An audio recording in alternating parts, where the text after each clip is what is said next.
cracking his goggles, slicing his eyebrow. Blind now, he crouched and fished for his weapon. The shotgun's built-in night scope would help him see. As he searched, the ground continued to vibrate under his fingertips. All gunfire had stopped after the first quake. Monk reached forward, sweeping the ground near the crypt. His shotgun couldn't have gone far. He felt something hard at his fingertips. Thank God. He reached forward and realized his mistake. It was not the butt of his weapon. It was the toe of a boot.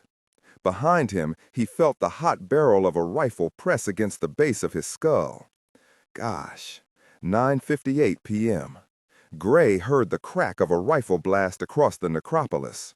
It was the first shot since the quakes began. He had been thrown off the metal platform and had landed near the mausoleum where he'd hid his laptop. He had rolled into a ball, taking a blow to his shoulder, keeping his goggles and pistol in place.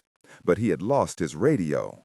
Shattered shards of glass littered the stone street, blown out of the platform window with the first violent quake. He searched around him. Up the few steps to the metal platform, the wash of light still radiated from the tomb area. He had to know what was going on in there, but he couldn't assault the gate by himself, at least not without knowing the lay of the land. Making certain no eyes were upon him, he dove back into the mausoleum. The planted cameras should still be transmitting. As he lay flat on his belly, one arm covering the entrance with the pistol, he engaged the laptop. The split-screen image bloomed. The camera pointing into the main necropolis revealed nothing but darkness. No further shots were heard. The necropolis had gone deathly silent again. What had happened to the others? With no answers, he focused on the opposite side of the screen. Nothing seemed to have changed. Gray spotted two men with rifles pointed back toward the gate, Raoul's guards. But there was no sign of the big man. The tomb seemed unchanged. But the image, the entire image on the screen, pulsed slightly, in tune with the vibration in the stone floor. It was as if the cameras were picking up some emanation given off by the charged device, a field of energy radiating out. But where was Raoul? Gray reached out and rewound the digital recorder back a full minute, stopping at the spot where Raoul stood near the tomb, and twisted the control handle to his device. On the screen, Raoul turned to watch the result. Green lights flared on the two plates fixed to either side of the tomb. Movement caught his attention. Gray used a toggle to zoom in on the tomb's small opening. The cylinder of amalgam powder vibrated, then rose off the floor, levitating. Gray began to understand. He remembered Kott's description of how the M-state powders demonstrated an ability to levitate in a strong magnetic field, acting as superconductors. He recalled Monk's discovery of a magnetized cross back in Cologne. The plates with the green lights. They must be electromagnets. The quartz device apparently did nothing more than create a strong electromagnetic field around the amalgam, activating the M-state superconductor. He now understood the energy pulsing outward. He knew what had killed the parishioners. Oh, God. Suddenly, the image jolted with the first quake. The view fritzed completely for a second, then settled, the perspective slightly askew now as the camera shifted. On the screen, Raoul backed away from the tomb. Gray didn't understand why. Nothing seemed to be happening. Then he spotted it, half hidden in the glare of the flashlights. At the base of the tomb, a section of the stone floor slowly tilted downward, forming a narrow ramp that led beneath the tomb. From below, a cobalt light flickered. Raoul stepped in front of the camera, blocking the view. He headed down the ramp, leaving only the two guards. That's where he had disappeared. Gray sped up the video back to the present. He now watched a few brilliant flashes erupt from below, blinding bursts of white light. Camera flashes. Raoul was recording whatever he found down there. A few seconds later, Raoul climbed back up the ramp. The bastard wore a grimace of satisfaction. He had won. 9:59 p.m., lying flat atop the mausoleum roof, Cat had managed to get one shot off, taking out the gunman holding a rifle to Monk's head. But another quake threw off her next shot. The remaining opponent did not hesitate. From the direction his comrade's body had fallen, he must have guessed where she hid. He dove down and clubbed Monk with the metal hilt of a hunting knife, then pulled him up as a shield. He pressed the blade to Monk's neck. "Come out," the man called in heavily accented English, sounding Germanic, "or I will remove this one's head." Kat closed her eyes. It was Kabul all over again. She and Captain Marshall had gone in to save 2 captured soldiers, teammates. Decapitation had been threatened, but they had no choice. Though the odds were stacked against them 3-1, they had made an assault, going in quiet, with knives and bayonets. But she had missed one guard, hidden in an alcove. A crack of a rifle, and Marshall went down.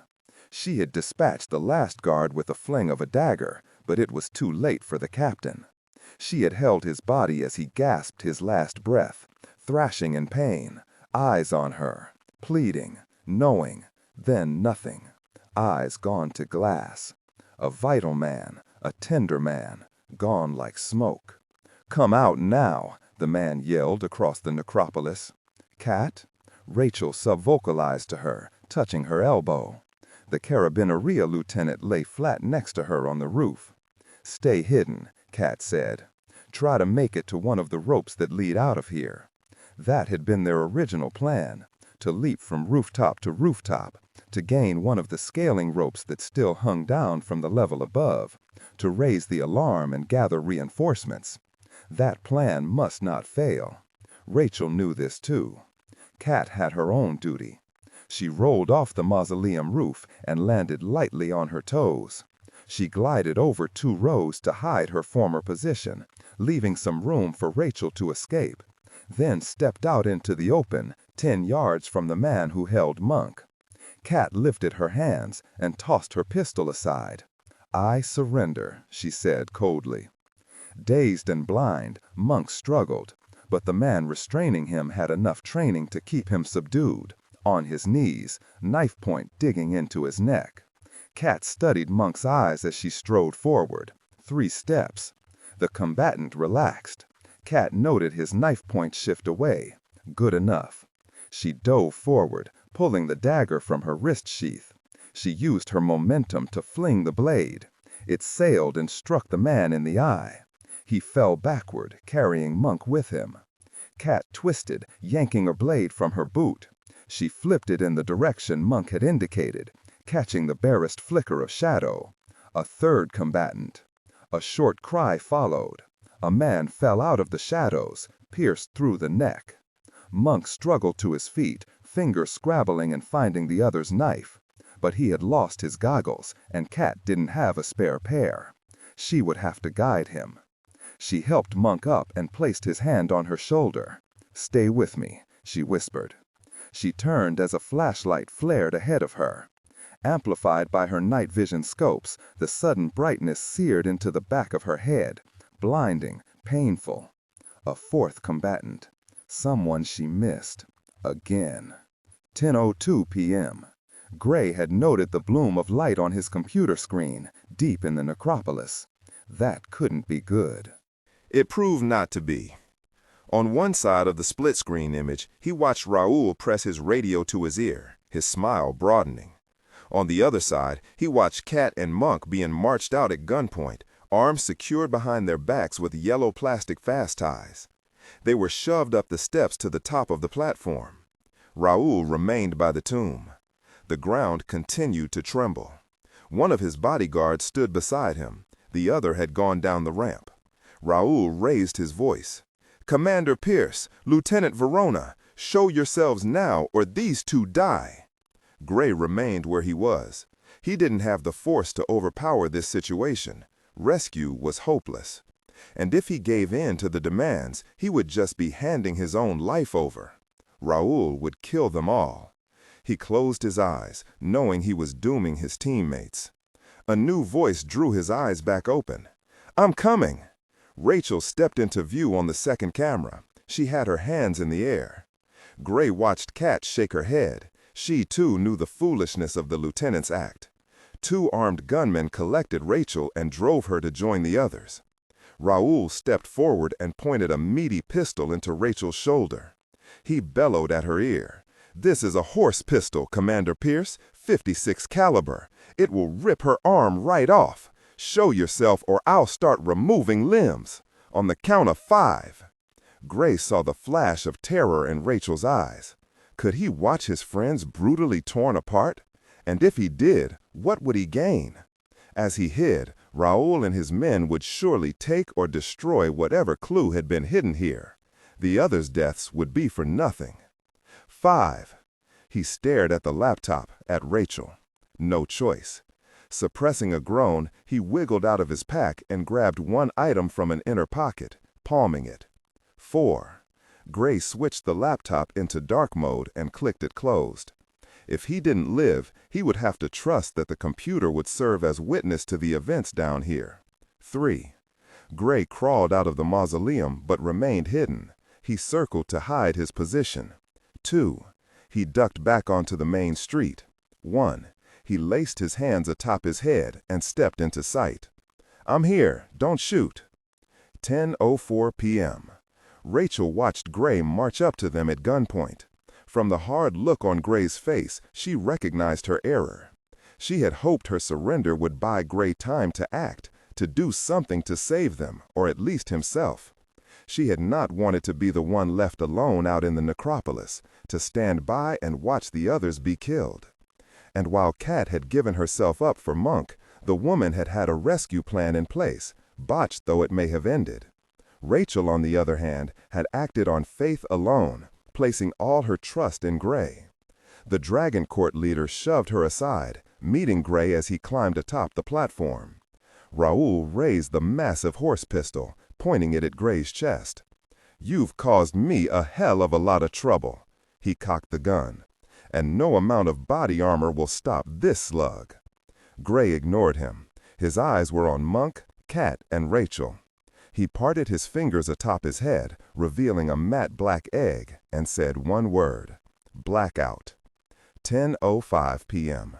Gray counted on the full attention of Raoul and his men as the flash grenade exploded above his head. With his eyes squeezed closed, the strobing flare still burned through his lids, a crimson explosion. Sightless, he dropped and rolled to the side. He heard the thunderous bark of Raoul's horse pistol. Gray reached to his boot and pulled free his .40 caliber Glock. As the strobe ended, Gray opened his eyes. One of Raoul's men lay at the foot of the steps, a fist-sized hole through his chest, taking the slug meant for Gray. Raoul roared and dove off the platform, twisting in midair, shooting blindly back at the platform. "Down!" Gray yelled. Major caliber slugs tore holes through steel. The others dropped to their knees. Monk's and Kat's hands were still secured behind their backs. Gray rolled and clipped one dazzled gunman in the ankle, toppling him off the platform. He shot another down at the foot of the steps. He searched for Raoul. For such a giant of a man, he moved fast. Raoul had landed out of sight, but still blasted at them from below, tearing holes through the meshed floor of the platform. They were sitting ducks. Gray had no way of judging how long the flash grenade's effects would last. They had to move. "Get back," Gray hissed to the others, "through the gate." Gray fired a volley, covering their retreat, then followed. Raoul had stopped firing for the moment, reloading, but no doubt he would come at them again with deadly fury. Shouts arose from deeper in the necropolis. Other gunmen.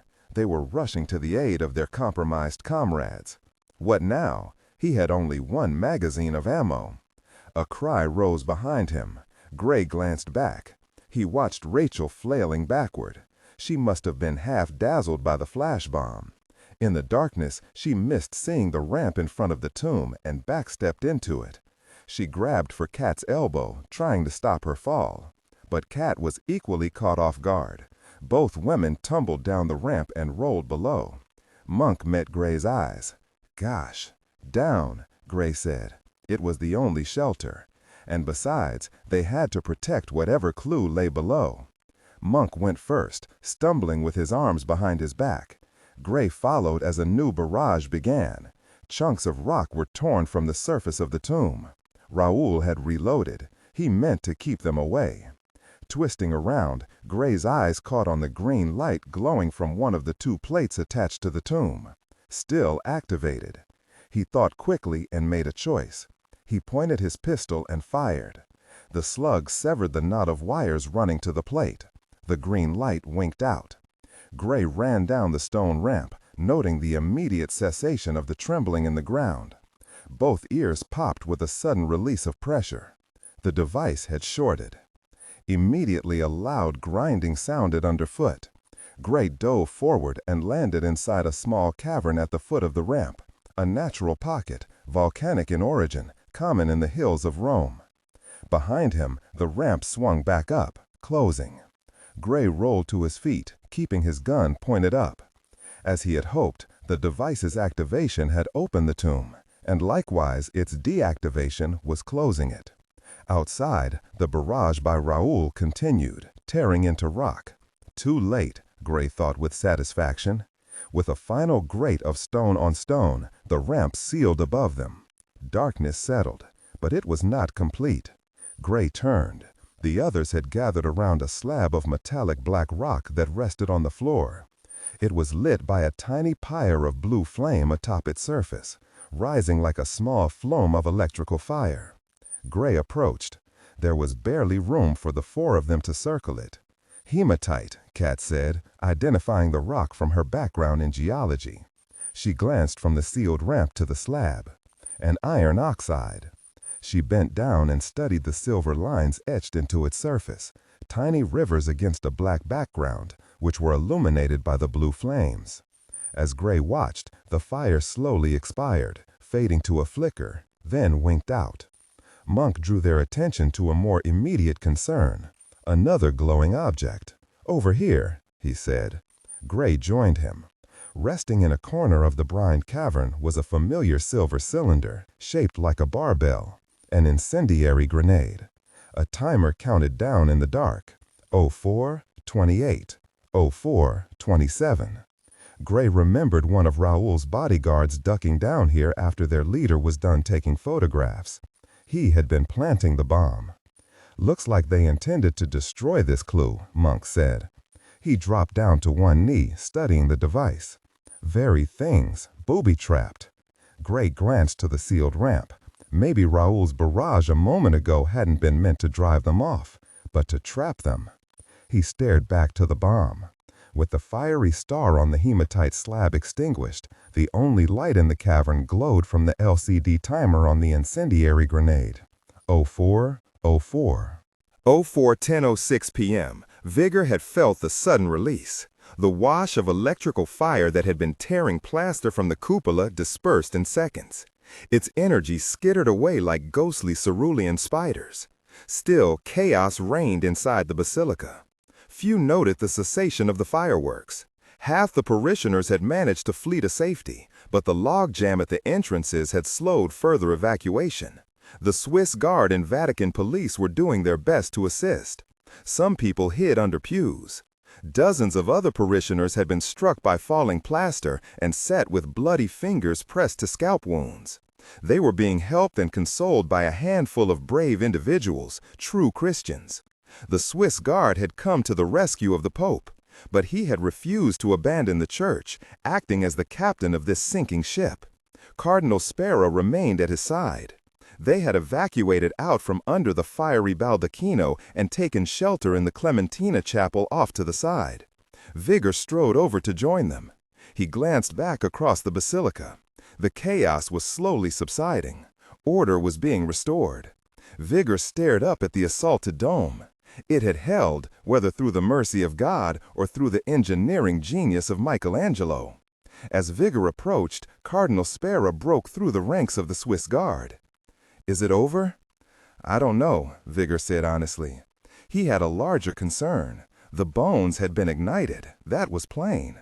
But what did that mean for Rachel and the others? A new voice intruded, shouted with familiar command. Vigor turned to find a wide-shouldered, silver-haired man striding toward him, dressed in a black uniform, hat under his arm. General Joseph Rende, family friend and head of the local Parioli station. Vigor now understood why order was being restored. The Carabinieri had responded in full force. "What is His Holiness still doing here?" Rende asked Vigor, nodding to the Pope, who remained ensconced among a clot of black-robed cardinals. Vigor had no time to explain. He grabbed the general's elbow. "We have to get below, to the Scavi." Rende frowned. "I just heard word from the station, from Rachel, something about a robbery down there. Then this all happened." Vigor shook his head. He wanted to scream his panic, but he spoke firmly and steadily. "Gather as many men as you can. We have to get down there. Now." To his credit, the general responded immediately, barking crisp commands. Black uniformed men swiftly ran up, armed with assault weapons. "This way," Vigor said, heading to the sacristy door. The entrance to the Scavi was around back, not far. Still, Vigor could not move fast enough. Rachel, 10:07 p.m. Gray knelt with Monk. He had freed both his teammates' wrists with a knife hidden on Cat. Monk had borrowed Gray's night vision scopes to aid in his study. "Are you sure you can't defuse it?" Gray asked. "If I had more time, better tools, some gosh darn decent light." Monk glanced to him and shook his head. Gray watched the timer count down in the darkness. 02, 21. Gray gained his feet and stepped to Cat and Rachel on the other side. Cat had been studying the ramp mechanism with the eyes of a trained engineer. She noted Gray's approach without turning. "The mechanism is a crude pressure plate," she said, "sorta like a dead man switch. It takes weight to hold the ramp closed, but lift the weight off and the ramp opens by gears and gravity. But it doesn't make sense." "What do you mean?" "As well as I can tell, the trigger plate lies under the tomb over our heads." "St. Peter's tomb?" Cat nodded and directed Gray to the side. "Here is where they pulled the stabilizing pin after weighing down the plate with the tomb. Once set, the only way to open this ramp is to move St. Peter's tomb off the plate. But that didn't happen when the Dragon Court activated their device." "Maybe it did." Gray pictured the cylinder containing the superconducting amalgam, how it had levitated. "Cat, do you remember your description of the test done in Arizona, the test on these M-state powders? How, when these superconductors were charged, they weighed less than zero?" She nodded. "Because the powder was actually levitating the pan it held. I think that's what happened here.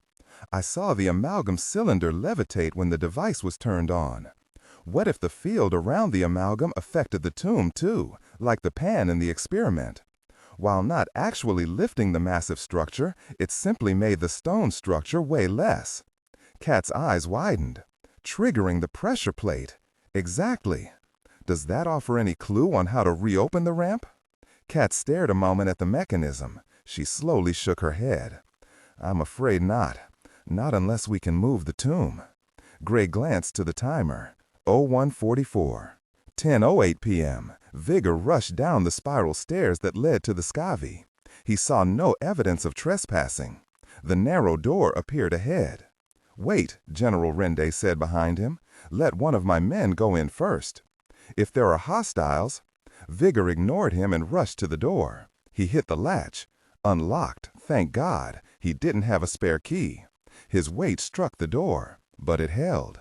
He bounced back, shoulder bruised. Flipping the latch, he shoved again. The door refused to budge, as if blocked or bolted on the far side. Vigor stared back at General Rende. Something's wrong.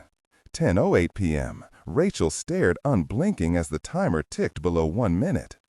"There must be another way out," she mumbled. Gray shook his head against such wishful thinking. Still, Rachel refused to give up. She may not know engineering, nor the art of defusing a bomb, but she did know Rome's history. "No dawns," she said. Gray stared at her as if she had slipped a gear.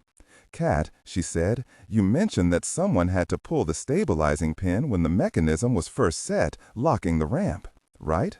Cat nodded. Rachel glanced at the others. "Then he would have been trapped down here. Where are his bones?" Cat's eyes widened. Gray clenched a fist. "Another way out. I think I just said that." Rachel pulled a book of matches from one of her pockets. She struck a flame. All we have to do is find an opening, some secret tunnel. Monk joined them. In seconds, each member held a flickering flame. They searched for some sign of a freshening breeze, a telltale sign of a hidden exit. Rachel spoke out of nervousness. Vatican Hill was named after the fortune tellers that used to gather here. Vates is Latin for seer of the future. Like many oracles of the time, they hid in caves like this and voiced prophecies. She studied her flame as she searched the wall. No flicker. Rachel tried not to glance at the timer, but failed. 00:22. Maybe it's sealed too tight, Monk mumbled. Rachel lit a fresh match. Of course, she continued nervously, most of the oracles were charlatans. Like turn-of-the-century seances, the soothsayer usually had an accomplice hidden in a secret niche or tunnel. Or under the table, Gray said. He had squatted by the slab of hematite. He held his match low to the ground. His flame flickered, dancing shadows on the walls. Hurry! There was no need to goad them. 00:15. That was incentive enough. Monk and Gray grabbed the edge of the slab, bending with their knees. They heaved up, legs straining. Kat had dropped to her hands and held a match out. There's a narrow tunnel, she said, with relief. Get inside, Gray ordered. Kat waved Rachel down. Rachel slid feet first through the hole, discovering a stone well. She squiggled down its throat. It took no effort with the steep incline. She slid on her butt. Kat followed next, then Monk. Rachel craned around, counting in her head. 4 seconds remained. Monk braced the slab with his back. Gray dove head first between the man's planted legs. Now, Monk. Don't have to tell me twice. Dropping, Monk let the slab's weight push him into the chute. Down, down, Gray urged. Get as much. The explosion cut out further words. Rachel, still half-turned, saw a wash of orange flames lick around the edges of the slab, searching for them. Monk cursed. Rachel ignored caution and slid down the chute. It grew steeper and steeper. Soon she was bobsledding down a dank tunnel on her rear end, uncontrolled. Distantly, a new noise intruded, a rumbling rush of water. Oh no. 10:25 p.m. 15 minutes later, Gray helped Rachel climb out of the Tiber River. They shivered on the bank. Her teeth chattered. He hugged her close and rubbed her shoulders and back, warming her as best he could. I'm okay, she said, but she didn't move away, even leaned a bit further into him. Monk and Kat slogged out of the river, wet and muddy. We'd better keep moving, Kat said. It'll help offset hypothermia until we can get into dry clothes. Gray set out, climbing the bank. Where were they? The escape chute had dumped into an underground stream. Blind, they had had no choice but to hold tight to one another's belts and follow the flow of the channel, hoping it would dump them somewhere safe. Gray had felt some stonework as they proceeded, his arm held out to avoid obstacles. Possibly an ancient sewer line or drainage canal. It had emptied into a maze of channels. They had continued following the downward flow until at last they had reached a glowing pool, plainly illuminated by reflected light from beyond the underground tunnel. Gray had investigated the pool and discovered a short stone passage that emptied into the Tiber River. The others had followed, and soon they were all back under the stars with a full moon shining down on the river. They had made it. Monk squeezed river water from his shirt sleeves, glancing back at the channel. If they had a gosh darn back door, why all the business with the Magi bones? Gray had considered the same question and had an answer. No one could find that back door by chance. I doubt I could even find my way back through that maze. These ancient alchemists hid the next clue in such a manner that the seeker not only had to solve the riddle, but also had to have a basic understanding of the amalgam and its properties. It was a test, Rachel said, shivering in the slight breeze. Clearly she had also pondered this matter, a trial of passage before you could move onward. I'd have preferred a multiple-choice test, Monk said sourly. Gray shook his head and climbed the bank. He kept his arm around Rachel, helping her. Her continuous shivering slowly subsided to occasional chilled shudders. They reached the top and found themselves at the edge of a street. A park lay beyond, and farther up the hill, St. Peter's Basilica glowed golden against the night sky. Up there, sirens blared and emergency lights flickered in hues of red and blue. "Let's find out what happened," Gray said. "And a hot bath," Monk grumped. Gray didn't argue. 11:38 p.m. An hour later, Rachel sat wrapped in a warm, dry blanket. She still wore her damp clothes, but at least the trek here and the heated arguments with a series of stubborn guards had warmed her considerably. They were all ensconced in the offices of the Holy See's Secretary of State. The room was decorated with frescoes and outfitted with plush chairs and 2 long divans that faced each other.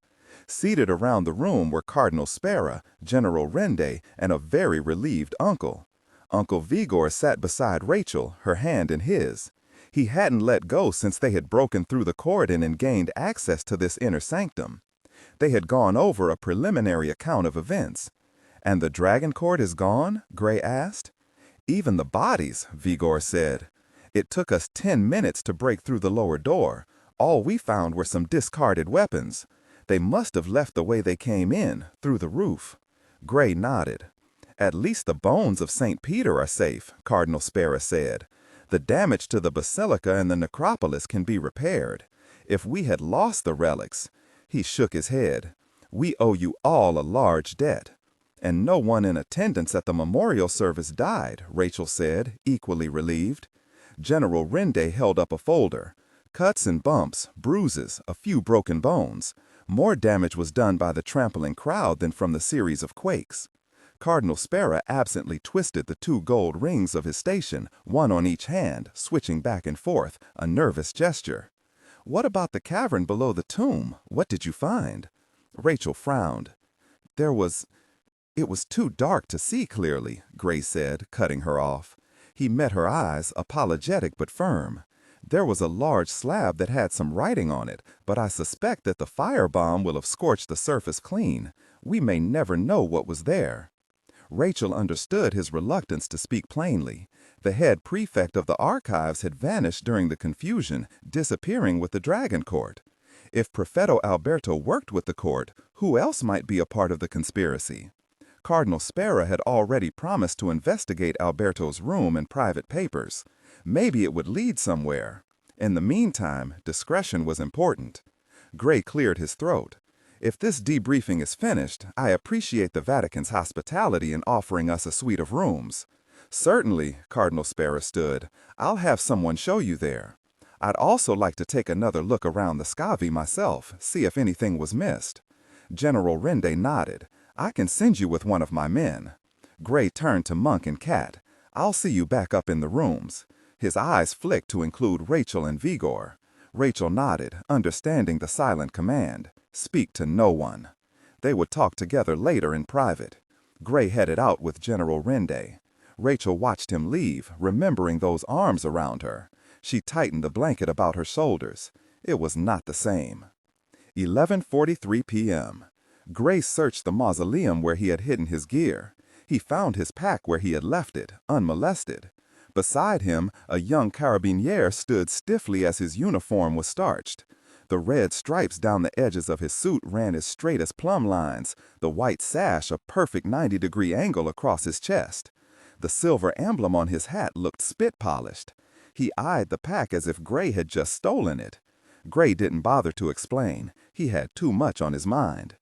Though his backpack was still here, his laptop was gone. Someone had taken it. Only one person would steal the computer and leave the pack behind, someone conspicuously absent during the evening's events, Seishan. Angry, Gray stalked back up out of the necropolis. As he was escorted, he barely noted the courtyards, stairs, and hallways. His mind worked feverishly. After 5 minutes of hiking and climbing, he pushed inside the team's suite of rooms, leaving his escort outside. The main room was opulent with gold leaf, embroidered furniture, and rich tapestries. A massive crystal chandelier filled a coved ceiling painted with clouds and cherubs. Candles flickered in wall sconces and tabletop candelabras. Cat sat in one of the chairs, Vigor in another. They had been in conversation as he entered. They had changed into thick white robes, as if this were a suite at the Ritz. "Monk's in the bath," Cat said, nodding to one side. "As is Rachel," Vigor added, pointing an arm toward the other side. All their rooms share this common living space. Cat noted his pack. You found some of our gear, but not the laptop. I think Seishan nabbed it. Cat raised one eyebrow. Gray felt too filthy to sit in any of the chairs, so he paced the room. Vigor, can you get us out of here unseen in the morning? I guess, if need be. Why? I want us off the map again as soon as possible. The less anyone knows of our whereabouts, the better. Monk entered the room. We going somewhere? He dug in an ear with a finger. A butterfly bandage closed the cut over his eye. He wore a white robe too, which he had left open. At least there was a towel around his waist. Before Gray could answer, the door on the opposite side opened. Rachel entered barefooted and robed, with her sash tied snugly. But as she strode toward the group, her robe still showed calf and much of her upper thigh. Her hair was freshly shampooed, wet and tousled. She finger-combed it into submission, but Gray liked it better wild. "Commander?" Monk asked, dropping heavily into a chair. He kicked his legs up, adjusting his towel appropriately. Gray took a deep swallow. "What was I saying? Where are we going?" Cat prompted him. "To find the next clue on this journey," Gray said, clearing his throat, tightening his voice. "After what we saw this evening, do we want the Dragon Court to gain whatever knowledge lies at the end of this treasure hunt?" No one argued. Monk picked at his bandage. "What the hell did happen tonight?" "I may have some idea." Gray's words drew all their full attention. "Is anyone familiar with Meissner fields?" Cat raised a hand halfway. "I've heard that term used in reference to superconductors." Gray nodded. When a charged superconductor is exposed to a strong electromagnetic field, a Meissner field develops. The strength of this field is proportional to the intensity of the magnetic field and the amount of power in the superconductor. It is a Meissner field that allows superconductors to levitate in a magnetic field. But other, stranger effects have been seen when manipulating superconductors, postulating other effects from Meissner fields. Inexplicable energy bursts, true anti-gravity, even distortions in space. "Is that what happened in the Basilica?" Vigor asked. "The activation of the amalgam, both here and in Cologne, was accomplished with nothing more than a pair of large electromagnetic plates." "Big magnets?" Monk asked. "Tuned to a specific energy signature to release the power laying dormant in the M-state superconductor." Cat stirred. "And the released energy, this Meissner field, levitated the tomb, at least made it weigh less. But what about the electrical storm inside the basilica?" "I can only guess. The bronze and gold canopy over the papal altar lies directly above St. Peter's tomb. I think the metal columns of the canopy acted like giant lightning rods. They siphoned some of the energy given off below and blasted it upward." "But why would these ancient alchemists want to harm the basilica?" Rachel asked. "They wouldn't," Vigor answered. "They didn't. Remember, we estimated that these clues were laid sometime during the 13th century. Gray nodded. Vigor paused, then rubbed his beard. "In fact, it would have been easy to construct the secret chamber during that same time period. The Vatican was mostly empty. It did not become the seat of papal power until 1377, when the popes returned from their century-long exile in France. Prior to that, the Lateran Palace in Rome had been the papal seat. So the Vatican was unimportant and unwatched during the 13th century. Vigor turned to Rachel. "So, the electrical storm could not be the alchemist's fault. Bernini's baldacchino wasn't installed until the 1600s. Centuries after the clues had been laid here. The storm had to be an unfortunate accident." "Unlike what happened in Cologne," Gray countered. "The Dragon Court purposefully tainted those communion wafers with M-state gold. I think they used the parishioners as guinea pigs in some vile experiment. Their first field test. To judge the strength of the amalgam, to validate their theories. The ingested M-state gold acted like the bronze canopy here. It absorbed the energy of the Meissner field, electrocuting the parishioners from the inside out. All those deaths," Rachel said, "nothing more than an experiment." "We must stop them," Vigor asserted, his voice brittle. Gray nodded. "But first, we have to figure out where to go next." 11:56 p.m. The image on the laptop played through once again, without sound, video only. From the appearance of the Dragon Court through the escape of the Sigma team. There continued to be no answers. Whatever lay below in St. Peter's tomb remained a mystery. Disappointed, he closed the laptop and leaned back from his desk. Commander Pierce had not been entirely forthcoming at the debriefing. His lie had been easy to read. The commander had discovered something in the tomb, but what had he found? How much did he know? Cardinal Spera leaned back, twisting the gold ring around his finger. It was time to end all this. Alexandria, July 26, 7:05 a.m. Over the Mediterranean Sea, they'd be in Egypt in 2 hours. Aboard the private jet, Gray inventoried his pack. Director Crow had managed to outfit them with new supplies and weapons, even laptops. The director had also had the foresight to move their rented Citation X plane down from Germany to Rome's Leonardo da Vinci International Airport. Gray checked his watch. They had taken off half an hour ago. The 2 hours remaining until they landed in Alexandria was all the time the group had to strategize. The few hours of downtime in Rome had at least helped revive the group. They had left before dawn, sneaking out of Vatican City without alerting anyone of their departure. Director Crow had arranged additional cover at his end, setting up a dummy flight plan to Morocco. He had then used his contacts with National Reconnaissance Office to change their call signs in mid-flight as they turned for Egypt. It was the best they could do to cover their tracks. Now there remained only one detail to iron out. Where to begin their search in Alexandria? To answer this, the Citation X's cabin had been turned into a research think tank. Kat, Rachel, and Vigor all hunched over workstations. Monk was up in the cockpit, coordinating transportation and logistics once on the ground. The man had already taken apart and inspected his new scattergun. He kept it with him. As he stated, "I feel naked without it. And trust me, you wouldn't want that." In the meantime, Gray had his own investigation to pursue. Though it was not directly related to the immediate question, he intended to research further into the mystery of these M-state superconductors. But first, Gray stood and crossed to the trio of researchers. "Any headway?" he asked.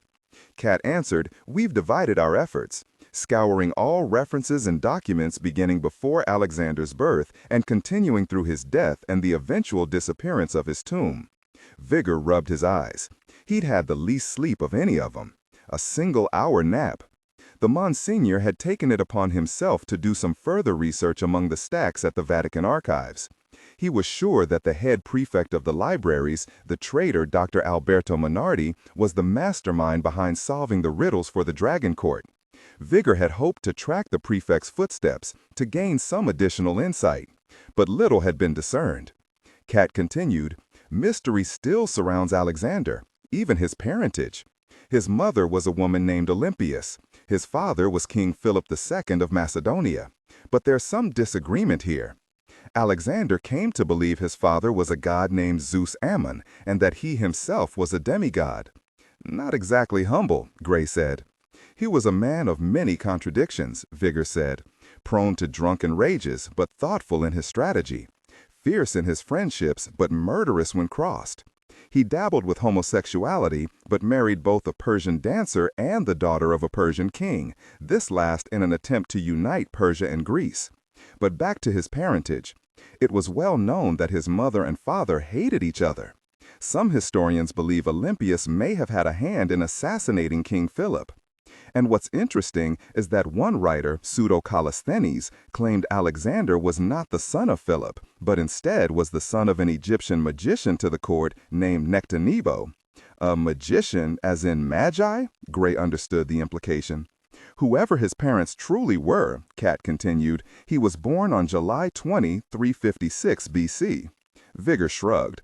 But even that might not be true. On that same date, the Temple of Artemis in Ephesus burned down, one of the 7 wonders of the ancient world. The historian Plutarch wrote that Artemis herself was too busy taking care of the birth of Alexander to send help to her threatened temple. Some scholars believe the choice of date might be propaganda. The true date of Alexander's birth moved to match this portentous event, portraying the king as a phoenix rising from the ashes. And a rise it was, Kat said. Alexander lived only to 33, but he conquered most of the known world during his short life. He defeated King Darius of Persia, then went on to Egypt, where he founded Alexandria, then on to Babylonia. Vigor finished. Eventually, he moved east into India to conquer the Punjab region, the same region where St. Thomas would eventually baptize the Three Magi. Uniting Egypt and India, Gray noted. Connecting a line of ancient knowledge, Rachel said, stirring from her own laptop. She didn't raise her eyes, still focused on her research, but she did work a kink from her back. Gray liked the way she stretched, slow, unhurried. Maybe she noticed his study. Without turning her head, just her eyes flicked toward him. She stuttered a moment, glancing away. He, Alexander, even sought out Indian scholars, spending a significant amount of time in philosophical discussions. He was very interested in new sciences, having been taught by Aristotle himself. But his life was cut short, Kat continued, drawing back Gray's attention. He died in 323 BC, in Babylon, under mysterious circumstances. Some say he died of natural causes, but others believe he was poisoned or contracted a plague. It is also said, Vigor added, that upon his deathbed in the royal palace of Babylon, he gazed out upon the city's famous hanging gardens, a tower of sculpted terraces, rooftop gardens, and waterfalls. Another of the 7 wonders of the ancient world. So his life began with the destruction of one and ended at another. It may just be allegorical, Vigor conceded. He scratched at the beard under his chin. But Alexander's history seems strangely tied to the 7 wonders. Even the first compilation of the 7 wonders was made by an Alexandrian librarian named Callimachus of Cyrene in the 3rd century BC. The towering bronze statue in Rhodes, another of the wonders, the 10-story colossus that spanned the island's harbor and held up a fiery torch like your Statue of Liberty, was modeled after Alexander the Great. Then there's the statue of Zeus in Olympia, a glowering 4-story figure of gold and marble, by Alexander's own claim, possibly his real father. And there can be no doubt that Alexander visited the pyramids of Giza. He spent a full decade in Egypt. So Alexander's fingerprints seem to be all over these masterpieces of the ancient world. Can this be significant? Gray asked. Vigor shrugged. I can't say. But Alexandria itself was once home to another of the 7 wonders, the last to be built, though it no longer stands. The Pharos Lighthouse of Alexandria. It rose from a spit of land extending into the harbor of Alexandria, splitting the bay into 2 halves. It was a 3-tiered tower of limestone blocks, held together by molten lead. It rose taller than your Statue of Liberty, some 40 stories. At its top, a fire burned in a brazier, amplified by a gold mirror. Its light guided boat pilots from as far away as 50 kilometers. Even today, the very name lighthouse harkens back to this wonder. In French, phare. In Spanish and Italian, faro. And how does this connect to our search for Alexander's tomb? Gray asked. We were pointed to Alexandria, Vigor said, chasing clues left by an ancient society of magi. I can't help but think that the lighthouse, this shining symbol of a guiding light, would be significant to this group. There's also a legend surrounding the Pharos Lighthouse, that its golden light was so potent that it could burn ships at a distance. Perhaps this hints back to some unknown source of power. Vigor finally sighed and shook his head. But how this all hangs together, I don't know. Gray appreciated the Monsignor's intellect, but he needed more concrete information, something to pursue once they arrived in Alexandria. Then let's go directly to the heart of the mystery. Alexander died in Babylon. What happened after that? Kat spoke up, leaning over her laptop. She ran a finger down a list she had compiled. There are many historical references to the parade of his body from Babylon to Alexandria. Once entombed in Alexandria, it became a shrine for visiting dignitaries, including Julius Caesar and the Emperor Caligula. During this time, Vigor added, the city itself was ruled by one of Alexander's former generals, Ptolemy, and his descendants.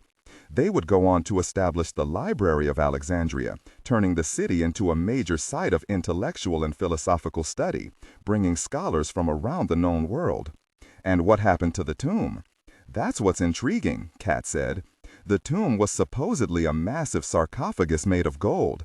But in other references, including the major historian of the time, Strabo, the tomb is described as being made of glass. Perhaps golden glass, Gray said, one of the states of the M-state powder. Cat nodded. In the early 3rd century AD, Septimus Severus closed the tomb from viewing, out of concern for its safety. It's also interesting to note that he placed many secret books into the vault. Here's a quote. She leaned forward to the laptop, so none could read the books nor see the body. She pushed back and glanced to Gray. This plainly supports that something of great importance was hidden at this tomb site. Some storehouse of secret arcana that Septimus feared would be lost or stolen. Vigor elaborated. There were many attacks upon Alexandria from the 1st through 3rd centuries. They grew worse and worse. Julius Caesar himself burned a large portion of the Alexandrian library to ward off attack at the harbor. These attacks would continue, leading to the eventual destruction and dissolution of the library by the 7th century. I can understand why Septimus would want to protect a portion of the library by hiding it. He must have hidden the most important scrolls there. It wasn't just military aggressors that threatened the city, Cat added.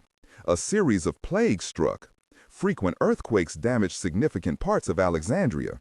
A whole section of the city fell into the bay in the 4th century, destroying the Ptolemaic royal quarters, including Cleopatra's palace, and much of the royal cemetery.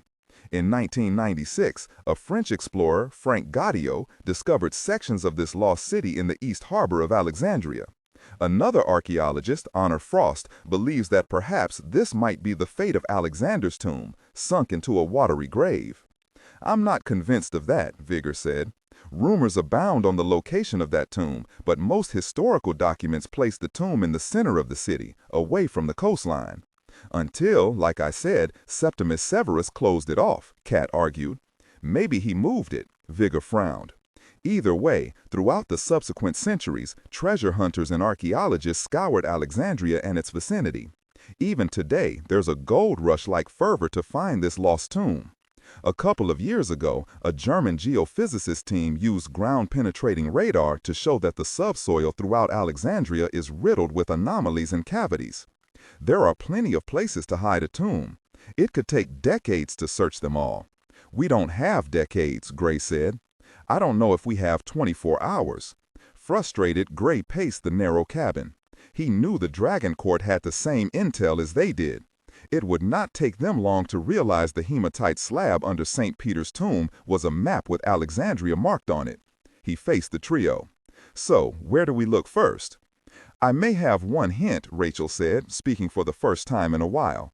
She had been furiously typing at her keyboard and squinting at the screen periodically. Or two. All attention turned to her. There is a reference back in the 9th century, testimony from the Emperor of Constantinople, that some, and I quote, fabulous treasure was hidden within or under the pharaoh's lighthouse. In fact, the caliph who ruled Alexandria at the time dismantled half of the lighthouse searching for it. Gray noted that Vigor stirred at her words. He remembered the Monsignor's interest in the lighthouse. Rachel must have been swayed by her uncle and gone in search of clues. Others periodically continued the search, but the lighthouse served a strategic role for the harbor. Vigor nodded, his eyes glowing with excitement. What better place to hide something you don't want dug up than under a structure too important to tear down? Then it all ended on August 8, 1303, when a massive quake shook the eastern Mediterranean. The lighthouse was destroyed, toppling into the same harbor where the Ptolemaic ruins fell. What became of the original site? Gray asked. It varied over the centuries, but in the 15th century, a Mamluk sultan built a fort on the peninsula.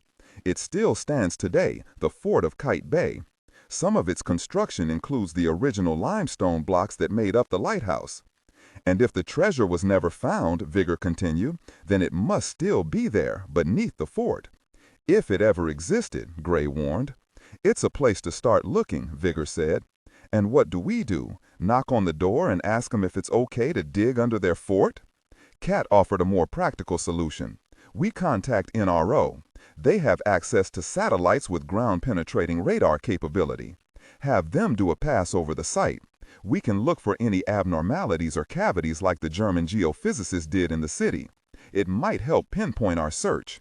Gray nodded. It wasn't a bad idea, but it would take time. He had already checked. It would be 8 hours until the next pass of a surveillance satellite. Rachel offered an alternative. Remember the back door into the cavern under St. Peter's tomb? Maybe we don't have to go in the front door of the fort of Kite Bay. Maybe there's a back entrance, one underwater like in Rome.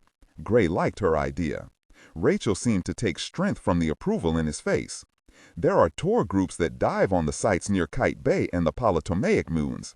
We could easily blend in and search the underwater coastline of the harbor.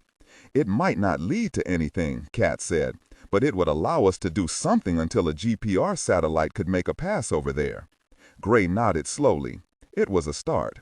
Monk pushed into the cabin from the cockpit.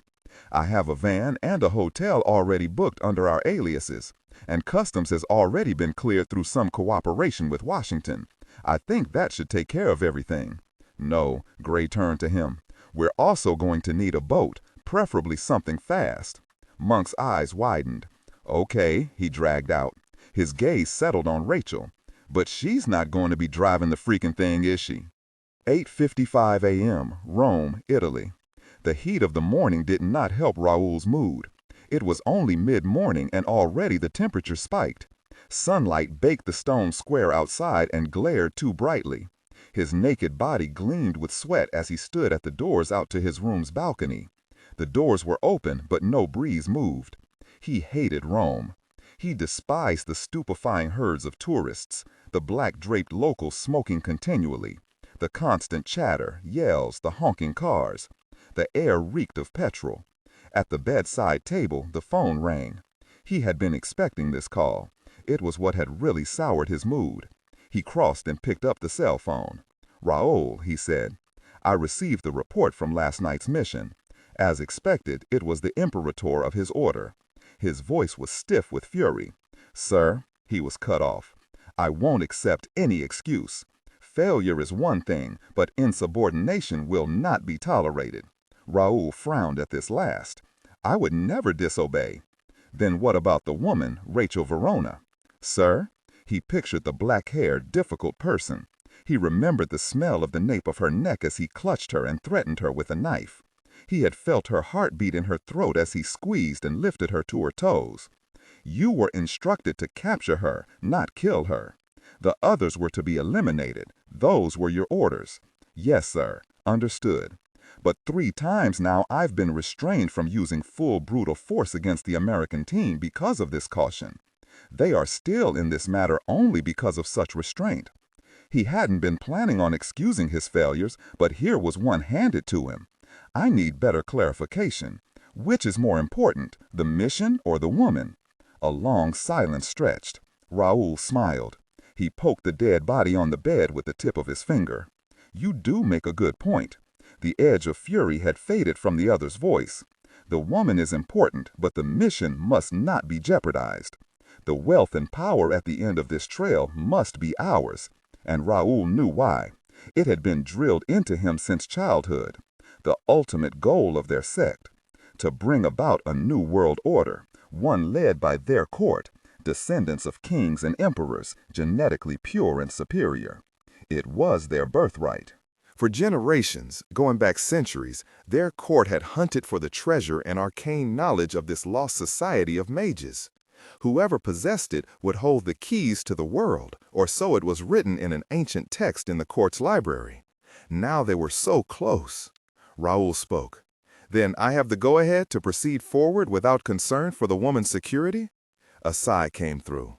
Raoul wondered if the imperator was even aware of it. "There will be disappointment in her loss," he answered. "But the mission must not fail, not after so long. So, to clarify, the opposition must be destroyed by any and all means. Is that plain enough?" "Yes, sir." "Good. But I will also ask that if the opportunity should arise where the woman could be captured, all the better.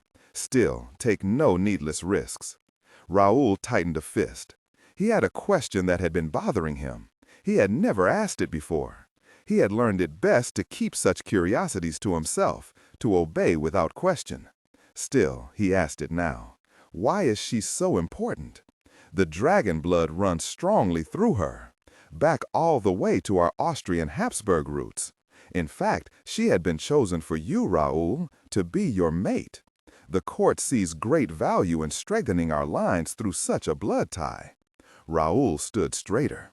He had been denied offspring until now. The few women who conceived his offspring were forced to abort or were killed. It was forbidden to sully their royal bloodlines by producing mud children. I hope this information encourages you to seek out an opportunity to secure her. But, as I stated, even her blood is expendable if the mission is threatened. Is that understood?"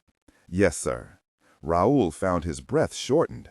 He again pictured the woman clutched in his arms, held at knife point. The smell of her fear. She would make a good baroness, and if not that, then at least an excellent brood mare.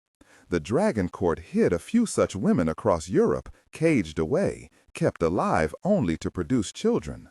Raoul felt a surge of dark anticipation thinking about such an opportunity. "Everything has been arranged in Alexandria," the Imperator finished. "The endgame nears. Get what we need, slay all who stand in your way." Raoul slowly nodded, though the Imperator could not see it. He pictured the black-haired woman and what he intended for her.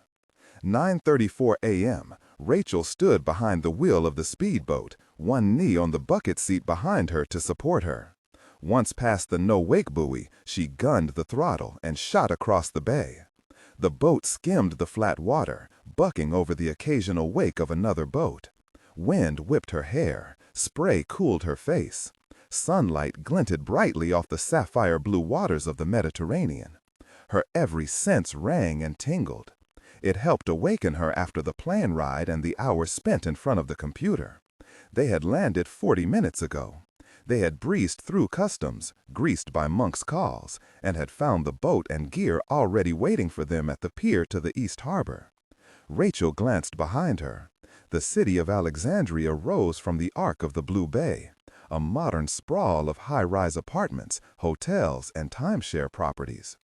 Palm trees dotted the garden median dividing the city from the water. There was little evidence of the city's ancient past.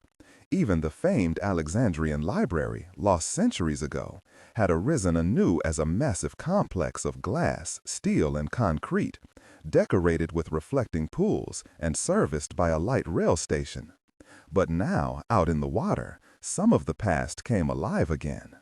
Old wooden fishing boats dotted the bay, painted in vibrant jeweled hues, ruby reds, sapphire blues, emerald greens.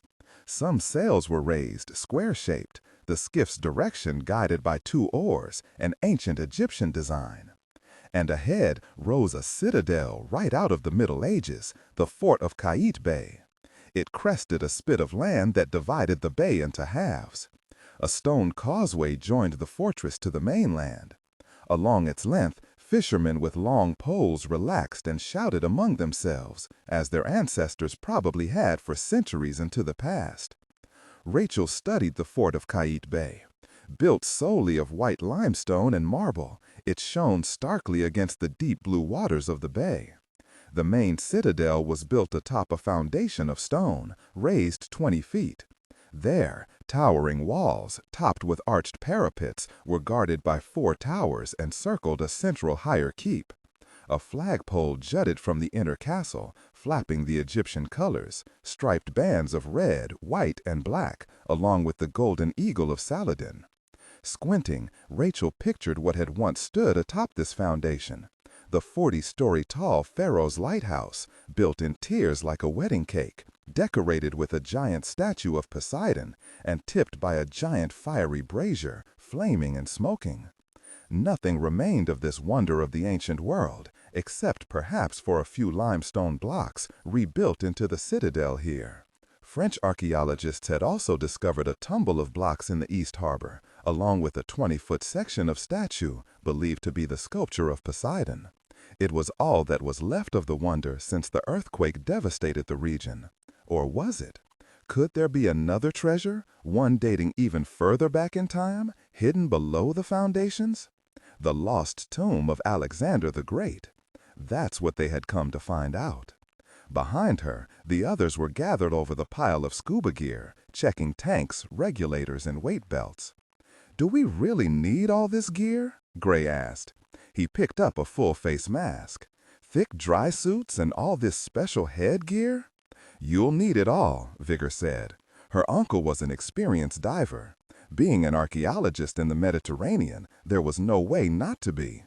Many of the region's most exciting discoveries were found underwater, including here in Alexandria, where the lost palace of Cleopatra had recently been discovered, sunk under the waves of this same bay. But there was a reason these underwater treasures had remained hidden for so long, her uncle explained. The pollution here in the East Harbor, coupled with the sewage, has made these waters dangerous to explore without proper protection. The Egyptian Tourist Board has floated concepts for opening a marine archaeological park here, serviced by glass-bottomed boats. Some unscrupulous tour operators offer dive trips, but exposure to heavy metal toxins and the risk of typhoid is real for those entering the water. Great, Monk said. He already looked a tad green around the gills. He clutched the starboard rail, teeth clenched. He kept his head a bit over the side, like a dog hanging his head out a window. If I don't drown, I'll end up catching some flesh-melting disease. You know, there's a reason I joined the Army Special Forces versus the Navy or Air Force. Solid ground. You could stay on the boat, Kat said. Monk scowled at her. If they were going to find some underwater tunnel leading to a secret treasure chamber under the fort, they would need everybody. They were all certified divers. They would search in shifts, rotating one person out to rest and guard both boat and gear. Monk had insisted on the first shift. Rachel spit their boat along the eastern edge of the spit of land. Ahead, the citadel of Qaitbay grew in size, filling the horizon. It hadn't looked so massive from the pier. It would be a daunting task to explore the depths surrounding the fort. A worry began to nag her. It had been her idea to attempt this search. What if she was wrong? Maybe she had missed a clue pointing somewhere else. She slowed the boat, nervous energy growing. They had mapped out the regions into quadrants for a systematic exploration of the bay around the fort. She throttled down, approaching the first dive spot. Gray stepped next to her. He rested one hand on the seat back. His fingertips brushed her shoulder. This is Quadrant A. She nodded. They'll drop anchor here and raise the orange flag warning of divers in the water. Are you all right? He asked, leaning down. I just hope this isn't a wild goose chase, as you Americans say. He smiled, determination warming into reassurance. You gave us a start.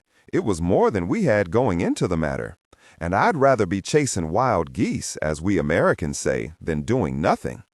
Without realizing it, she shifted her shoulder so it pressed against his hand. He didn't pull away. It's a good plan, he said, his voice softer. She nodded, at a loss for words, and glanced away from those intense eyes of his. She cut the engine and thumbed the release for the anchor. She felt the shudder under her seat as the chained rope dropped. Gray turned to the others. Let's suit up. We'll drop here, check our marine radios, then begin the search. Rachel noted that he kept his hand at her shoulder. It felt good there. 10:14 a.m. Gray fell backward into the sea. Water swamped over him. Not an inch of skin was exposed to the potential pollution and sewage. The seams of the full bodysuit were double-taped and double-sewed. The neck and wrist seals were heavy-duty latex. Even his AGA mask completely covered his face, sealing the Viking hood over his head. The regulator was built into its faceplate, freeing his mouth. Gray found the spread of peripheral vision through the mask worth the extra time it took to suit up, especially since visibility was poor here in the harbor. Silt and sediment clouded the view to a range of 10 to 15 feet. Not bad. It could be worse. His BC buoyancy vest bobbed him back to the surface, full of air, compensating for the wheat belt. He watched Rachel and Vigor drop into the sea on the other side of the boat. Cat was already in the water on his side. He tried the radio, a buddy phone, ultrasonically transmitting on an upper single sideband. Can everyone hear me? He asked. Check in. He got positive responses all around, even from Monk, who was taking up the first guard shift on the boat. Monk also had an AquaView marine infrared video system to monitor the group below. We'll drop to the bottom here and sweep toward shore in a wide spread. Everyone knows their positions?" Affirmatives answered. "Down we go," he said. He vented the air in his BC vest and lowered into the water, dragged down by his weight vest. This was the point where many novice divers experienced a panicked claustrophobia. Gray never had. Instead, he felt the opposite, a total freedom. He was weightless, flying, capable of all sorts of aerial acrobatics. He spotted Rachel dropping on the opposite side of the boat. She was easy to spot by the broad red stripe across the chest of her black suit. They each had a different color for ease of identification. His was blue, Cat's pink, Vigor's green. Mump had already climbed into his suit too, ready for his shift. His stripe was yellow, somehow fitting considering his attitude toward diving. Gray watched Rachel. Like him, she seemed to enjoy the freedom below the waves.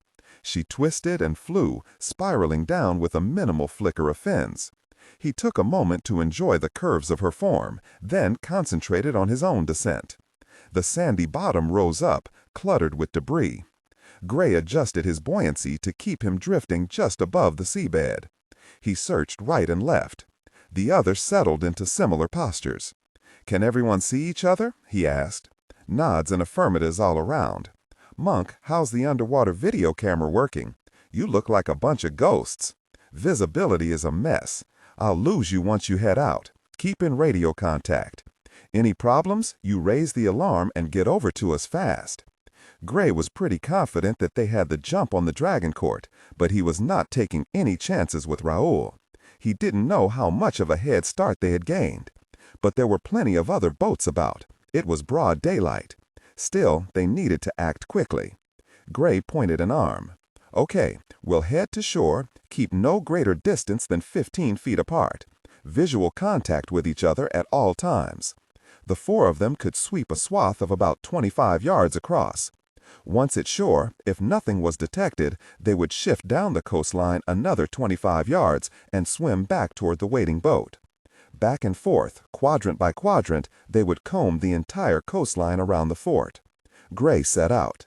He had a dive knife attached to a sheath on the back of his wrist and a flashlight on the other. With the sun directly overhead and the water only 40 feet deep, there was no need for the extra illumination, but it would come in handy to explore nooks and crannies. He had no doubt that the passage they sought would not be plain, or it would have already been discovered. It was another riddle to solve. As he swam, he pondered what they had missed. There must have been more of a clue to the map drawn on the stone than merely pointing to Alexandria. It must have also held some clue embedded about the location here. Had they missed something? Had Raoul stolen a clue out of the cave below St. Peter's tomb? Did the Dragon Court already have the answer? Unconsciously, he had begun to swim faster. He lost sight of Cat on his right. He was last in line on this side. He slowed, and she reappeared. Satisfied, he moved onward. A shape appeared ahead, jutting from the sandy bottom. A rock? A ridge of reef? He kicked forward. Out of the silty gloom it appeared. What in the world? The stone face stared back at him, human, worn by the sea and time, but its features were surprisingly clear, the expression stoic. Its upper torso rode atop the squat form of a lion. Cat had noted his attention and swept slightly closer. A sphinx? "Another one over here," Vigor announced, broken on its side. Divers have reported dozens of them littered around the seabed in the shadow of the fort, some of the decorations from the original lighthouse. Despite the urgency, Gray stared at the statue, amazed. He studied the face, sculpted by hands 2,000 years old. He reached one arm out and touched it, sensing the immense breadth of time between himself and that sculptor. Vigor spoke out of nowhere. Fitting that these masters of riddles should be guarding this mystery. Gray pulled back his hand. "What do you mean?" A chuckle. "Don't you know the story of the Sphinx? The monster terrorized the people of Thebes, eating them if they couldn't solve its riddle. What has one voice and is 4-footed, 2-footed, and 3-footed? And the answer?" Gray asked. "Mankind," Cat said next to him. "We crawl on all fours as babes, then upright on 2 feet as adults, and lean upon a staff in old age." Vigor continued. Oedipus solved the riddle and the Sphinx threw herself off a cliff and died. Toppling, Gray said, like these sphinxes. He pushed away from the stone statue and swam onward. They had their own riddle to solve. After another 10 minutes of silent searching, they reached the rocky coastline. Gray had come across a tumble of giant blocks, but no passage, no opening, no clues. Back again, he said. They shifted down the coast and set out again, swimming away from the shoreline toward the boat. "Everything quiet up there, Monk?" Gray asked. "Getting a nice suntan. Make sure you use SPF 30. We'll be down here a while." "Aye, aye, Captain." Gray continued for another 40 minutes, sweeping to the boat, then back again. He came across a sunken husk of a rusted ship, more chunks of stone blocks, a broken pillar, even an inscribed chunk of obelisk. Fish in a rainbow of hues danced away. He checked his air gauge. He was breathing conservatively. He still had half a tank left. "How's everyone's air holding up?" After comparing, it was decided to go topside in 20 minutes. They'd take a half-hour break, then back into the water. As he swam, he went back to his original pondering. He kept sensing they had missed something critical. What if the dragon court had taken some object from the cave? A second clue? He kicked harder. He had to let that fear go. He had to proceed as though he had the same intel as the court, an equal playing field. The silence of the deep pressed on him. "This just doesn't seem right," he mumbled. The radio transmitted his voice. "Did you find something?" Kat asked. Her shadowy form drifted closer. "No, that's just it. The longer I'm down here, the more I'm convinced we're doing this wrong." "I'm sorry, Rachel," said from out of nowhere, sounding hopeless. "I probably put too much emphasis." "No." Gray remembered her worry topside. He kicked himself for rekindling it. "Rachel, I think you've targeted the correct place to search. The problem is my plan. This whole searching quadrant by quadrant, it just doesn't feel right." "What do you mean, Commander?" Kat asked. "It may take some time, but we'll get the area covered." That was just it. Kat had clarified it for him. He wasn't one for systematic, dogged methodology. While some problems were best solved that way, this mystery wasn't one of them. "We've missed a clue," he said. "I know it. We recognized the map in the tomb, realized it pointed to Alexander's tomb, then flew here. We searched records, books, and files, trying to solve a riddle that has baffled historians for more than a millennium. Who are we to solve it in one day?" "So what do you want us to do?" Kat asked. Gray settled to a stop. "We go back to square one. We've based our search on historical records available to anyone. The only advantage we have over all the treasure hunters of the past centuries is what was discovered under St. Peter's tomb. We've missed a clue down there." Or one was stolen, Gray thought, but he did not speak this worry aloud. "Maybe we didn't miss a clue at the tomb," Vigor said. "Maybe we didn't look deep enough. Remember the catacombs. The riddles were multi-layered, multi-fathomed. Could there be another layer to this riddle?" Silence answered him, until an unexpected voice solved it all. "That gosh darn fiery star," Monk swore. "It wasn't just pointing down at the city of Alexandria, it was pointing down at the stone slab." Gray felt the ring of truth in Monk's words. They had been so focused on the inscribed map, the fiery star, the implication of it all, but they had ignored the unusual medium of the artist. "Hematite," Kat said. "What do you know about it?" Gray asked, trusting her background in geology. "It's an iron oxide.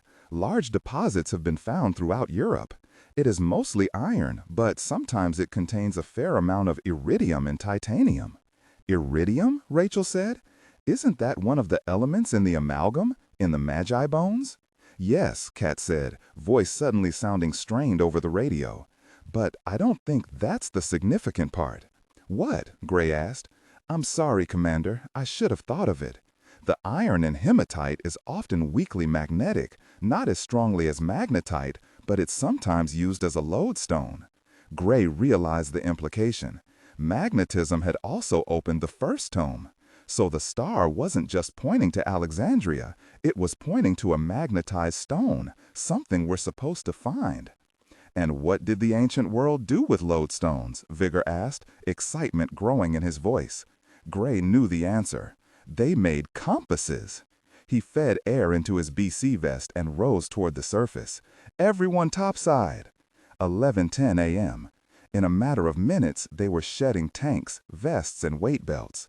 Rachel climbed into the pilot's seat, glad to sit down. She pressed the button to raise the anchor. It chugged upward. Go slow, Gray said. He had taken up a post at her shoulder. I second that, Monk said. I'll watch the compass, Gray continued. You keep us on a snail-pace circuit around the fort. Any twitch on the compass needle, and we drop anchor and search below. Rachel nodded. She prayed that whatever magnetized stone lay down there, it was strong enough for their shipboard compass to detect. With the anchor retracted, she eased the throttle to the barest chop of her propellers. Motion forward was barely detectable. Perfect, Gray whispered. Onward they glided. The sun slowly rose into the sky overhead. They pulled up the boat's canopy to shade the group as the day's heat climbed. Monk lay sprawled on the portside bench, slightly snoring. No one spoke. Worry grew in Rachel with each slow turn of the boat's propeller. What if the stone isn't out here? She whispered to Gray, who kept a vigil on the compass. What if it's inside the fort? Then we'll search there next, Gray said, squinting toward the stone citadel. But I think you're right about a secret entrance. The hematite slab sat over a secret tunnel to the cavern that led down to a river channel. Water. Perhaps that's another layer of the riddle. Kat heard them, a book open on her lap.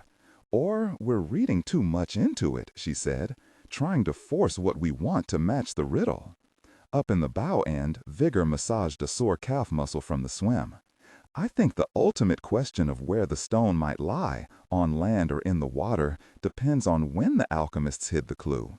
We estimated the clues were hidden sometime around the 13th century, maybe a little before or a little after, but that's the critical era of conflict between Gnosticism and Orthodoxy. So, did the alchemists hide their next clue before or after the pharaoh's lighthouse collapsed in 1303? No one had an answer. But a few minutes later, the compass needle gave a shaky twitch. Hold it, Gray hissed. The needle steadied again. Kat and Vigor glanced to them. Gray placed a hand on Rachel's shoulder. Go back. Rachel tweaked the throttle into neutral. Forward momentum stopped. She let the waves bob them backward. The needle pitched again, swinging a full quarter turn. Drop anchor, Gray ordered. She pressed the release, hardly breathing. Something's down there, Gray said. Everyone began to move at once, grabbing for fresh tanks. Monk woke with a start, sitting up. What? He asked blearily. Looks like you're going on guard duty again, Gray said, unless you want to take a dip. Monk scowled his answer. Once the boat was secure and the orange flag raised, the same 4 divers fell back into the water. Rachel bubbled out her buoyancy and sank under the waves. Gray's voice reached her through the radio. Watch your wrist compasses. Zero in on the anomaly. Rachel studied her compass as she descended. The water was fairly shallow here, less than 10 meters. She reached the sandy bottom quickly. The others dropped around her, hovering like birds. Nothing's here, Kat said. The seabed was a flat expanse of sand. Rachel stared at her compass. She kicked a body length away, then back again. The anomaly is right here. Gray lowered to the bottom and swept his wrist over the floor. She's right. He reached to his other wrist and unsheathed his knife. With the blade in hand, he began stabbing into the soft sand. The blade sank to the hilt each time. Silt stirred up, clouding the view. On his 7th stab, the knife plainly jarred, failing to penetrate more than a few centimeters. Got something, Gray said. He sheathed the knife and began digging in the sand. The view grew quickly murky, and Rachel lost sight of him. Then she heard him gasp. Rachel moved closer. Gray swept back. The disturbed sand dispersed and settled. Protruding from the sand was a dark bust of a man. I think that's magnetite, Kat said, studying the stone of the sculpture. She swept her wrist compass over the bust. The needle twirled. Lodestone. Rachel edged closer, staring at the face. There was no mistaking the features. She had seen the same countenance a couple of times today. Gray recognized it too. It's another sphinx. 12:14 p.m. Gray spent 10 minutes clearing the shoulders and upper torso, reaching the lion shape below. There was no doubt it was one of the sphinxes, like the others littered on the seabed. Hiding it among the others, Vigor said. I guess that answers the question of when the alchemists hid their treasure here. After the lighthouse collapsed, Gray said. Exactly. They hovered around the magnetic sphinx, waiting for the disturbed silt and sand to settle. Vigor continued. This ancient society of mages must have known the location of Alexander's tomb after Septimus Severus hid it in the 3rd century. They left it undisturbed, letting it safeguard the most valuable scrolls from the lost library. Then perhaps the quake in 1303 not only brought down the lighthouse, but exposed the tomb. They took the opportunity to hide more down there, using the chaotic time after the earthquake to plant their next clue, bury it, and allow the centuries to cover it up again. And if you're right, Gray said, that pinpoints the date when these clues were planted. Remember, we'd already estimated that the clues were laid around the 13th century. We were off by only a few years. It was 1303, the first decade of the 14th century. Vigor drifted closer to the statue. What? It makes me wonder. In that same decade, the true papacy was chased out of Rome and exiled in France. The anti-popes ruled Rome for the next century. So, similarly, the Magi bones were moved from Italy to Germany in 1162, another time when the true pope was chased out of Rome and an anti-pope sat on the papal seat. Gray followed this train of thought. So these alchemists hid their stuff whenever the papacy was in jeopardy. So it seemed. This would suggest that this society of mages had ties to the papacy. Perhaps the alchemists did indeed join the Gnostic Christians of those turbulent times, Christians open to the quest for arcane knowledge, the Thomas Christians. And this secret society merged with the Orthodox Church? Vigor nodded in the murky water. When the overall church came under threat, so did the secret church. So they sought safeguards, first moving the bones to safety in Germany during the 12th century. Then, during the embattled years of the exile, they hid the true heart of their knowledge. Even if this is true, how does this help us find Alexander's tomb? Cat asked. Just as the clues that led to St. Peter's tomb were buried in the stories of Catholicism, the clues here might be tied to the mythologies of Alexander, Greek mythologies. Vigor ran a gloved finger down the face of the statue. Why else mark the gateway with a sphinx? The riddle masters of the Greeks, Gray mumbled. And the monsters killed you outright if you didn't answer them correctly, Vigor reminded them. Perhaps choosing this symbol is a warning. Gray studied the sphinx as the sand cleared, its expression enigmatic. Then we'd better solve this riddle. 12:32 p.m. Final descent into Alexandria. The Gulfstream 4 private jet received clearance from the tower to land. Sei-chan listened to the chatter of the cockpit crew through the open doorway. She sat in the seat nearest the door. Sunlight blazed through the window on her right. A large form stepped to her left. Raoul. She continued to stare out the window as the jet tilted on a wing over the violet blue of the Mediterranean and lined up for the final approach to the runway. "What's the word from your contact on the ground?" Raoul asked, biting off each word. He must have noted her using the jet's airphone. She fingered the dragon charm on her necklace. "The others are still in the water. If you're lucky, they may solve this mystery for you. We won't need them for that." Raoul stepped back to join his men, a team of 16, including the court's master adept. Sei-chan had already met the esteemed Vatican bibliophile, Dr. Alberto Minardi, a lanky, silver-haired man with a pocked complexion, thick lips, narrow eyes. He sat in the back of the plane, nursing a broken nose. She had a full dossier on him. His ties to a certain Sicilian criminal organization ran deep. It seemed even the Vatican could not keep such weeds from taking root in their soil. Then again, she could not discount the keen edge to the man's mind. He had an IQ 3 points above Einstein. It had been Dr. Alberto Minardi who, 15 years ago, had discerned from the Dragon Court's library of Gnostic texts the ability of electromagnetism to unlock the energy of these superconducting metals. He had overseen the research project in Lausanne, Switzerland, and tested the effects on animal, vegetable, and mineral. And who would miss the occasional lone Swiss backpacker? These last experiments would turn the stomach of even the worst Nazi scientists. The plane began its final descent. Somewhere far below, the Sigma team labored. They were no threat. It would be as easy as shooting fish in a barrel. Riddle of the Sphinx, July 26, 12:41 p.m., Alexandria, Egypt. Remember that very fish? Monk radioed from the boat above. 12 feet down, Gray frowned up at the bobbing keel overhead. They had spent the last 5 minutes ruling out various options. Maybe the Sphinx sat atop a tunnel, but how would they move a ton of stone? Levitation was discussed, using the amalgam, like back at St. Peter's.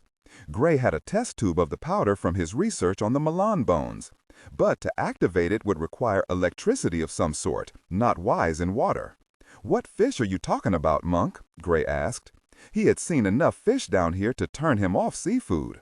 "From the first riddle," Monk answered. "You know, the painted fish in the catacombs." "What about it?"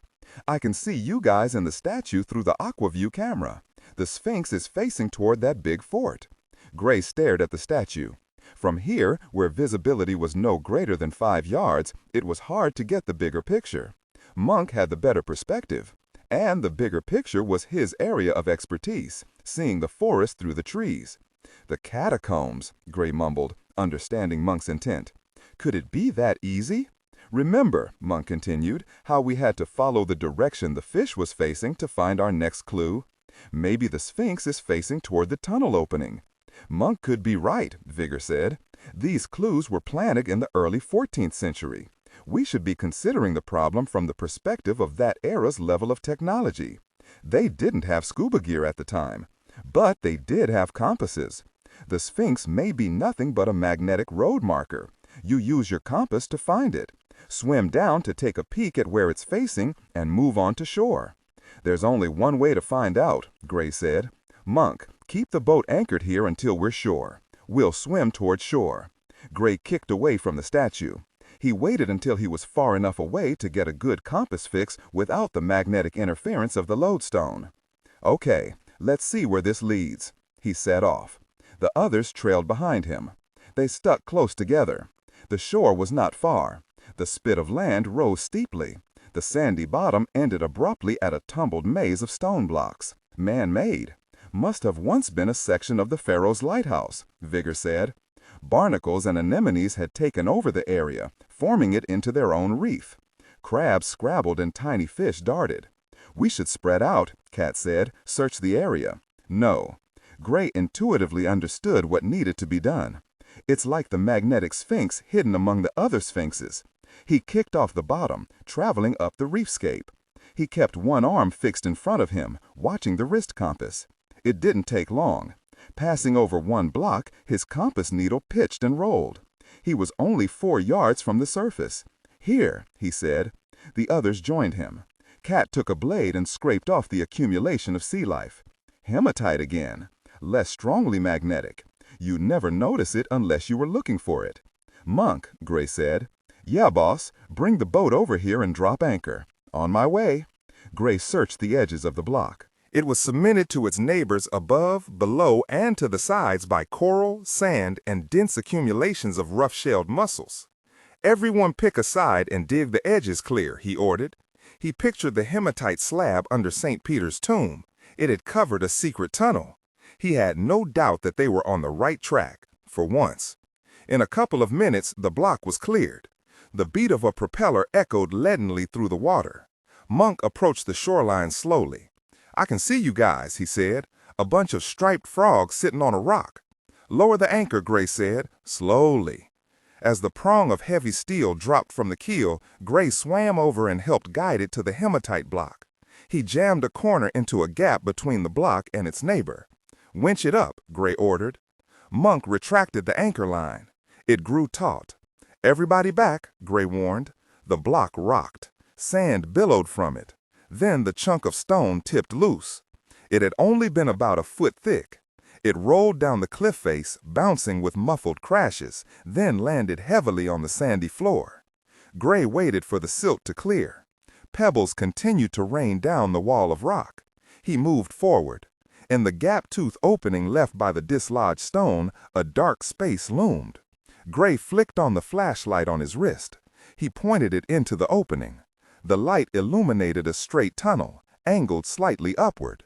It was a tight squeeze, no room for air tanks. Where did it lead? There was only one way to find out. Gray reached to the buckles securing his air tank. He shimmied out of them. "What are you doing?" Rachel asked. "Someone's got to go take a look." "We could unrig the boat's aquaview camera," Kat said. "Use a fishing pole or an oar to push the camera inside." It wasn't a bad plan, but it would take time. Time they didn't have. Gray settled his tank to a shelf of rock. "I'll be right back." He took a deep breath, unhooked the regulator hose from his mask, then turned to face the tunnel. It would be snug. He remembered the riddle of the Sphinx, how it described the first stage of man, crawling on all fours. It was a fitting way to enter. Gray ducked his head, arms forward, flashlight leading. He kicked off and sailed into the cramped tunnel. As the tunnel swallowed him up, he remembered Vigor's earlier warning about the riddle of the Sphinx. Get it wrong, and you were dead. 1:01 p.m. As Gray's flippers vanished into the tunnel, Rachel held her breath. It was foolhardy madness. What if he got stuck? What if a section of the tunnel collapsed? One of the most dangerous forms of scuba diving was cave diving. Only those with a death wish enjoyed that sport, and they had air tanks. She clutched the edge of the rock face with her gloved fingers. Uncle Vigor shifted to her side. He placed his hand over hers, urging confidence. Kat crouched by the opening. The woman's flashlight pierced the dark tunnel. "I can't see him." Rachel's grip on the rock tightened. Her uncle felt her flinch. He knows what he's doing. He knows his limits. Does he? Rachel had recognized the edge of wildness about him in the last few hours. It both thrilled her and scared her. She had spent enough time with him. Gray did not think like other people. He operated at the fringes of common sense, trusting his quick thinking and reflexes to pull him out of tight scrapes. But the sharpest mind and fastest reflexes would not help you if a wall of rock dropped on top of your head. A chop of words reached her. "Can clear?" "Okay." It was Gray. "Commander," Kat said loudly, "you're breaking up." "Hang." Kat glanced at them. Through her mask, her frown was clear. "Is this better?" Gray said, the reception steadier. "Yes, Commander." "I was out of water, had to duck my head back down." His voice sounded excited. "The tunnel is short," he said, "a straight shot angled up. If you take a deep breath and kick a bit with your fins, you'll pop right up here." "What did you find?" Uncle Vigor asked. "Some stone tunnels. Look solid enough. I'm going to push forward and explore." "I'm going with you," Rachel blurted out. She struggled with the buckles on her vest. "First, let me make sure it's safe." Rachel shrugged out of her air tank and vest and propped them into a crevice. Gray wasn't the only bold one. "I'm coming up." "Me too," her uncle said. Rachel took a breath and undid her hose. Free, she swam to the tunnel opening and ducked through. It was pitch dark. In her haste, she had forgotten to turn on her flashlight. But as she flicked her legs and pushed deeper, a ripple of light appeared, only 3 meters ahead. Her buoyancy helped propel her. The light grew. The tunnel widened to either side. In a matter of moments, she popped out into a small pool. Gray frowned at her. He stood on the stone bank that lipped the circular pool. A drum-shaped chamber opened around her. A man-made cave. The roof was corbelled in narrowing rings, giving it the appearance of being inside a tiny step pyramid. Gray held out an arm for her. She didn't refuse, gawking at the chamber. He helped haul her out. "You shouldn't have come," he said. "And you shouldn't have gone," she countered, but her eyes were still on the blocks of stone around her. "Besides, if this place has withstood an earthquake that toppled the Pharaoh's lighthouse, I think it can handle my footsteps." At least, she hoped so. 1:04 p.m. A moment later, Vigor appeared, splashing up into the pool. Gray sighed. He should have known better than to try to keep these two away. Rachel shed her mask and pushed back her hood. She shook loose her hair, then bent to help the Monsignor out of the water. Gray kept his mask in place and ducked his head under the water. The radio worked best with water contact. "Kat, maintain a post by the tunnel exit. Once we're out of the water, we'll lose communication pretty quickly." "Monk, if there's any trouble, relay it to Cat so she can fetch us." He received affirmatives from both. Cat sounded irritated. Monk was glad to stay where he was. "You go ahead. I've pretty much had my fill of crawling around in tombs." Gray straightened and finally pulled away his own mask. The air smelled surprisingly fresh, if not a tad crusty with algae and salt. There must be a few crevices to the surface. "A tumulus," Vigor said, free of his own mask. He eyed the stone ceiling. "An Etruscan tomb design. 2 tunnels led out from here, angled apart." Gray was anxious to explore. One was taller than the other, but narrower, barely wide enough for one man to pass through. The other was low, requiring one to hunch a bit, but it was wider. Vigor touched the blocks that made up one wall. Limestone, cut and fitted tightly, but feel, the blocks are cemented with lead. He turned to Gray. "According to the historical record, this is the same design as the Pharaoh's lighthouse." Rachel stared around her. This might be part of the original lighthouse, perhaps a subfloor or basement cellar. Vigor headed for the closest tunnel, the shorter of the two. "Let's see where this leads." Gray blocked him with an arm. "Me first." The Monsignor nodded his head, a bit apologetic. "Of course." Gray leaned down, pointed his flashlight. "Conserve your flashlight's batteries for now," he instructed. "We don't know how long we'll be down here." Gray took a step forward, hunched beneath the low roof. A twinge pricked his back from one of the bruising slugs he had taken back in Milan. He felt like an old man. He froze. "Gosh." Vigor bumped into him from behind. "Back, back, back," he urged. "What?" Vigor asked, but obeyed. Gray retreated into the pool chamber. Rachel eyed him oddly. "What's wrong?" "You ever hear the story about the man who had to choose between 2 doors? Behind one hid a tiger, the other a lady?" Rachel and Vigor nodded. "I could be wrong, but I think we're faced with a similar dilemma. 2 doors." Gray pointed to each dark tunnel. "Remember the riddle of the Sphinx, marking the ages of man? Crawling, upright, and bent over? It took crawling to get into here." Gray recalled thinking that when he entered the tunnel, now 2 ways lead forward, he continued. One where you can walk upright, another which requires you to hunch. Like I said, I could be wrong, but I'd prefer we take that other tunnel first, the one where you walk upright, the second stage of man. Vigor eyed the tunnel they had been about to enter. In his profession as an archaeologist, he must know all about booby-trapped tombs. He nodded. No reason to be hasty. No reason at all. Gray circled the pool to the other tunnel. He shone his flashlight and led the way. It took about 10 steps until he breathed again. The air grew a bit musty. The tunnel must be leading into the depths of the peninsula. Gray could almost sense the weight of the fort above him. The passage made a series of sharp jags, but eventually his light revealed the tunnel's end. A larger space opened ahead. The glow of his flashlight reflected off something beyond. Gray continued more slowly. The others crowded behind him. "What do you see?" Rachel asked at the end of the line. "Amazing." 1:08 p.m. on the monitor of the Aquaview camera, Monk watched Cat cooling her heels by the tunnel entrance. She sat perfectly still, hovering with minimal effort, a conservation of energy. As he spied, she shifted ever so subtly, underwater Tai Chi. She stretched a leg, turning a thigh, accentuating the long curve of her body. He trailed a finger down the screen of a monitor. A perfect S. Perfect. He shook his head and turned away. Who was he fooling? He searched the flat expanse of blue water. He wore polarized sunglasses, but by now the constant noonday glare made his eyes ache. And the heat, even in the shade, it had to be over 100 degrees. His dry suit chafed. He had unzipped and peeled down the upper section of suit and stood bare-chested.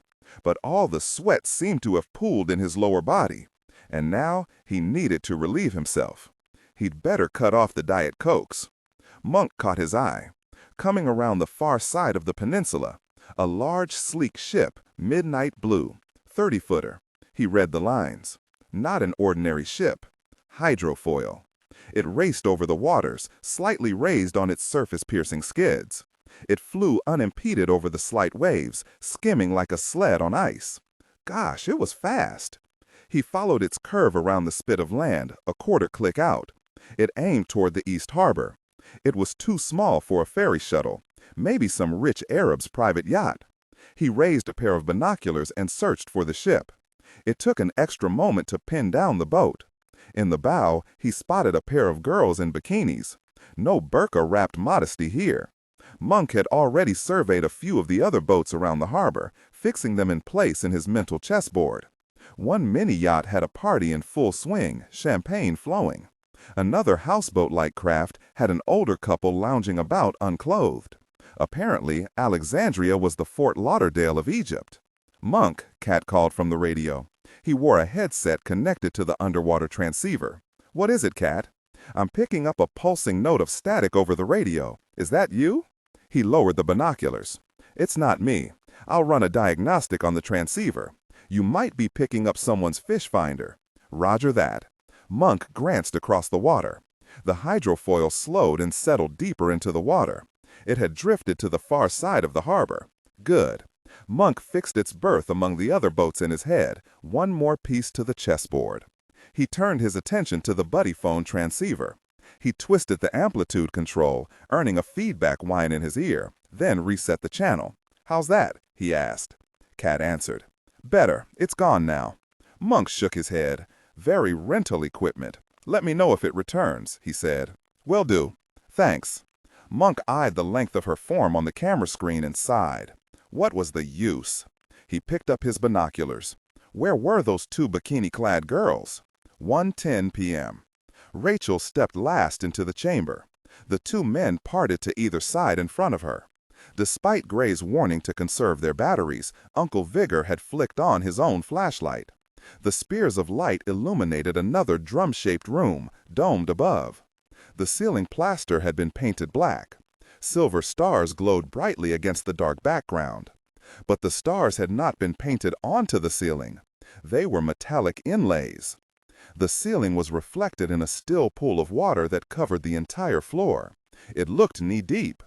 The effect of the mirrored image in the water created a mirage of the perfect sphere of stars, above and below. But that still wasn't the most amazing sight. Resting in the middle of the chamber, rising from the pool of water, stood a giant pyramid of glass, as tall as a man. It seemed to float in the center of the phantom sphere. The glass pyramid glinted with a familiar golden hue. "Could it be?" Uncle Vigor muttered. "Gold glass," Gray said. "A giant superconductor." They spread out along the narrow lip of stone that surrounded the pool. 4 copper pots rested in the water at the edges of the pools. Her uncle inspected one, then moved on. "Ancient lamps," Rachel guessed, but they had brought their own illumination. She studied the structure in the middle of the pool. The pyramid was square-bottomed, 4-sided, like the pyramids of Giza. "Something's inside it," Rachel said. The reflection off the glass surfaces of the pyramid made details inside difficult to discern. Rachel hopped into the water. It was a little deeper than her knees. "Careful," Gray said. "Like you'd take that advice," she shot back, wading toward the pyramid. Splashes behind her announced the others were following. They crossed to the glass structure. Her uncle and Gray repositioned their lamps to penetrate the pyramid. 2 shapes appeared. One stood in the exact center of the pyramid. It was a bronze sculpture of a giant finger, raised and pointing up. So large, she doubted she could get her arms around it. The detail work was masterful, from the trimmed fingernail down to the wrinkles at the knuckles. But it was the shape below the raised finger that drew most of her attention. A figure, crowned and masked in gold, robed in a flow of white gown, lay atop a stone altar. The arms outstretched to either side, Christ-like. But the golden face was distinctly Greek. Rachel turned to her uncle. "Alexander the Great." Her uncle stepped slowly around, getting a view from all angles. His eyes glistened with tears. His tomb. The historical record mentioned his last resting place was in glass. He reached to touch one of the outstretched hands, buried only a few centimeters into the glass, then thought better of it and lowered his arm. "What's with the bronze finger?" Gray asked. Uncle Vigor stepped back to them. "I think it's from the Colossus of Rhodes, the giant statue that spanned the island's harbor. It represented the god Helios, but was modeled after Alexander the Great. No part of the statue was thought to still exist. Now this last remnant has become Alexander's headstone, Rachel said. I think all of this is a testament to Alexander, her uncle said, and to the science and knowledge he helped foster. It was at the Library of Alexandria that Euclid discovered the rules of geometry. All around here are triangles, pyramids, circles. Uncle Vigor then pointed up and down. The reflected sphere split by water harkens to Aristophanes, who at Alexandria calculated the diameter of the earth. Even the water here, it must be fed through small channels to keep this pool full. It was at the library that Archimedes designed the first screw-shaped water pump, which is still in use today. Her uncle shook his head at the wonder. All of this is a monument to Alexander and the lost Library of Alexandria. That reminded Rachel of something. Weren't there supposed to be books down here? Didn't Septimus bury the most important scrolls of the library down here? Vigor searched around. They must have been cleared out after the quake, when the clues were planted here. The knowledge must have been taken and sent to whatever hidden vault we seek. We must be close. Rachel heard the quaver in her uncle's voice. What else might they discover? But before we move on, Gray said, we first must solve this riddle. No, Uncle Vigor said, the riddle is not even exposed yet. Remember, it's St. Peter's. We must pass some test, prove our knowledge, like the Dragon Court did with their understanding of magnetism. Only after that was the secret revealed. Then what are we supposed to do? Gray asked. Uncle Vigor stepped back, his eyes on the pyramid. We have to activate this pyramid. And how do we go about doing that? Gray asked. Vigor turned to Gray. I need some soda. 1:16 p.m. Gray waited for Cat to ferry up the last of the cans of Coke. They needed 2 more six-packs. Does it matter if it's Diet Coke or regular? Gray asked.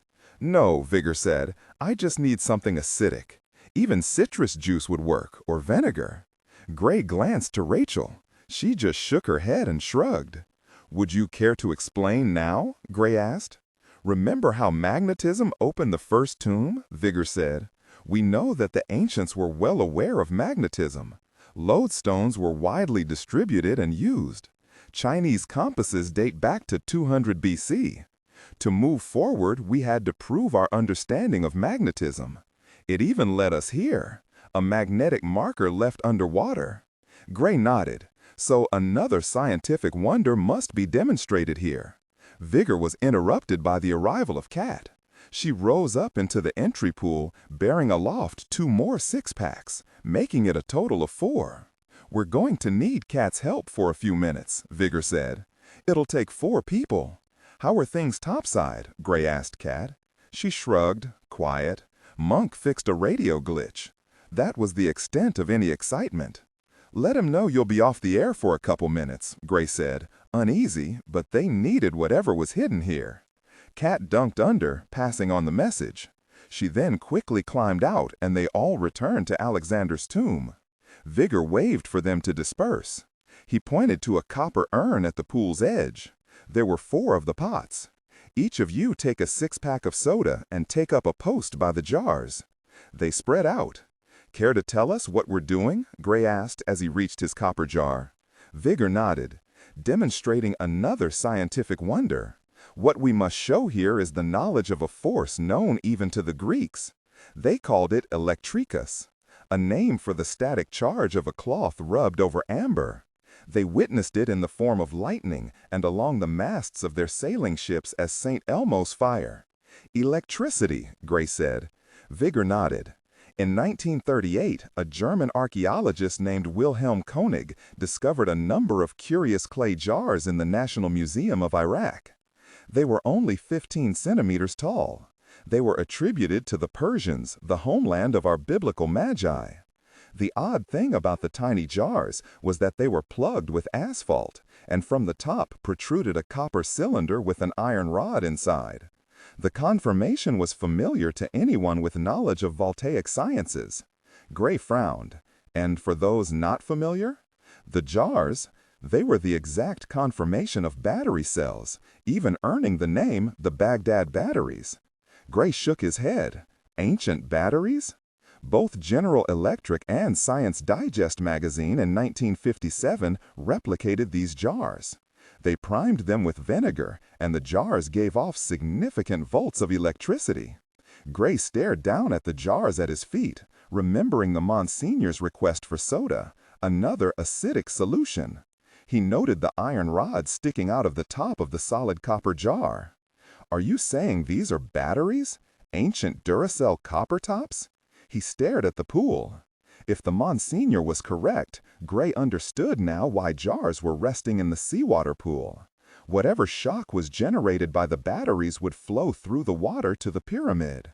"Why don't we just jumpstart the pyramid?" Cat said.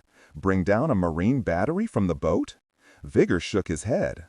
"I think the activation is tied to the amount of current and the position of the batteries. When it comes to the magnitude of power in these superconductors, especially one this size, I think we should stick to the original design." Gray agreed. He remembered the quake and the destruction inside the basilica. That had been with only a single cylinder of M-state powder. He eyed the giant pyramid and knew they'd better heed the Monsignor's recommendation. "So what do we do?" Gray asked. Vigor popped the top to one of his sodas. "On my count, we fill up the empty batteries." He stared around the group. "Oh, and I suggest we stand well back." 1:20 p.m. Monk sat behind the boat's wheel, tapping an empty can of soda on the starboard rail. He was tired of all this waiting. Maybe scuba diving wasn't so bad. The water looked inviting as the day's heat rose. The loud rumble of an engine drew a glance across the harbor. The hydrofoil, which had seemed to drop anchor, was on the move again. He listened to the engine throttle up. There seemed to be a bit of commotion on the deck. He reached for his binoculars. Better safe than sorry. As he raised the binoculars, he glanced to the monitor of the AquaView camera. The tunnel continued to be unmanned. What was taking Cat so long? 1:20 p.m. Gray emptied his third can into the cylinder core of his jar. Soon coke was bubbling down the copper side of the battery. Full. He stood up and took the last swig from his soda can. Ugh, diet. The others finished about the same time, standing and moving back. A bit of carbonation frothed out the tops of all the cylinders. Nothing else happened. Maybe they had done it wrong, or the soda wouldn't work. Or, even more likely, the Monsignor's idea was simply full of crap. Then a spark danced from the tip of the iron rod of Gray's jar and cascaded down the copper surface to fizzle out in the seawater. Similar weak pyrotechnics drizzled from the other batteries.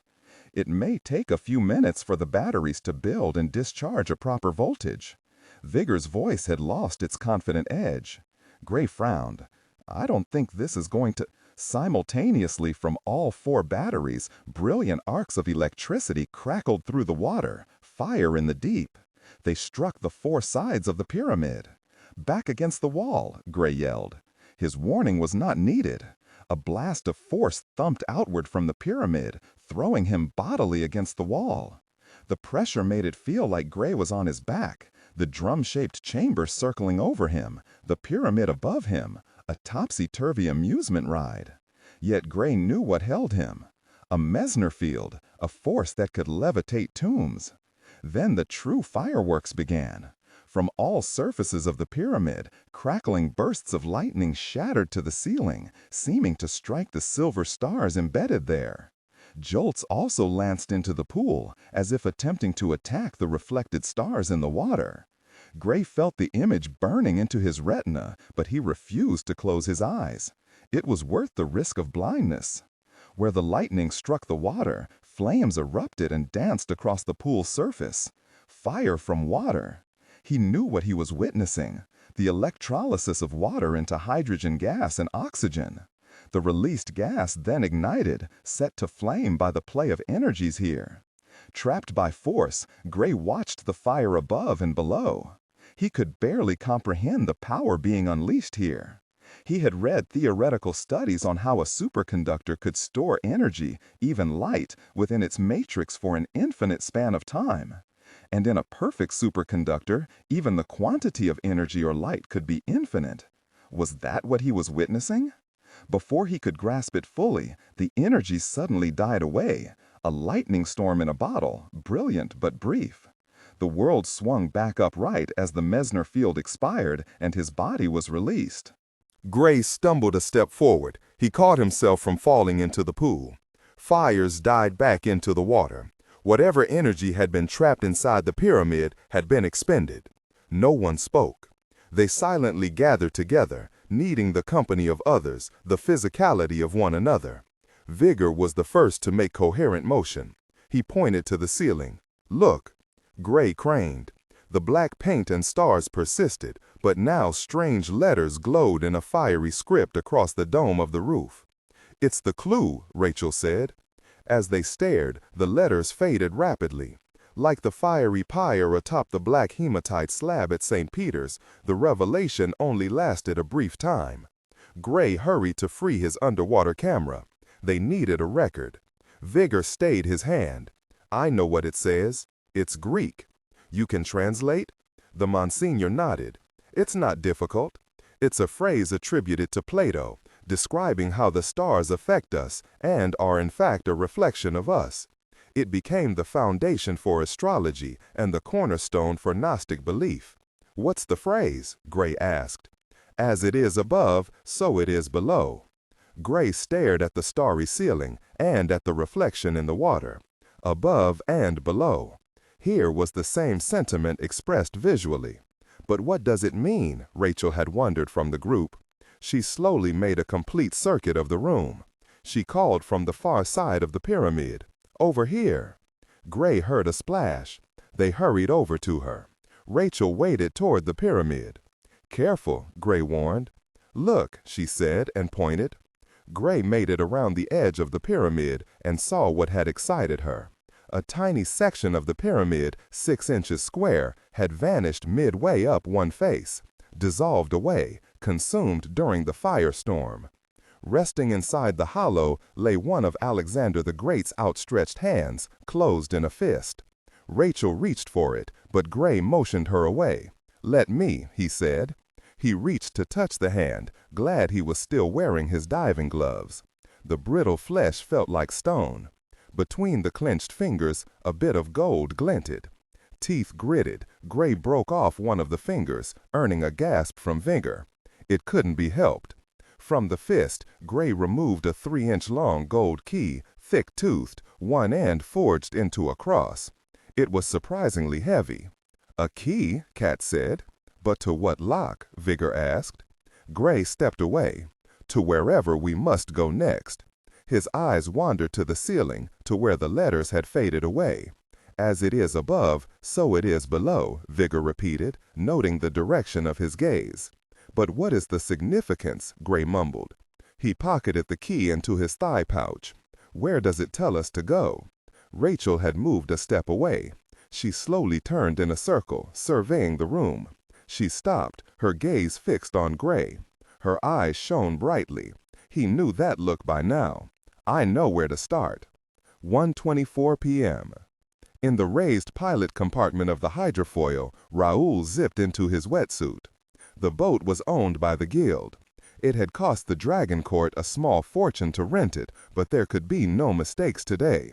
"Bring us in along a sweeping curve, as near as possible without raising suspicion," he ordered the captain, a dark-skinned Afrikaner with a pattern of pinpoint scars over his cheeks. 2 young women, one black, one white, flanked the man.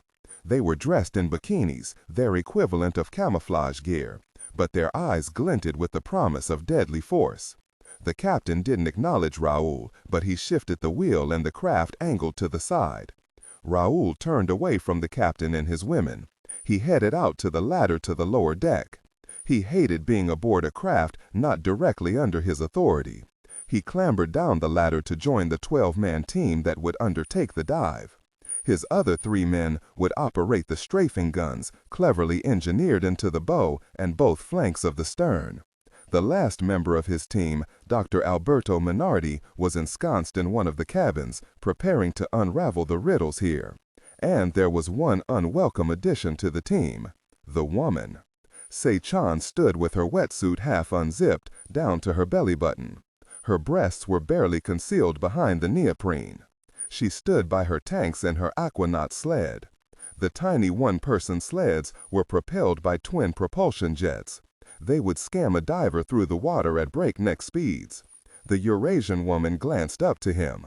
Raoul found her mixed heritage repellent, but she served her purpose. His eyes traveled along the length of her bare midriff and chest. 2 minutes alone with her, and he'd make sure that constant disdainful smirk was gone. But for now, the difficult person had to be tolerated. This was guild territory. Se-chan had insisted on accompanying the assault team. Only to observe and offer advice, she had purred. Nothing more. Still, he spotted the spare gun among her stack of diving gear. "We evac in 3 minutes," Raoul said. They would go overboard as the hydrofoil slowed to turn, around the peninsula, just sightseers getting a closer look at the old fort. They would swim into position from there. The hydrofoil would hang back, ready to intercede with its guns if necessary. Se-chan tugged on her zipper. "I've had our radio man intermittently jamming their communications, so when their radios go fully out, they'll be less suspicious." Raoul nodded. She had her uses. He'd give her that much respect. With a final check of his watch, he lifted an arm and made a circling gesture with a finger. "Mount up," he said. 1:26 p.m. Back in the tunnel entrance to Alexander's tomb, Rachel knelt down on the stone floor. She worked on her project, preparing to prove her point. Gray spoke to Kat. "You'd better get back out in the water. Check in with Monk. It's been longer than the couple minutes we had told him. He'll be getting edgy." Kat nodded, but her eyes glanced around the room, settled on the tomb pyramid. Reluctantly, she turned and headed back down the tunnel toward the entry pool. Vigor finished his own inspection of the tomb chamber.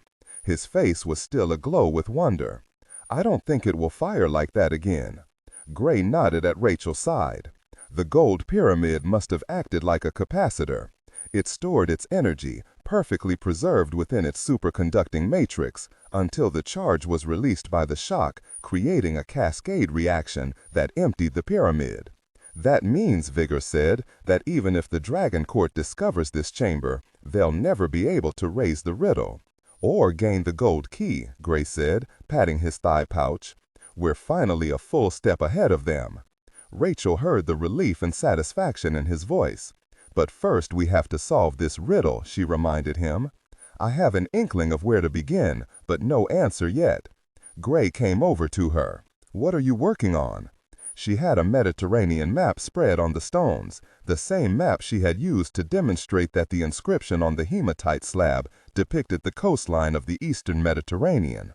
With a black felt marker, she had carefully drawn spots on the map and assigned names to each. Sitting back, she waved an arm to the tomb chamber. The phrase, "as it is above, so it is below," was originally meant to bring the stars' positions into our own lives. "Astrology," Gray said. "Not exactly," Vigor argued. "The stars truly ruled ancient civilizations. Constellations were the timekeepers of seasons, the guideposts for travel, the home of the gods. Civilizations honored them by building their monuments as a reflection of the starry night. A new theory about the 3 pyramids of Giza is that they were aligned as such to match the 3 stars of Orion's belt. Even in more modern times, every Catholic cathedral or basilica is built along an east-west axis to mark the rising and setting of the sun. We still honor that tradition. So we're supposed to look for patterns," Gray said. "Significant positions of something in the sky or on the earth." "And the tomb is telling us what to pay attention to," Rachel said. "Then I must be deaf," Gray said. Her uncle had figured it out by now, too. "The bronze finger of the Colossus," he said, staring out at the tomb. "The giant pyramid, perhaps representative of the one at Giza. The remnants of the pharaoh's lighthouse above us. Even the drum-shaped tomb might harken back to the mausoleum of Halicarnassus." "Am sorry," Gray said with a frown. "The mausoleum of what?" "It was one of the 7 wonders," Rachel said. "Remember how closely Alexander was tied to them all?" "Right," Gray said. "Something about his birth coinciding with one and his death another." "The Temple of Artemis," Vigor said with a nod. And the Hanging Gardens of Babylon. They're all connected to Alexander to here. Rachel pointed to the map she was working on. I've marked all their locations. They are spread throughout the eastern Mediterranean. They are all localized in the same region mapped out on the hematite slab. Gray studied the map. Are you saying we're supposed to be looking for a pattern among the 7 of them? As it is above, so it is below, Vigor quoted. Where do we even begin? Gray asked. Time, Rachel said, or rather the progression of time, as hinted at by the Sphinx's riddle, moving from birth to death. Gray's eyes narrowed, then widened with understanding. Chronological order. When the wonders were built. Rachel nodded. But I don't know the order. I do, Vigor said. What archaeologists in the region wouldn't? He knelt down and took the felt marker. I think Rachel is right.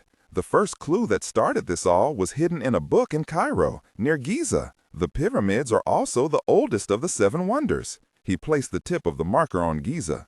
I find it interesting that this tomb lies under the pharaoh's lighthouse. Why's that? Gray asked. Because the lighthouse was the last of the wonders to be built, from first to last. This might also indicate that wherever we go next might be the end of the road, the last stop. Uncle Vigor leaned down and carefully drew lines, connecting the 7 wonders in order of their construction, from Giza to Babylon, then on to Olympia, where the statue of Zeus towered. Alexander's supposed real father, Rachel reminded. From there, we go to Artemis Temple at Ephesus, then Halicarnassus, then the island of Rhodes, until at last we reach our own spot on the map, Alexandria and its famous lighthouse. Her uncle leaned back. Is anyone still wondering if we're not on the right track? Rachel and Gray stared at his handiwork. Christ, Gray swore. It forms a perfect hourglass, Rachel said. Vigor nodded. The symbol for the passage of time itself, formed by 2 triangles. Remember that the Egyptian symbol for the white powder fed to the pharaohs was a triangle. As a matter of fact, triangles were also symbolic for the benben stone of the Egyptians, a symbol of sacred knowledge. What's a benben stone? Gray asked. Rachel answered. They're the caps placed over the tips of Egyptian obelisks and pyramids. But they're mostly represented by triangles in art, her uncle added. In fact, you can see one on the back of your own dollar bill. American currency shows a pyramid with a triangle hovering over it. The one with the eye inside it, Gray said. An all-seeing eye, Vigor corrected. Symbolic of that sacred knowledge I was talking about. It makes one wonder if this society of ancient mages didn't have some influence on the early fraternities of your forefathers. This last was said with a smile. But certainly for the Egyptians, there seems to be an underlying theme of triangles, sacred knowledge, all tying back to the mysterious white powder. Even the name benben makes this connection. What do you mean? Rachel said, intrigued. The Egyptians implied significance to the spelling of their words. For instance, AI in ancient Egyptian translates to brain. But if you reverse the spelling to SIA, that word means consciousness. They use the very spelling of the words to connect the two, consciousness to the brain. Now back to benben. The letters BN translate to sacred stone, as I mentioned. But do you know what you get if you spell it backward? Rachel and Gray shrugged at the same time. NE translates to gold. Gray let out a breath of surprise. So gold is connected to sacred stone and sacred knowledge? Vigor nodded. Egypt is where it all began. But where does it end? Rachel asked, staring down at her map. What is the significance of the hourglass? How does it point to the next location? They all stared out at the pyramidal tomb. Vigor shook his head. Gray knelt down. It's my turn at the map. You have an idea? Vigor said. You don't have to sound so shocked. 1:37 p.m. Gray set to work, using the back of his knife as a straight edge. He had to get this right. With the felt rocker in hand, he spoke as he worked, not looking up. That big bronze finger, he said. See how it's in the exact center of the room, positioned under the dome? The others glanced out to the tomb.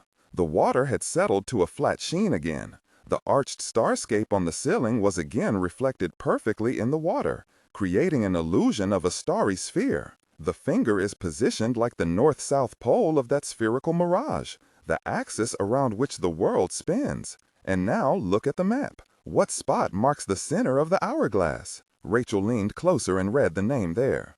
The island of Rhodes, she said, where the finger came from. Gray smiled at the wonder in her voice. Was it from the revelation or the fact that he had discovered it?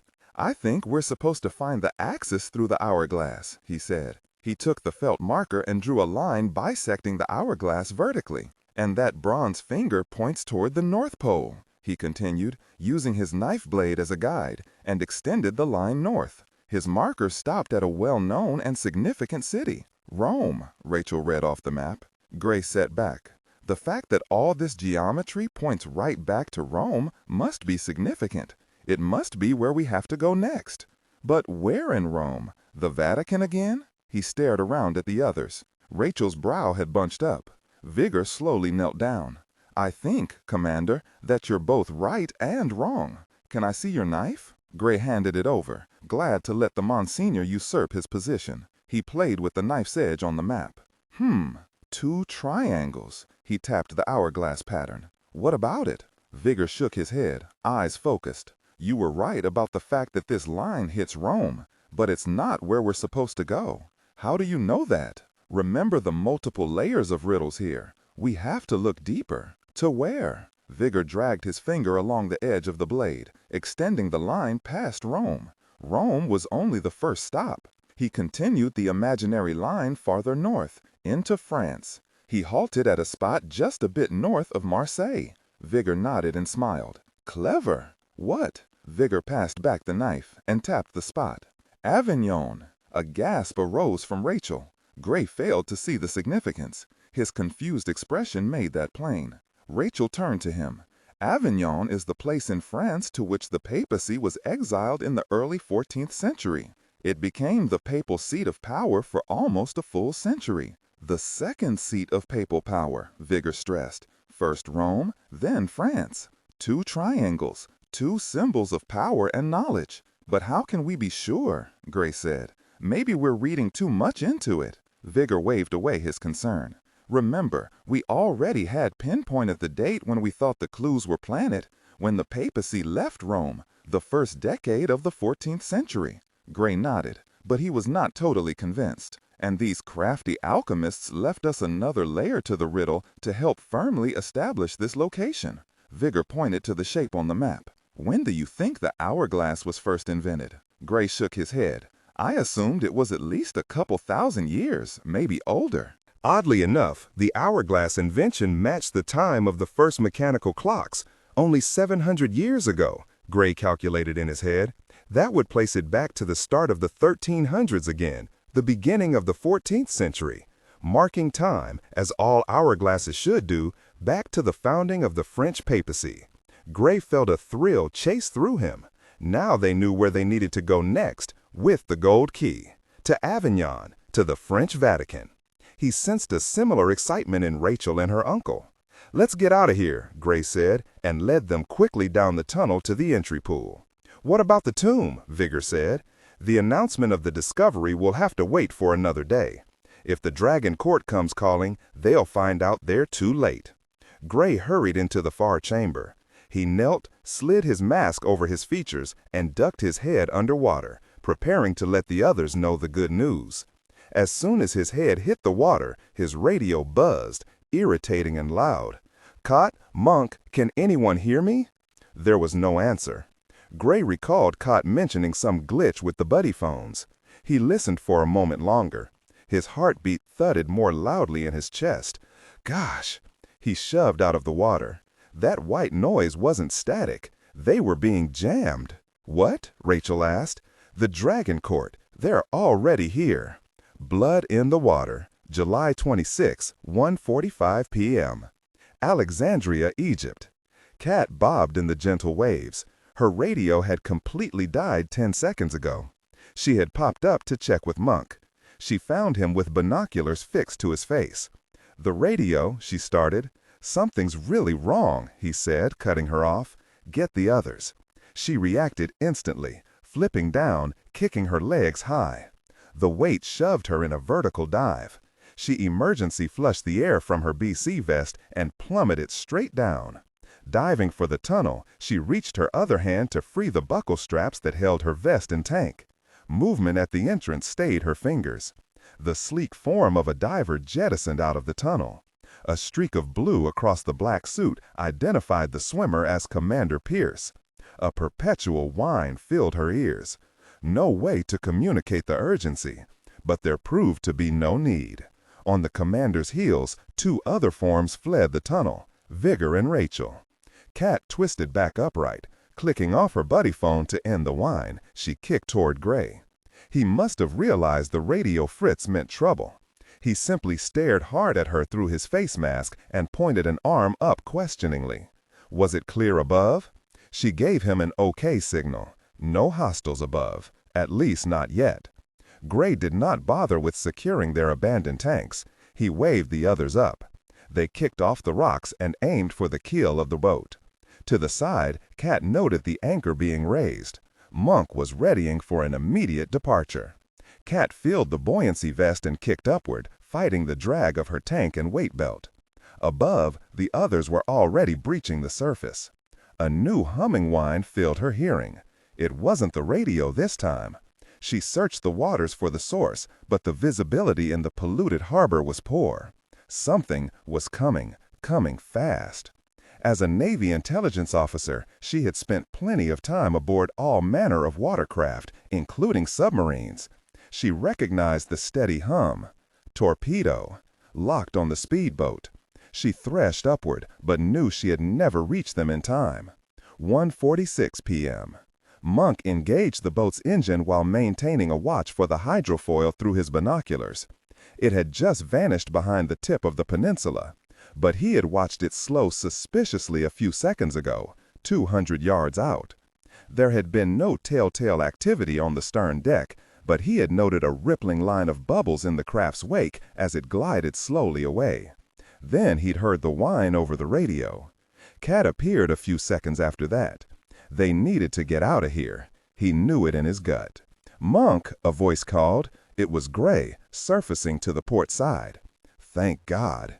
He began to lower his binoculars when he spotted a streaking object racing through the water. A fin cleaved through the waves. A metal fin. Gosh. Dropping the binoculars, Monk shoved the throttle to full. The boat bucked forward with a scream of the engine.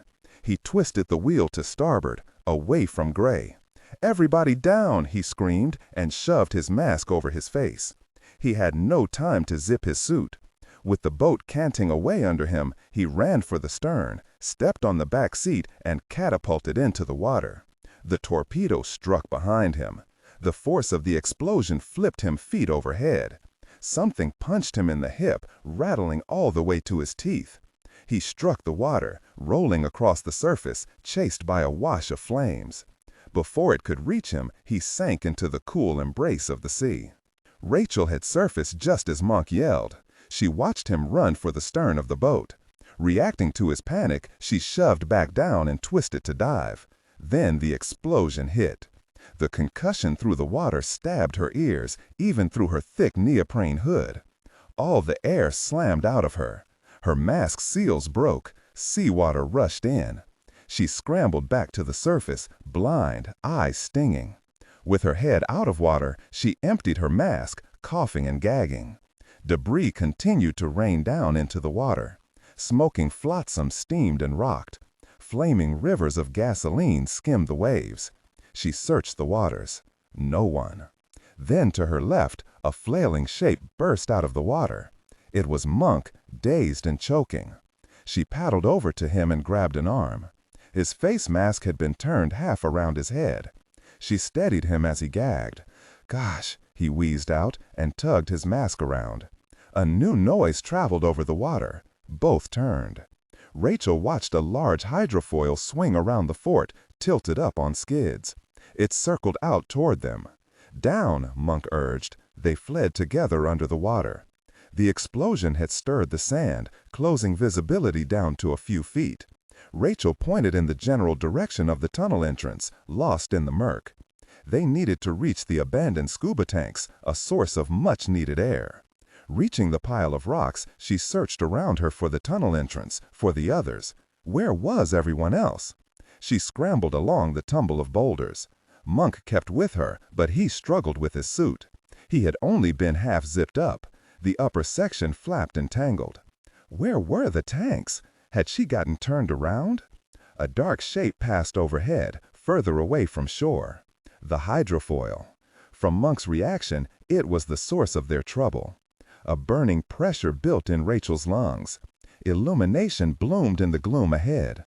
She moved instinctively toward it, hoping to find her uncle or Gray. Out of the murk, a pair of divers swept into view, leaning on motorized sleds. Silt spiraled behind them. The divers swung out to trap them against the shore. Lit by their lamps, steel arrowheads glinted, spear guns. To emphasize the threat, a popping zip sounded. A lance of steel streaked at Monk. He jerked aside. The spear pierced the loose half of his suit, shredding through. Rachel held her palms up toward the divers. One of them pointed a thumb, ordering them to the surface. Caught. Gray helped Vigor. The Monsignor had knocked into him when the boat had exploded. He had taken a chunk of fiberglass to the side of his head, slicing through his neoprene suit. Blood flowed from the cut. Gray had no way of judging the damage, but the older man was dazed. Gray had managed to reach the air tanks and now helped hook the Monsignor up. Vigor waved him off as the air flowed. Gray swung to a second tank and rapidly reconnected his regulator. He took several deep breaths. He eyed the tunnel opening. There was no refuge to be found in there. The Dragon Court would certainly come here. Gray would not be trapped in another tomb. Grabbing up his tank, Gray pointed away. Vigor nodded, but his face searched the clouded waters. Gray read his fear. Rachel. They had to survive to be of any help. Gray headed out, leading Vigor. They would find a niche among the fall of boulders and debris to hide in. Earlier, he had noted a sunken, rusted skiff about 10 yards off, overturned and tilted against the rocks. He guided Vigor along the cliff. The scuttled boat appeared. He settled the Monsignor in its shadow. He motioned for Vigor to stay, then slipped on his tank, freeing his arms. Gray pointed outward and made a circling motion. I'm going to search for the others. Vigor nodded, trying, it seemed, to look hopeful. Gray headed back toward the tunnel, but he kept close to the seabed. The others, if able, would make for the air tanks.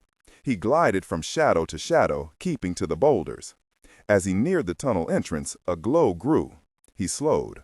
Individual lights differentiated, splashing over the rocks and pointed outward. He moved into the darkness behind a chunk of stone and spied. Black-suited divers clustered around the tunnel opening. They wore mini-tanks, containing less than 20 minutes of air, made for short dives. Gray watched one diver duck through the opening and vanish. After a few seconds, some confirmation must have been passed along. Another 5 divers swept one after the other into the tunnel. Gray recognized the last sleek shape to disappear into the tomb shaft. Sei-chan. Gray swung away. None of his teammates would come here now. As he moved out of hiding, a shape welled up in front of him, appearing from nowhere. Large. The razor tip of a spear gun pressed into the flesh of his belly. Lights flared around him. Behind the mask, Gray recognized the heavy countenance of Raoul. Rachel helped free Monk. The spear shaft had pinned a flap of his suit to the seabed. She tugged him loose. 2 yards away, the 2 divers hovered on their sleds, like surfers on broken surfboards. One motioned them to the surface. Now. Rachel didn't need the urging. As she obeyed, a dark shadow swept up and behind the pair of divers. What? 2 flashes of silver flickered. One diver clutched his air hose. Too late. Through the man's mask, Rachel saw his gasped breath draw in a wash of seawater. The second was even less lucky. He was ripped clean off his sled, torn away by a knife lodged in his throat. Blood spread in a cloud. The attacker wrenched the blade free, and the cloud thickened. Rachel spotted the pink stripe against the attacker's black suit. Cat. The first diver choked and writhed, drowning in his mask. He attempted to flee to the surface, but Cat was there. Knives in both hands dispatched him with brutal efficiency. Cat kicked his form away.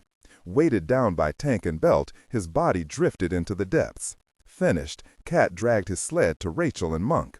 She pointed up to the surface and motioned to the sled to make a fast getaway. Rachel had no idea how to operate the vehicle, but Monk did. He mounted the half-board and grabbed the handlebar-like controls. He waved for Rachel to climb atop him and ride piggyback.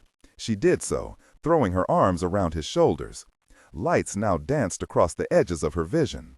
Cat swam for the other sled, a spear gun in hand. Monk twisted the throttle, and the sled dragged them away, upward, toward safety, toward fresh air. They burst from the surf like a breaching whale, then slammed back down. Rachel was jarred, but she kept her grip tight. Monk raced them across the smooth waters, zigzagging through the flaming debris field. Oil lay thick over the water. Rachel risked freeing a hand to rip up her mask, sucking in air. She tugged Monk's mask up, too. "Ow," he said. "Watch the nose." They passed the overturned bulk of their speedboat, only to find the long form of the hydrofoil waiting for them on the left. "Maybe they haven't seen us," Monk whispered. Gunfire chattered, strafing across the water, aiming right for them. "Hang on," Monk yelled. The point of Raoul's spear dug Gray out of his hiding place. Another diver raised a second spear to the side of Gray's throat. As Gray moved, a knife slashed at him, wielded by Raoul. He flinched, but the blade only cut the straps to his tank. The heavy cylinder dropped toward the bottom. Raoul waved for him to unhook the regulator. Did they mean to drown him? Raoul pointed to the nearby tunnel entrance. Apparently, they meant to interrogate him first. He had no choice. Gray swam to the entrance, flanked by guards. He dove through, trying to think of some plan. He sailed up to the entry pool and found the chamber ringed with other men in wetsuits. Their mini-tanks were small enough to allow them to traverse the tunnel. Some were shedding out of their vests and tanks. Others pointed spear guns, alerted by Raoul. Gray climbed out of the pool and removed his mask. Every move was tracked by the point of a spear. He noted Sei-chan leaning against one wall, seeming oddly relaxed. Her only acknowledgement was the raise of a single finger. "Hello." At Gray's other side, a shape plowed upward into the entry pool. Raoul. In a single movement, the large man one-armed his way out of the pool and to his feet, a gymnastic demonstration of power. His frame must have barely fit through the tunnel. He had abandoned his mini-tanks outside. Dragging off his mask and peeling back his hood, he strode to Gray. It was the first time Gray had a good look at the man. His features were craggy, nose long and thin, aquiline. His coal-black hair hung to his shoulders. His arms were massed with muscle, as thick around his Gray's thigh, plainly grown from steroids and too much time spent in the gym, not from real-world labor. Euro trash, Gray thought. Raoul towered over him, trying to intimidate. Gray just lifted an eyebrow quizzically. "What?" "You're going to tell us everything you know," Raoul said. His English was fluent, but it was heavily accented with disdain and something Germanic. "And if I don't?" Raoul waved an arm as another form splashed up into the entry pool. Gray immediately recognized Vigor. The Monsignor had been found. "There's not much a side-scanning radar can't detect," Raoul said. Vigor was dragged bodily from the pool, not gently. Blood from his scalp wound dribbled down one side of his face. He was shoved toward them, but he tripped from exhaustion and fell hard to his knees. Gray bent down to go to his aid, but a spearhead drove him back. Another diver surfaced in the pool. He was clearly weighted down. Raoul stepped over and unburdened the man. It was another of those barrel-shaped charges, an incendiary grenade. Raoul slung the device over a shoulder and stepped back to them. He raised his own spear gun and pointed it at Vigor. Any missteps and the Monsignor will face severe consequences. Gray straightened. "What do you want to know?"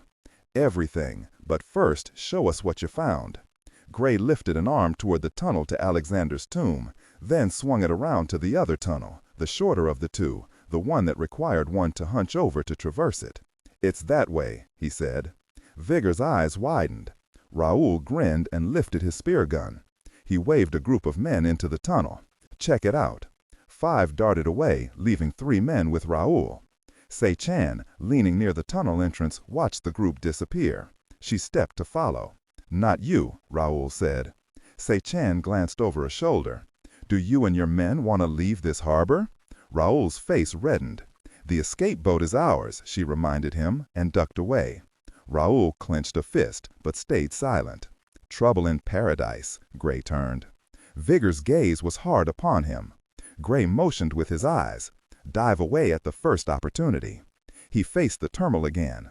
He prayed he was correct about the Sphinx's riddle. It was death to solve it wrongly, and that certainly was about to be proven here, one way or the other. That left only one mystery to be answered. Who would die? Monk raced the bullets. His jet sled skidded across the water. Rachel clung to him from behind, half choking his airway. The harbor was in chaos. Other watercraft fled from the fighting, scattering like a school of fish. Monk hit the wake of a crabbing boat and sailed high into the air. Gunfire chewed into the wave below. "Grab tight," he cried. He flipped the sled on its side just as they hit the water. Under they went. He straightened their course and dove deeper, speeding through the water at a depth of 3 feet. At least that's what he hoped. Monk had squeezed his eyes closed. Without his mask, he couldn't have seen much anyway. But before diving under, he caught a glimpse of an anchored sailboat directly ahead. If he could get under it, put it between him and the hydrofoil, he counted in his head, estimating, praying. The world went momentarily darker through his eyelids. They were under the shadow of the sailboat. He did an additional 4 count and canted back upward toward the surface. They burst back into sunlight and air. Monk craned back. They had more than cleared the sailboat. Really, yeah. The hydrofoil had to swing around the obstacle, losing ground. "Monk!" Rachel yelled in his ear. He faced forward to see a boxy wall of boat in front of him, the naked houseboat couples. Crap, they were flying right towards his port side. There was no shying from it. Monk slammed his weight forward and tipped the nose of the sled straight down. They dove in a steep dive, but was it steep enough to duck under the houseboat like he had the sailboat? The answer was no. Monk slammed into the keel with the tip of his sled. The sled flipped rear end up. Monk clutched an iron grip to the handles. The sled skittered against the wood side, barnacles ripping at his shoulder. He gunned the throttle and shot deeper. He finally cleared the underside of the boat and sped back into clear water. He jetted upward, knowing he had little time. Rachel was gone, knocked off with the first collision. Gray held his breath. A commotion immediately sounded from down the low tunnel. The first of the men must have reached the end of the passage. It must have been short. "Eine Goldtour," he heard shouted. A gold door. Raoul hurried forward, dragging Gray with him. Vigor was kept pinned at the pool's edge by a diver with a spear gun. The tunnel, lit up by the explorers' flashlights, extended only some 30 yards and was slightly curved. The end could not be seen, but the last 2 men in line and Sai-chan were limned against the glow, all focused forward. Gray had a sudden fear that perhaps they'd been wrong about the gold key they had found. Maybe it was meant for this door. "Es wird entriegelt," a shout called. Unlocked. From where Gray stood, he heard the click as the door was opened. It was too loud. Sai-chan must have noted it too. She spun around and leaped back toward them. She was too late.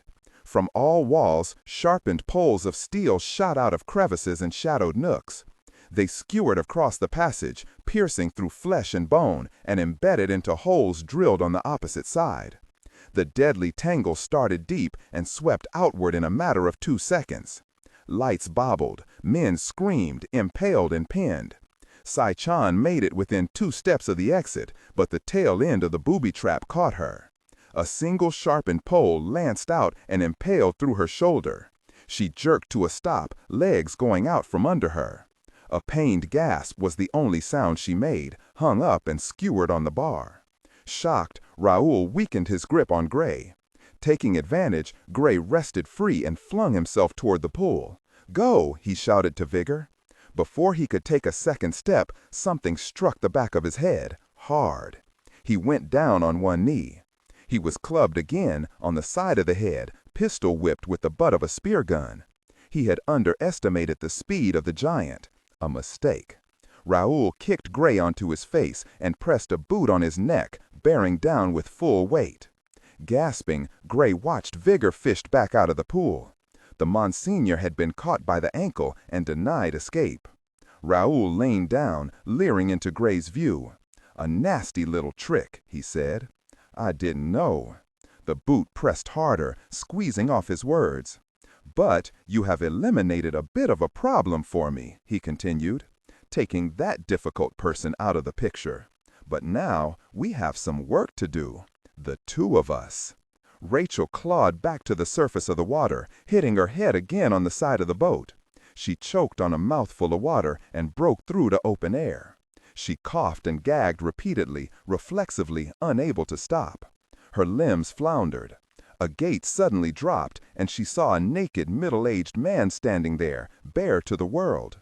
"Tudo bem, menina?" Portuguese, asking if she was okay. She shook her head, still coughing. He bent down and offered an arm. Taking it, she allowed herself to be hauled up and stood shakily. Where was Monk? She watched the hydrofoil banking away, heading out toward deeper waters. The reason soon became apparent. A pair of Egyptian police cruisers sped out from the far pier, revving up, gaining speed, finally responding. The chaos in the harbor must have delayed them, but better late than never. Relief flooded through her. Rachel turned to find the man's wife or companion, equally naked, except for the gun. Monk surfed around the stern of the houseboat, searching for Rachel. Further out in the harbor, a police cruiser wailed across the waters. Lights flashed in angry red and white. The hydrofoil raced away, picking up speed, lifting to the full extent of its skids. Escaping. There was no way for the police to catch it. The hydrofoil headed out to international waters or to some other hidden berth. Monk turned his full attention to his search for Rachel. He feared to find her floating face down, drowned in the polluted water. He edged around the stern, staying close to the boat. He spotted motion on the rear deck of the houseboat. Rachel. She had her back to him, but looked unsteady. The naked middle-aged man supported her with one arm. He slowed. "Rachel, are you?" He glanced back, eyes panicked. The man raised his other arm.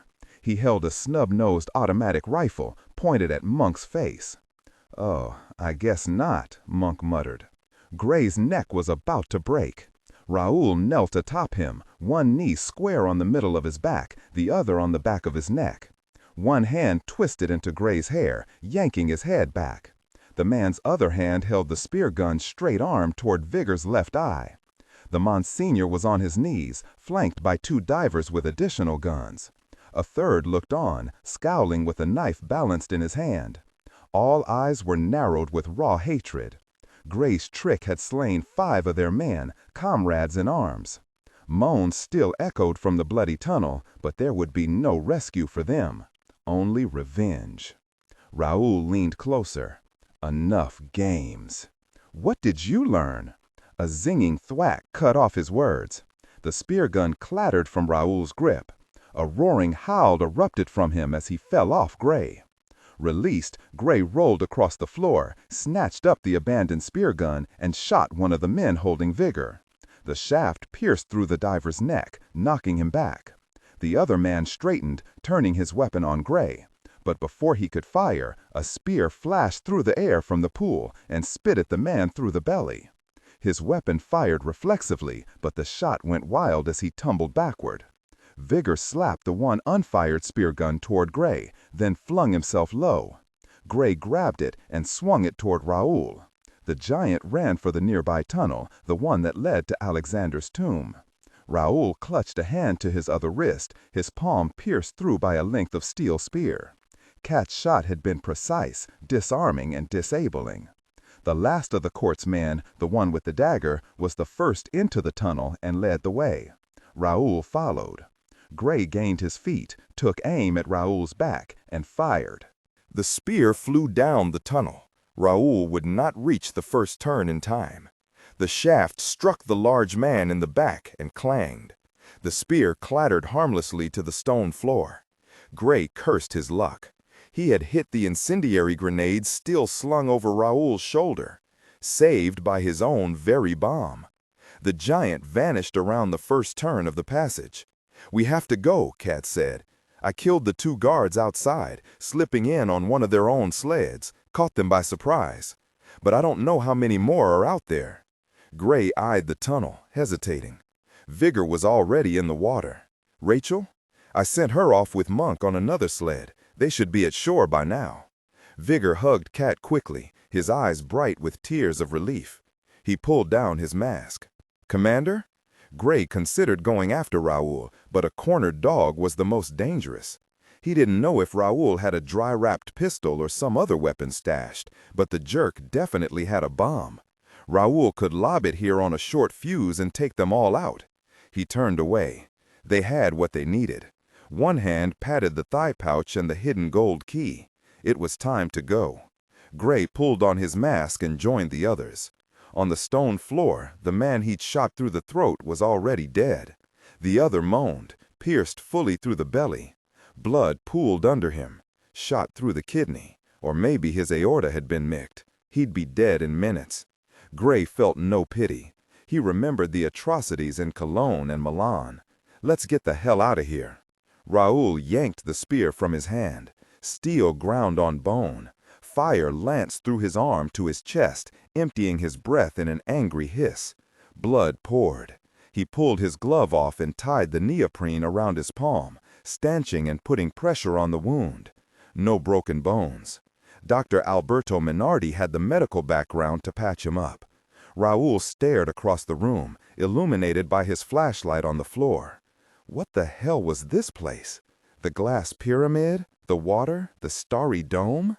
The last surviving man, Kurt, returned from the passageway. He had gone to reconnoiter the entry pool. They left, he reported. Bernard and Pels are dead. Raoul finished his first aid and considered the next step. They would have to evacuate quickly. The Americans could send the Egyptian police straight here.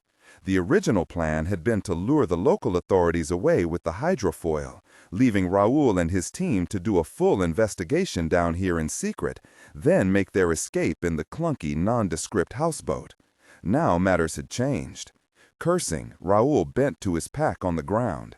It held a digital camera. He would get a visual record, get it to Alberto, and hunt down the Americans. It wasn't over yet. As Raoul dug out his camera, his foot nudged the sling holding the incendiary grenade. A fold of sealcloth fell away. He ignored it until he noted a slight red glow on the neighboring wall. Really? Dropping to a knee, he snatched the bomb and rolled it digital face forward. Oh. He spotted the deep ding in the casing near the timer, where the American bastard had struck it with the spear gun. 09. The impact must have shorted something, activated the timer. Raoul tapped the abort code. Nothing. He shoved up, the sudden motion making his hand ache. Go, he ordered Kurt. The man's eyes were fixed on the bomb. But he glanced up, nodded, and ran for the tunnel. Raoul retrieved his digital camera, took several rapid flash pictures, sealed the camera in a pocket, then strode away. He retreated back to the entry room. Kurt was already gone. Raoul, a voice called to him. He spun, startled, but it was only Se-chan. The difficult person was still trapped in the other tunnel. Raoul waved to her. It was nice doing business with you. He pulled down his mask and dove cleanly into the pool. He snaked down the tunnel and found Kurt waiting beyond. The diver was examining two other bodies, two more of their men. Kurt shook his head. A savage fury swelled inside Raoul. Then a rumbling reverberation trembled through the water, sounding like a passing freight train. The tunnel behind him flashed with a dull orange glow. He glanced back as it rapidly subsided. The trembling faded. All gone. Raoul closed his eyes. He had nothing to show. The court would have him, and probably more. He considered simply swimming away, disappearing. He had money stashed in 3 different Swiss bank accounts, but he'd still be hunted. Raoul's radio buzzed in his ear. Seal 1, this is Slow Tug. He opened his eyes. It was his pickup boat. Seal 1 here, he responded leadenly. We report 2 additional passengers aboard. Raoul frowned. Please clarify. A woman you know and an American.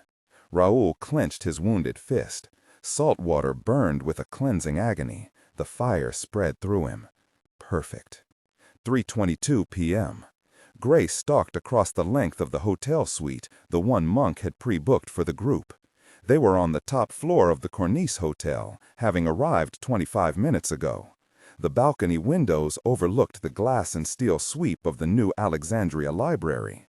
The harbor beyond shone like dark blue ice. Boats and yachts seemed embedded in place. Calm had quickly returned to the harbor.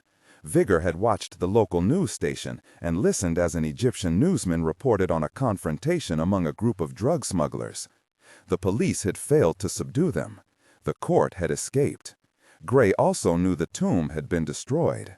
He and the others had used air tanks and 2 of the abandoned sleds to flee to the far side of the harbor, where they shed their gear under a pier.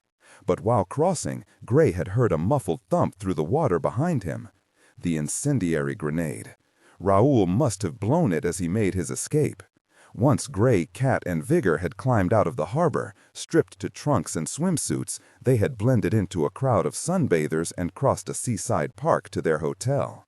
Gray had expected to find Monk and Rachel already here, but there continued to be no sign of the pair. No messages, no calls. Where could they be? Vigor asked. Gray turned to Cat. And you saw them leave with one of the motorized sleds? She nodded, face taut with guilt. I should have made sure. And we'd both be dead, Gray said. You made a choice. He couldn't falter. Gray rubbed his eyes. And she has Monk with her.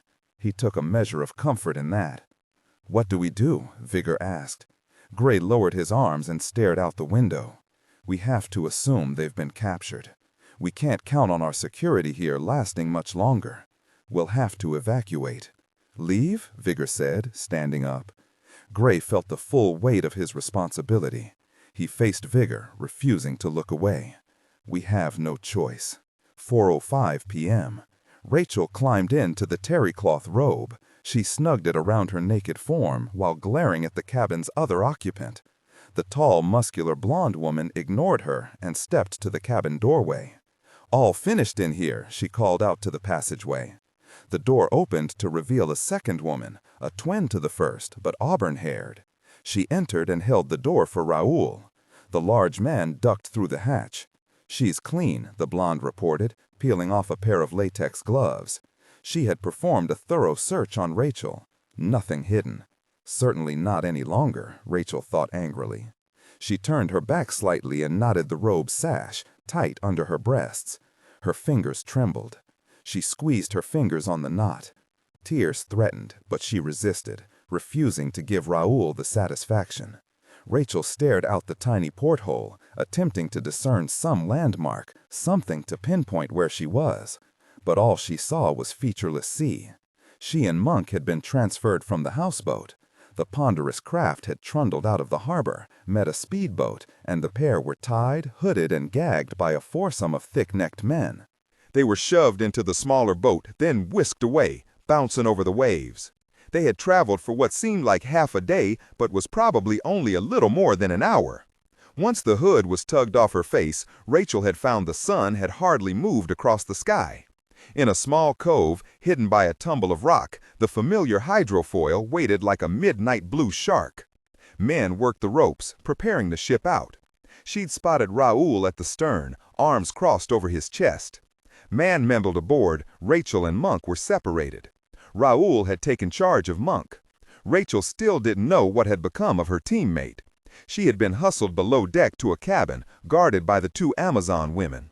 The hydrofoil had immediately edged out of the cove and sped away, heading straight out into the Mediterranean. That had been more than half an hour ago. Raoul came forward and grabbed her upper arm. His other hand was bandaged. "Come with me." His fingers dug hard, to bone.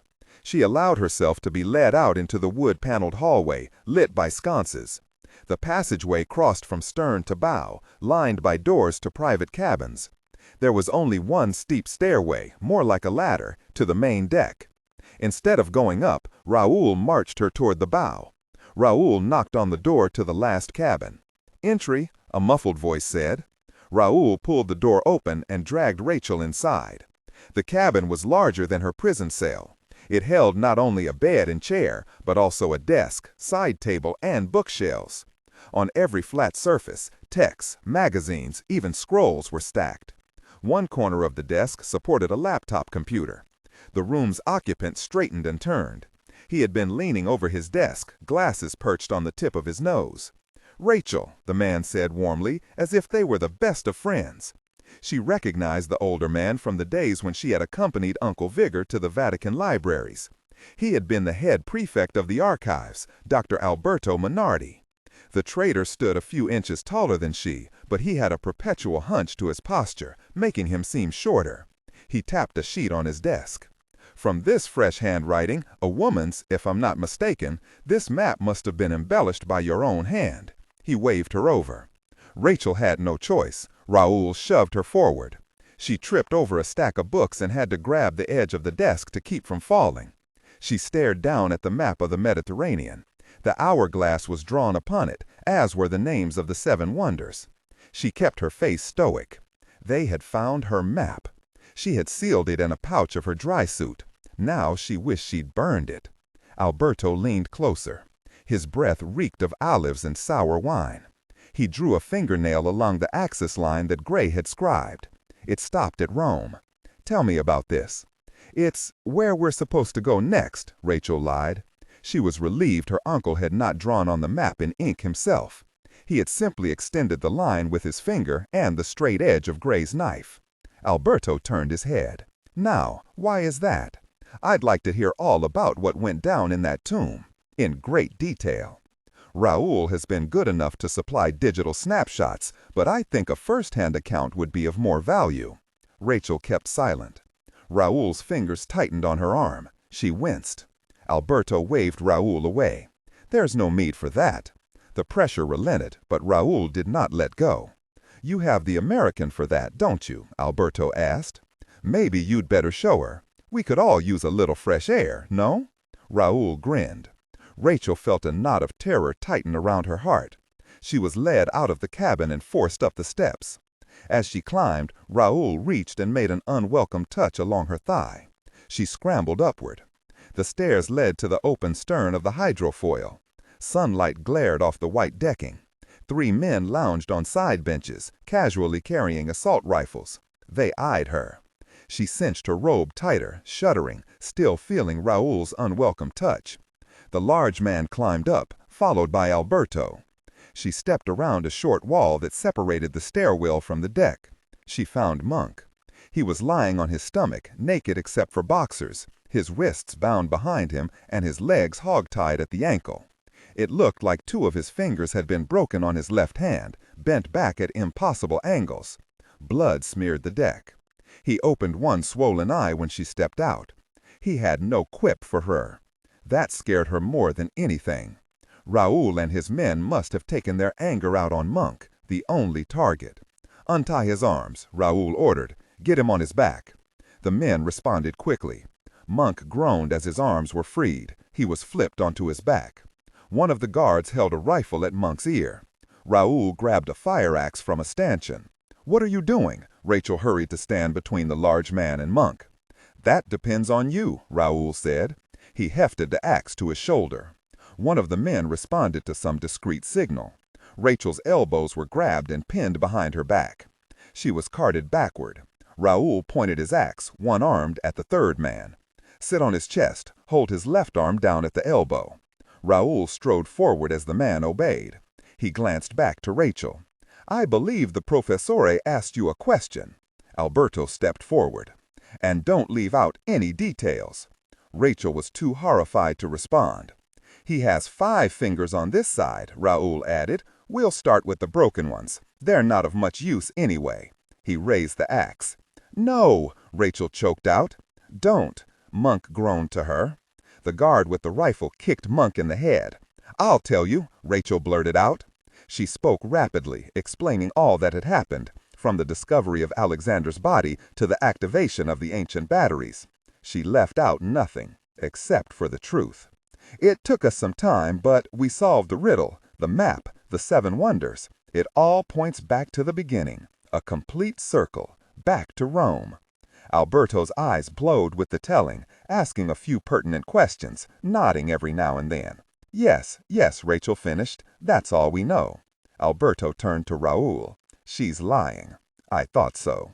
He swung the axe down. 4:16 p.m. Raoul enjoyed the woman's scream. He pulled his axe head from where it had embedded in the deck. He had missed the captive's fingertips by the breadth of a hair. He yanked the axe to his shoulder and turned to the woman. Her face had paled to a shiny translucency. "Next time, it's for real," he warned. Dr. Alberto stepped forward. "Our large friend here was good enough to get an angled flash on that center pyramid. It shows a square hole in its surface, something you failed to mention. And a sin of omission is as good as a lie. Is that not so, Raoul?" He raised the axe. "Shall we try again?" Alberto leaned closer to Rachel. "There's no need for your friend to come to harm. I know something must have been taken from the tomb. It makes no sense to blindly point to Rome without an additional clue. What did you take from the pyramid?" Tears rolled down the face. Raoul read the tortured agony in every line of her face. He felt a surge of dark satisfaction, remembering a few moments ago. Through a one-way mirror, he had spied as one of the captain's difficult people had conducted a search of the woman. The captain had refused his request to participate.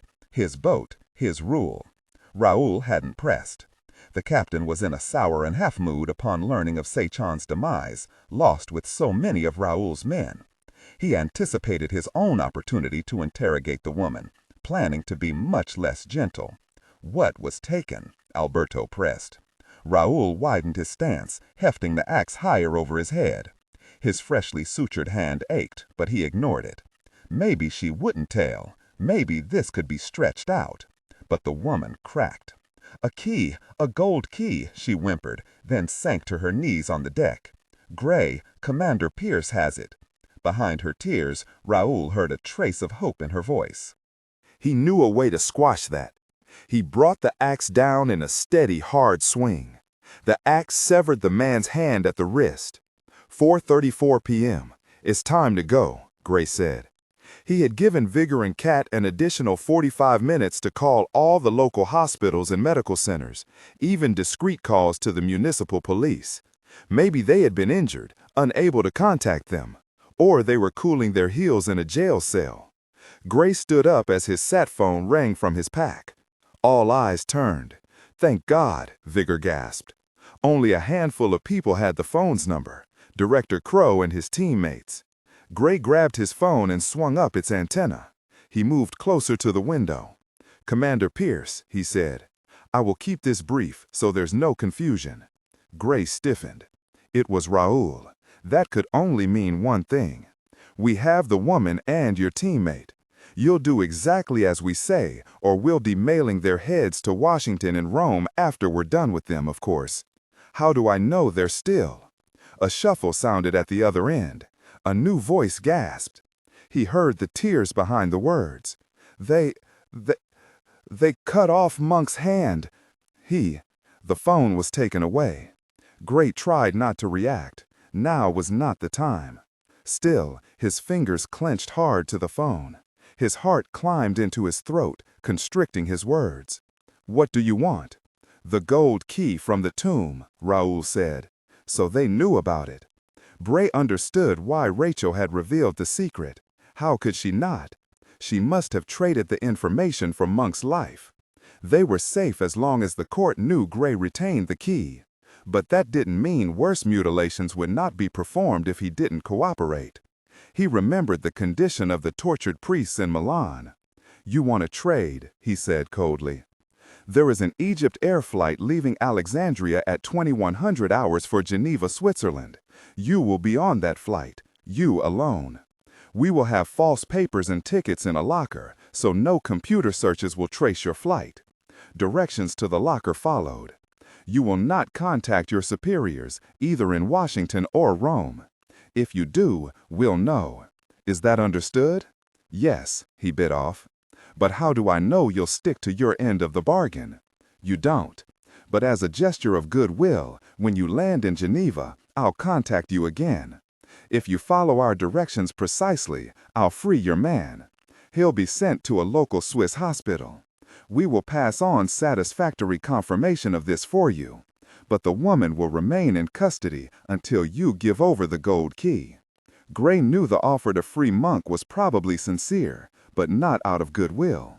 Monk's life was an advance on the deal, a token to lure Gray into cooperating. He tried to shut out Rachel's earlier words.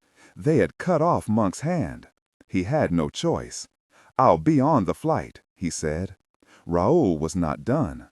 "The others on the team, the difficult person and the Monsignor, are free to go, as long as they stay quiet and out of the way. If either sets foot in Italy or Switzerland, the deal is off." Gray frowned. He understood keeping the others out of Switzerland, but why Italy? Then it struck him.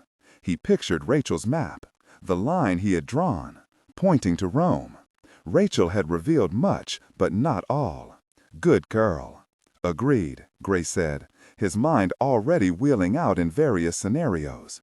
"Any sign of subterfuge, and you'll never see the woman or your teammate again, except for body parts mailed out daily." The connection ended.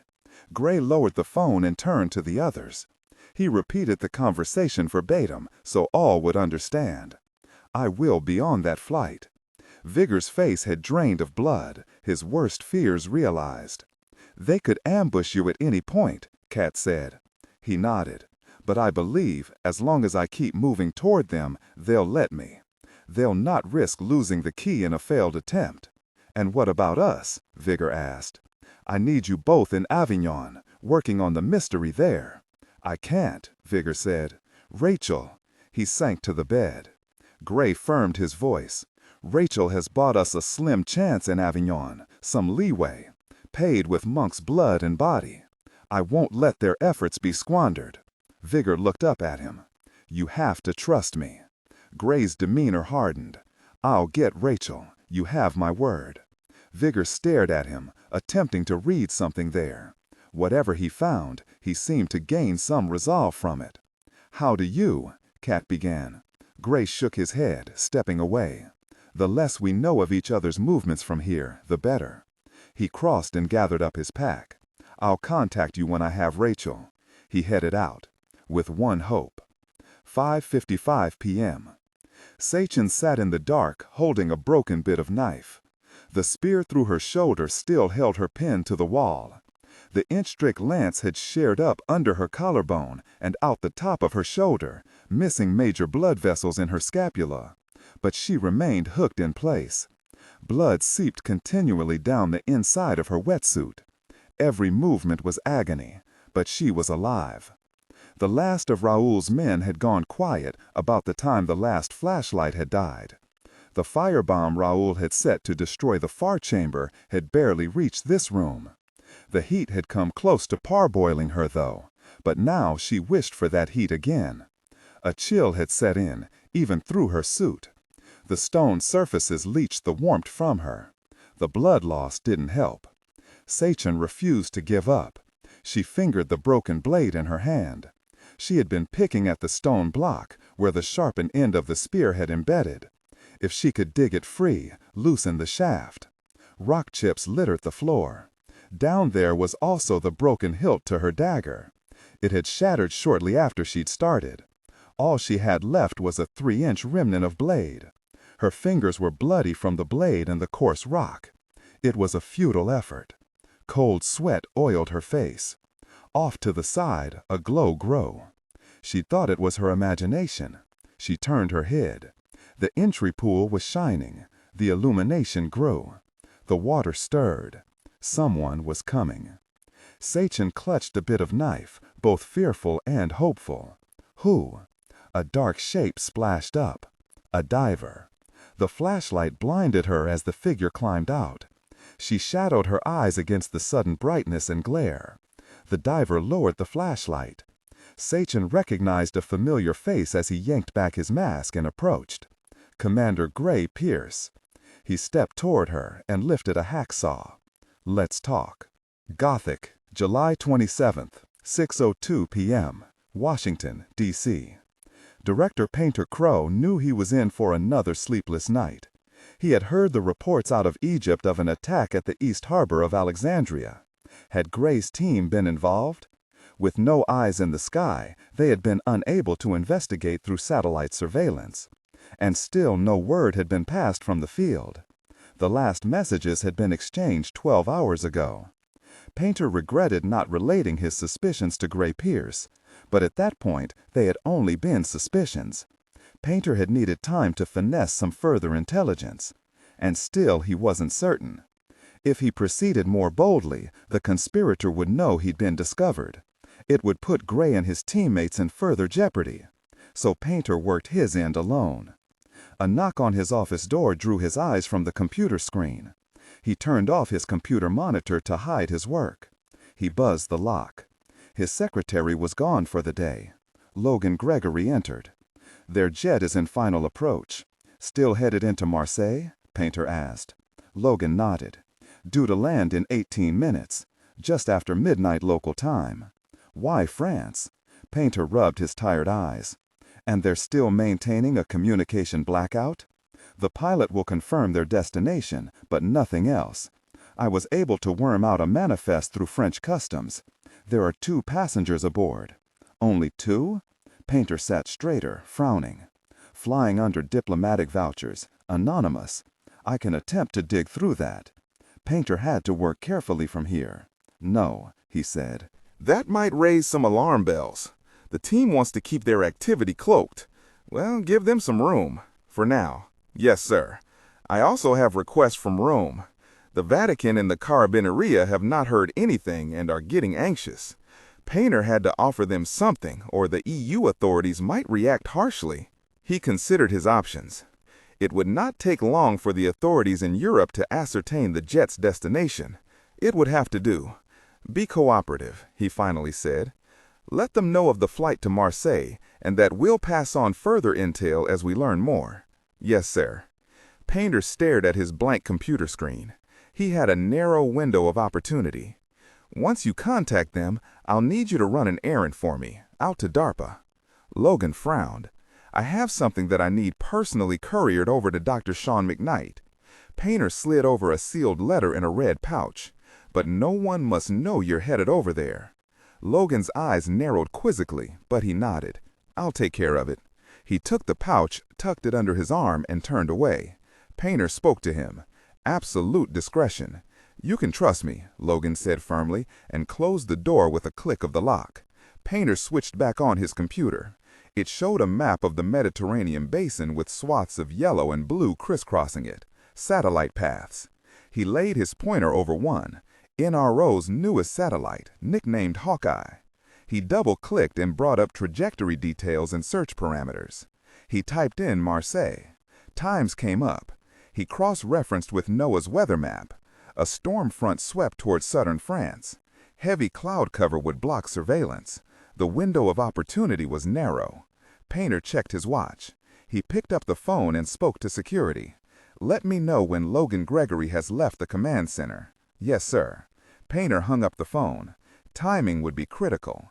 He waited out another 15 minutes, watching the storm front track over Western Europe. "Come on," he mumbled. The phone finally rang. Painter confirmed that Logan was gone, then stood up and left his office. The Sat Recon was down one floor, neighboring Logan's office. Painter rushed down there to find a lone technician jotting in a logbook, nestled in the arched bank of monitors and computers.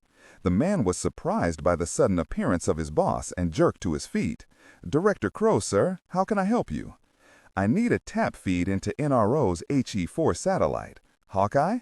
Painter nodded. "That clearance is beyond my." Painter placed a long alphanumeric sequence in front of him. It was valid for only the next half hour, obtained by Sean McKnight. The technician's eyes widened and he set to work.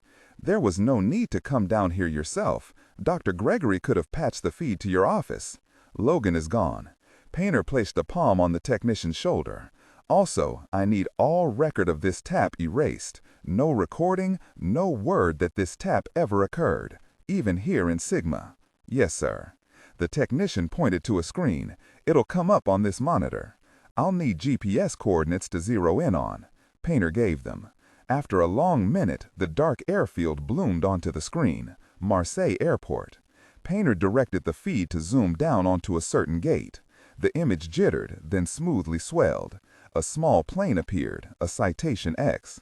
It sat near the gate, door open. Painter leaned forward, obscuring the view from the technician. Was he too late? Movement pixelated. One figure, then another stepped into view. They hurried down the stairs. Painter didn't need to magnify their faces. Monsignor Verona and Cat Bryant. Painter waited.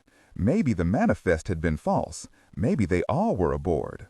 The screen shuddered with a wave of blocky pixels. Bad weather coming in, the technician said. Painter stared. No other passengers left the jet. Cat and the Monsignor vanished through the gate. With a worried frown, Painter waved for the feed to be cut. He thanked the technician and stepped away. Where the hell was Gray?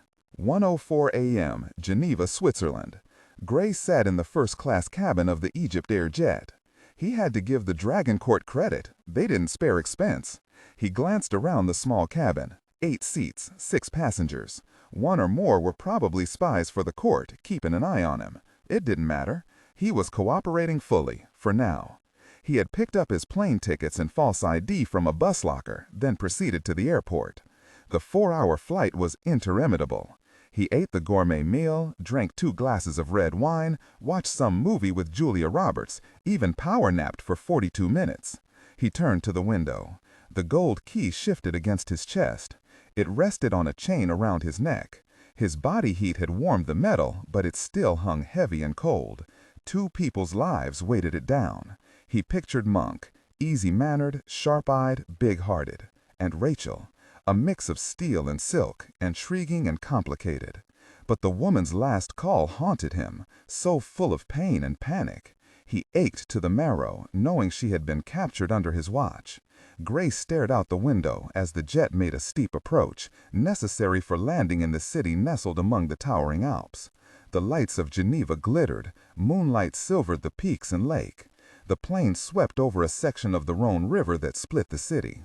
Landing gear engaged with a whine. Moments later they were touching down at the Geneva International Airport.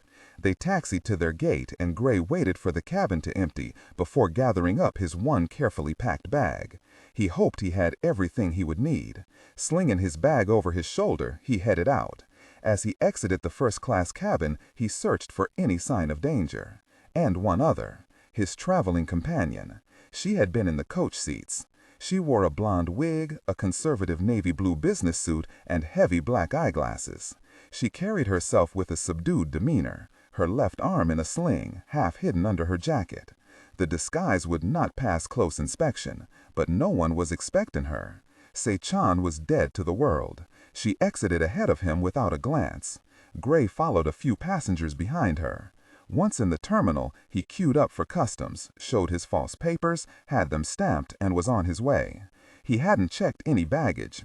He strode out to the well-lit street, which was still crowded. Late travelers scurried for cars and taxis. He had no idea what was expected of him from here. He had to wait for some contact from Raoul. He shifted closer to the taxi line. Se-chan had vanished, but Gray sensed she was near. He had needed an ally. Cut off from Washington, from his own teammates, he had made a pact with the devil. He had freed her with his hacksaw after exacting a promise from her. They would work together. In return for her freedom, she would help Gray free Rachel. Afterward, they would part ways. All debts forgiven, past and present. She had agreed. As he treated and bandaged her wound, she had looked on him most oddly, stripped to the waist, vulnerable and unabashed. She studied him like a curiosity, a strange bug, with an intensity of focus. She said little, exhausted, perhaps in slight shock. But she recovered smoothly, a lioness slowly waking, cunning and amusement lighting her eyes. Gray knew that her cooperation was less out of obligation than fury at Raoul. Cooperation suited her immediate need. She had been left for dead, a slow, agonizing end. She wanted to make Raoul pay. Whatever contract had been agreed upon between the court and the guild was over for her. All that was left was vengeance. But was that all?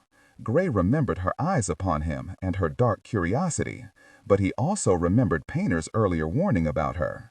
It must have been plain on his face. "Yes, I am going to betray you," Se-chan had said plainly as she pulled on her shirt, "but only after this is over. You will attempt the same. We both know this." Mutual distrust. Is there a better form of honesty? Gray's sat phone finally rang. He freed it from his bag. "Commander Pierce," he said tersely. "Welcome to Switzerland," Raoul said. "There are train tickets waiting for you at the city center terminal, under your false name, headed to Lausanne. It leaves in 35 minutes. You'll be on it." "What about my teammate?" Gray said. "As arranged, he's on his way to the hospital in Geneva. You'll have confirmation by the time you board the train." Gray headed to the taxis. "Lieutenant Verona?" he asked. "The woman is being well accommodated. For now, don't miss your train." The line went dead. Gray climbed into a taxi. He didn't bother searching for Sechan. He had piggybacked a chip on his phone, tied to her cell phone. She had overheard the conversation. He trusted her skill to keep up with him. "Central train station," he told the driver. With a curt nod, the cabbie sailed out into traffic and headed toward downtown Geneva. Gray sank back into his seat. Sechan had been right. Upon learning of his summons to Switzerland, she had told him where she suspected Rachel was being kept, some castle up in the Savoy Alps.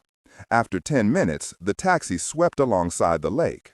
Out in the water, a giant fountain sprayed more than 100 yards into the air, the famous Jet d'eau. It was lit up by lamps, a fairy tale sight. Some festival was underway near the piers. Gray heard an echo of singing and laughter. It sounded like it was coming from another world. In another couple of minutes, the taxi offloaded him in front of the train terminal. He crossed to the ticket counter, gave his false name, and showed his papers. He was given tickets to the lakeside city of Lausanne. He strode toward his gate, keeping a wary watch for anyone nearby.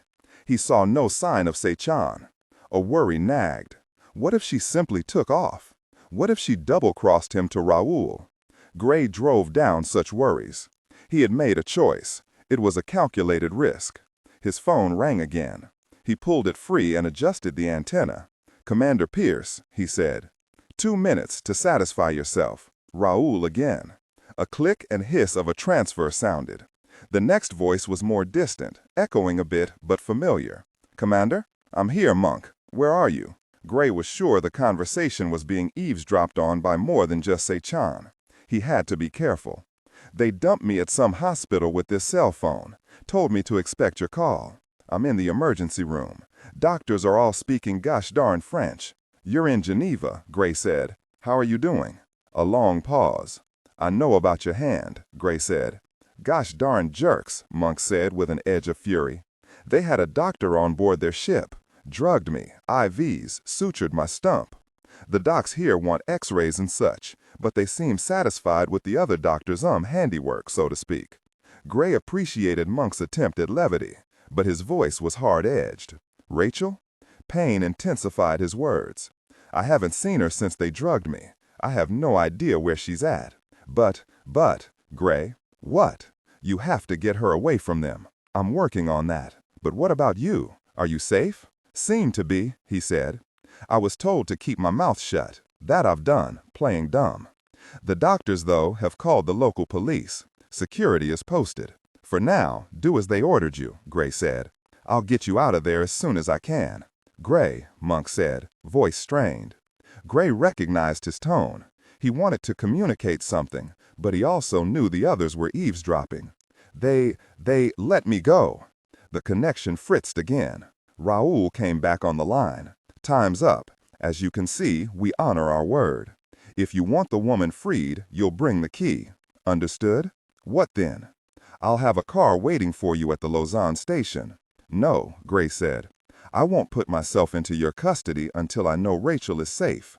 When I arrive in Lausanne, I want confirmation that she is alive. Then we'll make arrangements." "Don't press your hand," Raoul growled. "I'd hate to have to chop it off, like your friends. We'll continue this conversation when you're here." The connection ended. Gray lowered the phone. So Raoul was in Lausanne. He waited for the train. It was the last train heading out. The deck was sparsely crowded. He studied his fellow travelers. No sign of Sechan. Were any spies for the court here? Finally, the train arrived, clattering up the track. It glided to a stop with a piercing sigh of air. Gray climbed into the middle car, then hurriedly moved between cars toward the rear, hoping to shake any tail. In the gap between the last 2 cars, Sechan waited. She did not acknowledge him, except to hand him a long leather duster. She turned and shouldered out an emergency exit that opened on the opposite side of the track, away from the deck. He followed, dropping down. He tugged on the jacket and pulled up the collar. Se-chan hurried across another track and up onto a neighboring deck. They left the station, and Gray found himself at the edge of a parking lot. A BMW motorcycle, black and yellow, stood a step away. "Climb on," Se-chan said. "You'll have to drive." "My shoulder." She had abandoned the sling to ride here from the rental office, but it was another 50 miles to Lausanne. Gray hopped in front, kicking back the tail of his jacket. The bike was still warm. She climbed behind him and put her good arm around his waist. Gray gunned engine. He had already memorized the roads from here to Lausanne. He raced out of the parking lot and throttled up once out on the street. He zipped toward the highway that led out of Geneva and into the mountains. His headlights speared ahead. He chased the light, faster and faster, winds whipping his jacket edge. Se-chan leaned tighter against him, arm around him, hand under his jacket. Fingers clutched his belt. He resisted the urge to force her arm away. Wise or not, he had made this bed. He blasted up the narrow highway. They needed to reach Lausanne a half hour ahead of the train. Would it be enough time? As he wound up into the heights that bordered the lake, Gray's mind drifted back to his conversation with Monk. What had Monk been trying to tell him? They let me go. That was plain enough. But what had Monk been implying? He considered his earlier assessment, back in Egypt. He had known the court would let Monk go.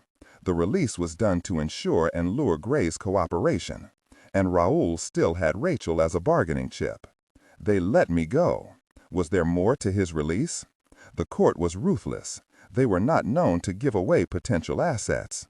They had used Monk's torture to ply Rachel into talking. Would they give up such an asset so readily? Monk was right. Not unless the court had an even better hold on Rachel. But what? 2:02 a.m., Lausanne, Switzerland. Rachel sat in her cell, numb and exhausted. Any time she closed her eyes, she again relived the horror. She saw the axe swinging down, Monk's body jerking up, his chopped hand flopping across the deck like a landed fish, blood spraying. Alberto had yelled at Raoul for his action, not for his brutality, but because he wanted the man still alive. Raoul had waved away his concern. A tourniquet had been applied. Alberto had Raoul's men drag Monk down to the ship's galley. Later, she had been informed by one of the guild women that he still lived. 2 hours later, the hydrofoil had sailed up to an island in the Mediterranean. They were transferred to a small private jet. Rachel had spotted Monk, groggy, his severed wrist bandaged to the elbow, strapped to a stretcher.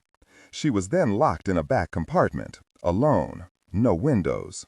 Over the course of another 5 hours, they landed twice. She was finally let out. Monk was gone. Raoul had blindfolded and gagged her. She was transferred from plane to truck. Another half hour of twisty driving, and they arrived at their final destination. She heard the wheels bumping over wooden planks. A bridge. The truck braked to a stop. Dragged out, she heard a cacophony of growling and barking, loud, angry, large. A kennel of some sort. She was led by the elbow through an opening and down steps. A door closed behind her, shutting off the barking.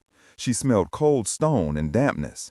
She had also felt the pressure elevation as the truck drove up here. Mountains. Finally, she was shoved forward and tripped over a sill. She landed hard on hands and knees.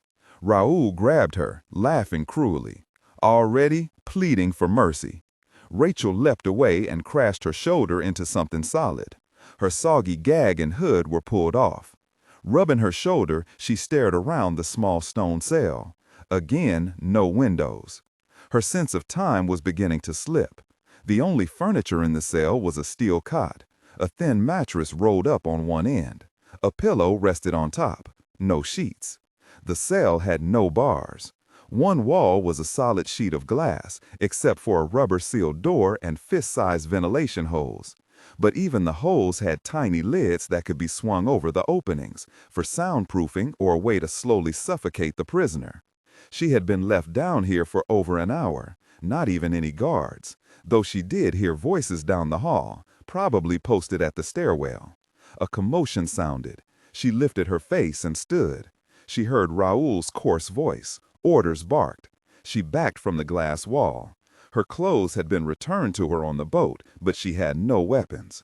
Raoul appeared, flanked by 2 men. He did not look happy. "Get her out of there," he spat.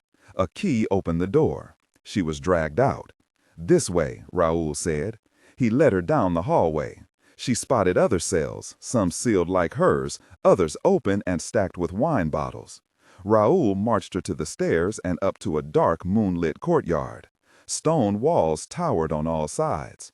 An archway, sealed by a portcullis, led out to a narrow bridge that spanned a gorge.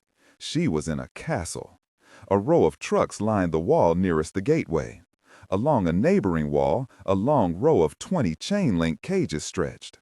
Low grumbles rose from that corner. Large shadows shifted, muscular, powerful. Raoul must have noted her attention. "Perro de Presa Canario," he said with a note of savage pride.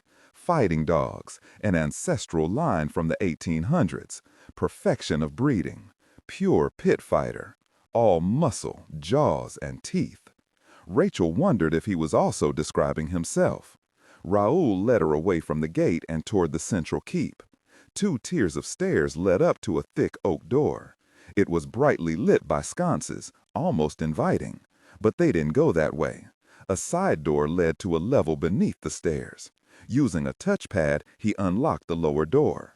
As the door swung open, Rachel caught a whiff of antiseptic and something darker, more fetid. She was forced into a square room, brightly lit with fluorescent bulbs. Stone walls, linoleum floor. A single guard stood before the one door that led away. Raoul crossed and opened it. Beyond stretched a long, sterile hallway. A series of rooms opened off it. She glanced into a few as she was marched down the passage. Stainless steel cages filled one. Banks of computers tied to rows of plates occupied another. Electromagnets, she guessed, used to experiment with the M-state compounds. A third chamber held a single steel table, shaped in a rough X. Leather straps indicated that the table was meant to hold a man or woman spread-eagled. A surgical lamp hung above it. The sight chilled her to the bone. Another 6 rooms stretched beyond. She had seen enough and was happy to stop alongside a door on the opposite wall. Raoul knocked and pushed inside. Rachel was surprised by the contrast. It was like stepping into the turn-of-the-century parlor of a distinguished Royal Society scholar. The room here was all polished mahogany and walnut. Underfoot spread a thick Turkish rug patterned in crimson and emerald. Bookshelves and display cabinets lined all the walls, filled with neatly arranged texts. Behind glass, she noted first-edition copies of Principia by Sir Isaac Newton, and beside it, Darwin's Origin of Species. There was also an illuminated Egyptian manuscript spread open in one case. Rachel wondered if it was the one that had been stolen from the Cairo Museum, the forged text with the encrypted stanzas that had started this whole murderous adventure. Everywhere she looked, there was artwork. Etruscan and Roman statuary decorated the shelves, including a 2-foot-tall Persian horse, the head broken off, a masterpiece stolen from Iran a decade ago, supposedly representing Alexander the Great's famous horse, Bucephalus. Paintings stood above cabinets. She knew one was a Rembrandt, another a Raphael. But resting in the center of the room was a massive carved mahogany desk. It rested near a stacked stone floor-to-ceiling fireplace. Small flames flickered in the hearth. "Professore," Raoul called, closing the door behind them. Through a back door leading to other private rooms, Dr. Alberto Minardi entered. He wore a black smoking jacket trimmed in crimson. He had the gall to be still wearing his clerical Roman collar above a black shirt. He carried a book under one arm and shook a finger at Rachel. "You haven't been totally honest with us." Rachel felt her heart stop beating. Her breath became trapped. Alberto turned to Raoul. "And if you hadn't distracted me with the need to mend that American's wrist, I would have discovered this sooner. Both of you, come here." They were waved to the cluttered desk. Rachel noted her map of the Mediterranean spread out on the top. New lines had been added, circles, meridians, degree marks. Tiny arcane numbers were inscribed along one edge of the map. A compass and T-square rested beside it, along with a sextant. Plainly, Alberto had been working on this puzzle, either not trusting Rachel or figuring she and her uncle were too obtuse. The prefect tapped the map. Rome is not the next place. Rachel forced herself not to flinch. Alberto continued. All the subtext to this geometric design signifies forward motion in time. Even this hourglass, it segments time, marching forward one grain at a time, to the inevitable end. For this reason, the symbol of the hourglass has always represented death, the end of time. To have an hourglass show up here can only mean one thing. Raoul's frown deepened, indicating his lack of understanding. Alberto sighed. Obviously, it signifies the end of this journey. I'm sure that wherever this clue points, it marks the last stop. Rachel felt Raoul stir beside her. They were close to their end goal. But they didn't have the gold key, and for all Alberto's intelligence, he hadn't solved the complete riddle yet. But he would. It can't be Rome, Alberto said. That's moving backward, not forward. There is another mystery to solve here. Rachel shook her head, feigning exhausted disinterest. That's all we could calculate before we were attacked, she waved around his room. We didn't have your resources. Alberto studied her as she spoke. She stared, unflinching. I believe you, he said slowly. Monsignor Vigor is quite sharp, but this riddle is layered in mystery. Rachel kept her features dull, allowing some fear to show, acting cowed. Alberto worked alone. He'd plainly ensconced himself in here to solve the court's mysteries, trusting no one else, conceited in his own superiority. He would not understand the value of the wider perspective, a diversification of viewpoint. It had taken the entire team's expertise to piece the mystery together, not the work of one man. But the prefect was no fool. Still, he said, we should be sure.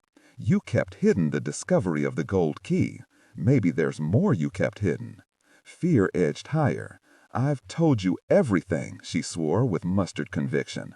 Would they believe her? Would they torture her? She swallowed hard, trying to hide it. She would never talk. Too much was at stake. She had seen the power displayed in Rome and Alexandria. The Dragon Court must never possess it. Even Monk's life would be forfeit from here. They were both soldiers. Back on the hydrofoil, she had given the information about the gold key not only to spare Monk, but also to engage Gray, to give him a chance to do something. It had seemed a reasonable risk. Like now, the court had still been missing a vital piece of the puzzle. She had to hold on to the discovery of Avignon and the French papacy, or all would be lost. Alberto shrugged. There's only one way to find out if you know more. It's time we ensured the complete truth from you. Take her next door. We should be ready. Rachel's breathing grew quicker, but she could not seem to get enough air. She was manhandled by Raoul back out the door. Alberto followed, shedding his jacket, ready to get down to work. Rachel pictured again Monk's hand flopping on the ship's deck. She had to gird herself for worse. They must not know. Not ever. No reason would be good enough for her to reveal the truth. As Rachel stepped out into the hall, she saw that the far room, the one that held the strange X-shaped table, was lit up much brighter. Someone had turned on the overhead surgical lamp. Raoul partially blocked the view. She spotted an IV bottle on a stand. A tray of long surgical instruments, sharp-edged, corkscrewed, and razor-toothed. A figure was strapped to the table. Oh God, Monk? We can stretch this interrogation all night long, Alberto promised, stepping past to enter the room first. He crossed and donned a pair of sterile latex gloves. Raoul finally dragged her forward into the suite of surgical horrors. Rachel finally saw who was strapped to the table, pinioned, limbs stretched and tied, nose already dripping blood. Someone came snooping where they shouldn't have, Raoul said with a hungry smile. The captive's face turned toward her. Their eyes met with recognition. And at that moment, all will left her. Rachel lunged forward. No! Raoul grabbed a fistful of her hair and dragged Rachel to her knees. You'll watch from here. Alberto picked up a silver scalpel. "We'll start with the left ear." "No!" Rachel screamed. "I'll tell you. I'll tell you everything." Alberto lowered the blade and turned to her. "Avignon," she sobbed. "It's Avignon." She felt no guilt in the telling. She had to trust Gray from here. All hope rested on him. Rachel stared into the terrified eyes of the bound prisoner.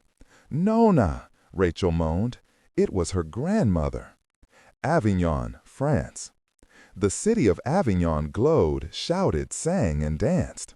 The annual Summer Theater Festival ran each July, the world's largest showcase of the music, drama, and art. Youth crowded into the city, camping in parks, flooding hotels and youth hostels. It was an around-the-clock party. Even the lowering skies did not discourage the festival-goers. Vigor turned from a couple engaged in an intimate act on a secluded park bench. Vigor hurried past with Kat at his side. They had chosen to pass through the High Park to reach the Place du Palais, the palace square. The Pope's castle sat atop a spur of rock overlooking the river. As they passed a lookout spot, a curve of the river appeared below. Jutting out into it was the famous bridge of French nursery rhymes, Le Pont d'Avignon, or St. Benazet Bridge. Built in the late 12th century, it was the only bridge to span the Rhone River, though after so many centuries, only 4 of its original 22 arches remained. The partial span was lit up brilliantly. Partiers danced atop it, traditional folk dancers from the look of it. Music trailed up to them. In Avignon, the past and present mingled as they did in few other cities. "Where do we begin?" Kat asked.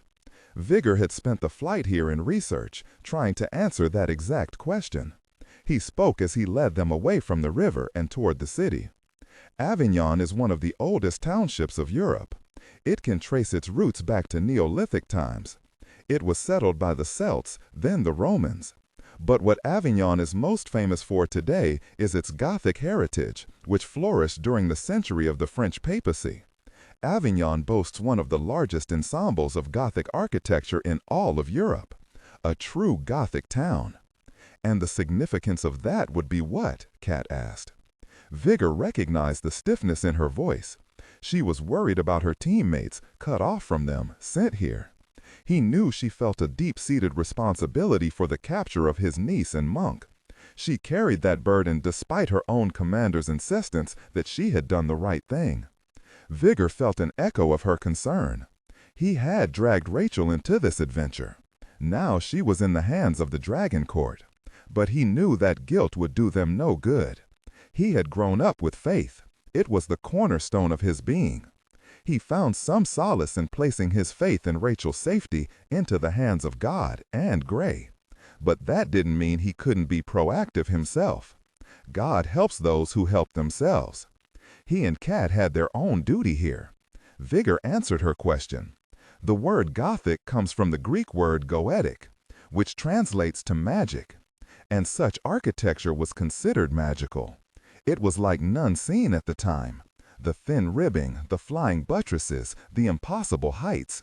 It gave an impression of weightlessness. As Vigor stressed this last word, Kat understood. "Levitation," she said. Vigor nodded. The cathedrals and other Gothic structures were almost exclusively built by a group of masons who named themselves the Children of Solomon, a mix of Knights Templar and monks of the Cistercian order. They retained the mathematical mysteries to build these structures, supposedly gained when the Knights Templar discovered the lost Temple of Solomon during the Crusades. The Knights grew rich, or rather richer, as it was said they had already discovered King Solomon's vast treasure, possibly even the Ark of the Covenant, which was said to have been hidden at the Temple of Solomon. And supposedly the Ark is where Moses stored his pots of manna, Kat said, his recipe for M-state metals. Don't discount that possibility, Vigor said. In the Bible, there are many references to strange powers emanating from the Ark, references to it levitating. Even the word levitate is derived from the caretakers of the Ark, the Levite priests. And the Ark was well known for being deadly, killing with bolts of light. One fellow, a carter named Uzzah, sought to stabilize the Ark when it tipped a bit. He touched it with his hand and was struck down. scared poor King David enough that he at first refused to take the ark into his city. But the Levite priest showed him how to approach it safely, with gloves, aprons, and divesting oneself of all metal objects, to keep from getting shocked. Kat's voice had lost some of its stiffness, the mystery drawing her out. Maybe the ark, with the M-state powder stored inside, acted like an electrical capacitor.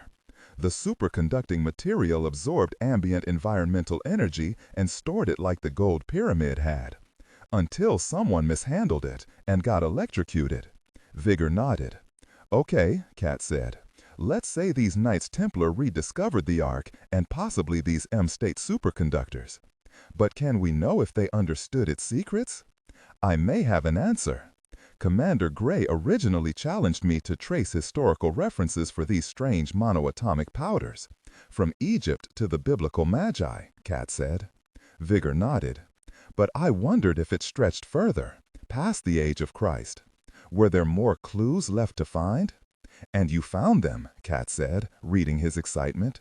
These M-state powders went by many names: white bread, the powder of projection, the paradise stone, the Magi stone. To my surprise, looking forward from biblical times, I found another mysterious stone of alchemical history, the famous philosopher's stone. Kat frowned. The stone that could turn lead into gold? That is a common misconception. A 17th century philosopher, Irenaeus Philalethes, a well-respected Royal Society fellow, set the record straight in his treatises. To quote him, the philosopher's stone was nothing but gold digested to its highest degree of purity, called a stone by virtue of its fixed nature, gold more pure than the purest, but its appearance is that of a very fine powder. The gold powder again? Kat said, surprised. Can there be any clearer reference? And it wasn't only Irenaeus. A 15th century French chemist, Nicolas Flamel, described a similar alchemical process with the final words, and I quote, "It made a fine powder of gold, which is the philosopher's stone." Vigor took a breath.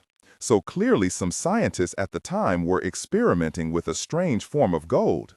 In fact, the entire Royal Society of Scientists was fascinated by it, including Sir Isaac Newton.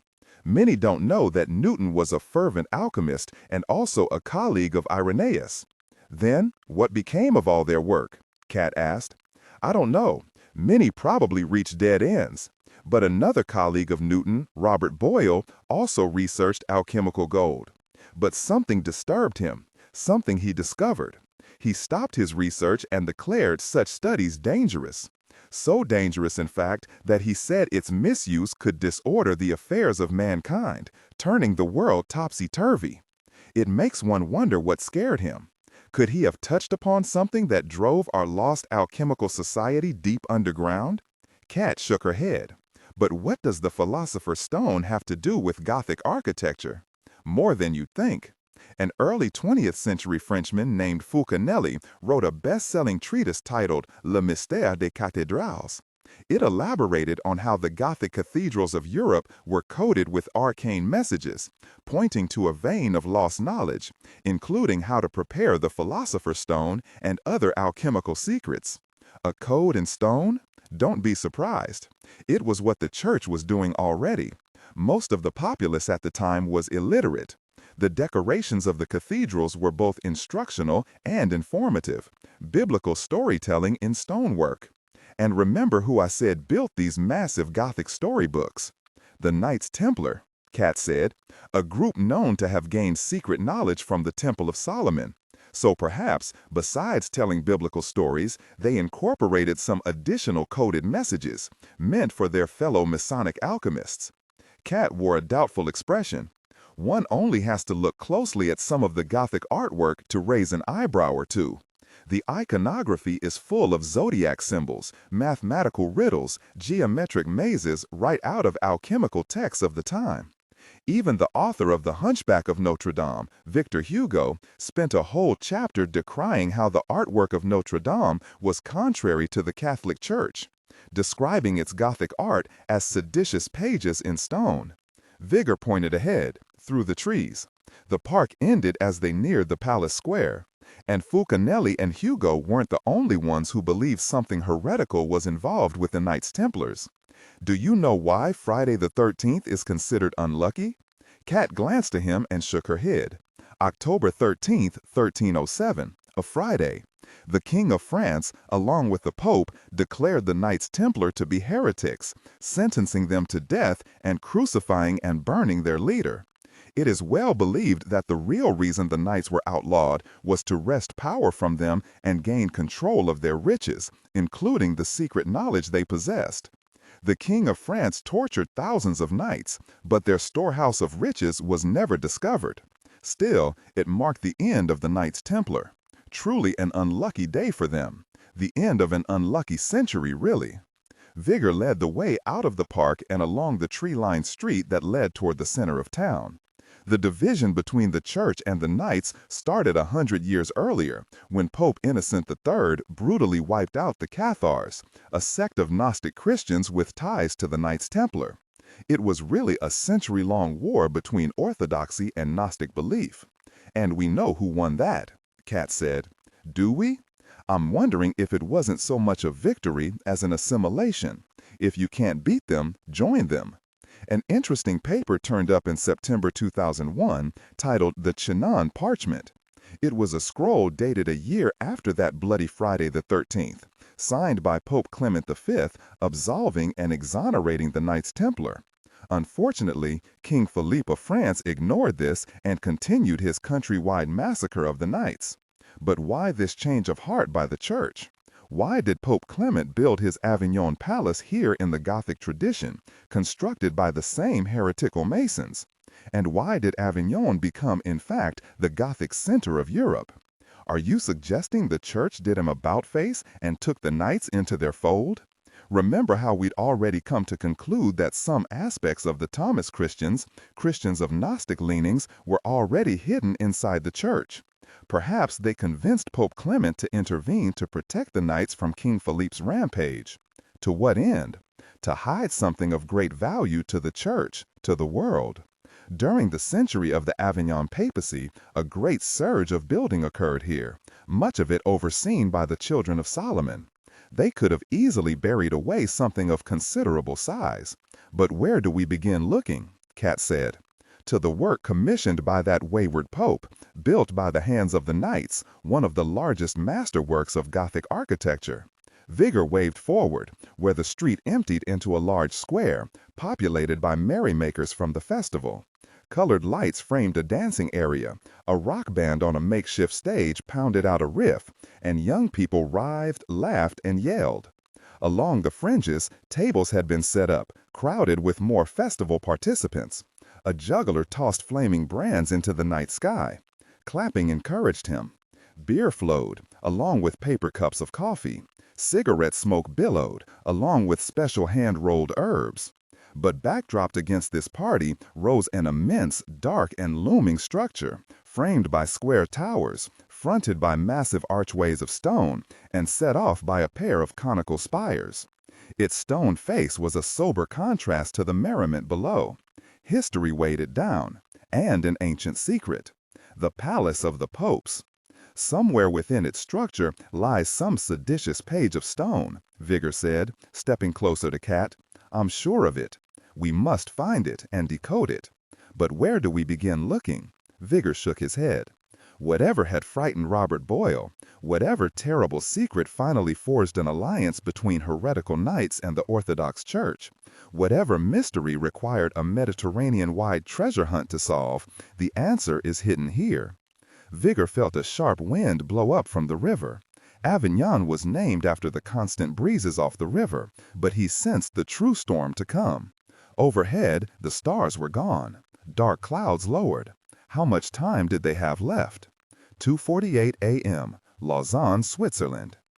That's how we calculated it was Avignon, Rachel finished. The French Vatican. That's the next and last stop. She was still on her knees on the linoleum. Her grandmother remained strapped to the table. Rachel had told them everything, leaving out no detail. She had answered every one of Alberto's questions. She had attempted no prevarication. She could not risk the prefect testing her veracity upon the flesh of her grandmother. Monk and Rachel were soldiers. Her Nona was not. Rachel would not let any harm come to the old woman. It was up to Gray now to keep the gold key from the court. She had turned all hope and trust over to him. She had no other choice. During her dissertation, Alberto had jotted notes, stepping back into his office to get pen and pad, along with Rachel's map.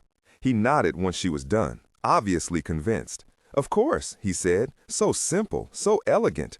I would have eventually figured this out, but now my efforts can best be put to unraveling the next mystery in Avignon." Alberto turned to Raoul. Rachel stiffened. She remembered what had happened last time. Even though she had told them the truth about the gold key, Raoul had still chopped off Monk's hand. "Where are Monsignor Verona and the other American now?" Alberto asked. "Last I heard they were heading to Marseilles," Raoul said, "in their private jet. I thought they were following orders, staying close, but clear of Italy." "Marseilles is only 20 minutes from Avignon," Alberto said with a scowl. "Monsignor Verona must already be en route to work on the mystery. Find out if his plane has landed." Raoul nodded and passed the order to one of his men, who ran down the hall. Rachel slowly gained her feet. "My grandmother," she said. "Can you let her go now?" Alberto waved a hand, as if he had forgotten about the old woman. Clearly he had grander things on his mind. Another of the men stepped forward and ripped free the leather straps that held her grandmother. With tears streaming down her face, Rachel helped her Nana from the table. Rachel silently sent out a prayer to Gray, not just for herself and Monk, but now also for her grandmother. Her Nana shakily gained her feet, leaning one hand on the table for support. She reached out and wiped Rachel's tears. "There, there, child, enough with the crying. It was not all that awful. I've been through worse." Rachel almost laughed. Her grandmother was attempting to console her. Waving Rachel aside, her grandmother stalked toward the prefect. "Alberto, you should be ashamed of yourself," she scolded, as if speaking to a child. "Nana, no," Rachel warned, reaching out an arm. "Not believing my granddaughter was capable of keeping secrets from you." She hobbled over and gave Alberto a kiss on the cheek. "I told you Rachel was too clever for even you." Rachel's outstretched arm froze. The blood iced in her veins. "You must trust an old lady sometimes, no?" "You are right as ever, Camilla." Rachel could not breathe. Her grandmother motioned for Raoul to give her his arm. "And you, young man, maybe now you see why such strong dragon's blood is worth protecting." She reached up and patted the bastard's cheek. "You and my granddaughter, you two will make bellissimo bambini, many beautiful babies." Raoul turned and weighed Rachel with those cold, dead eyes. "I will do my best," he promised. Hunting, July 27, 3 a.m., Lausanne, Switzerland. Gray followed Sechan up the pine-studded mountainside. They had abandoned the motorbike at the bottom of a narrow gorge, hiding it among some flowering alpine rose shrubs. Prior to that, they had ridden the last half-mile in the dark, headlamp off. The extra caution had slowed them down, but it couldn't be helped. Sechan led the way now on foot, no lights, climbing up a slope of loose scree toward a sheer rock face. Gray tried to pierce the weave of pine branches.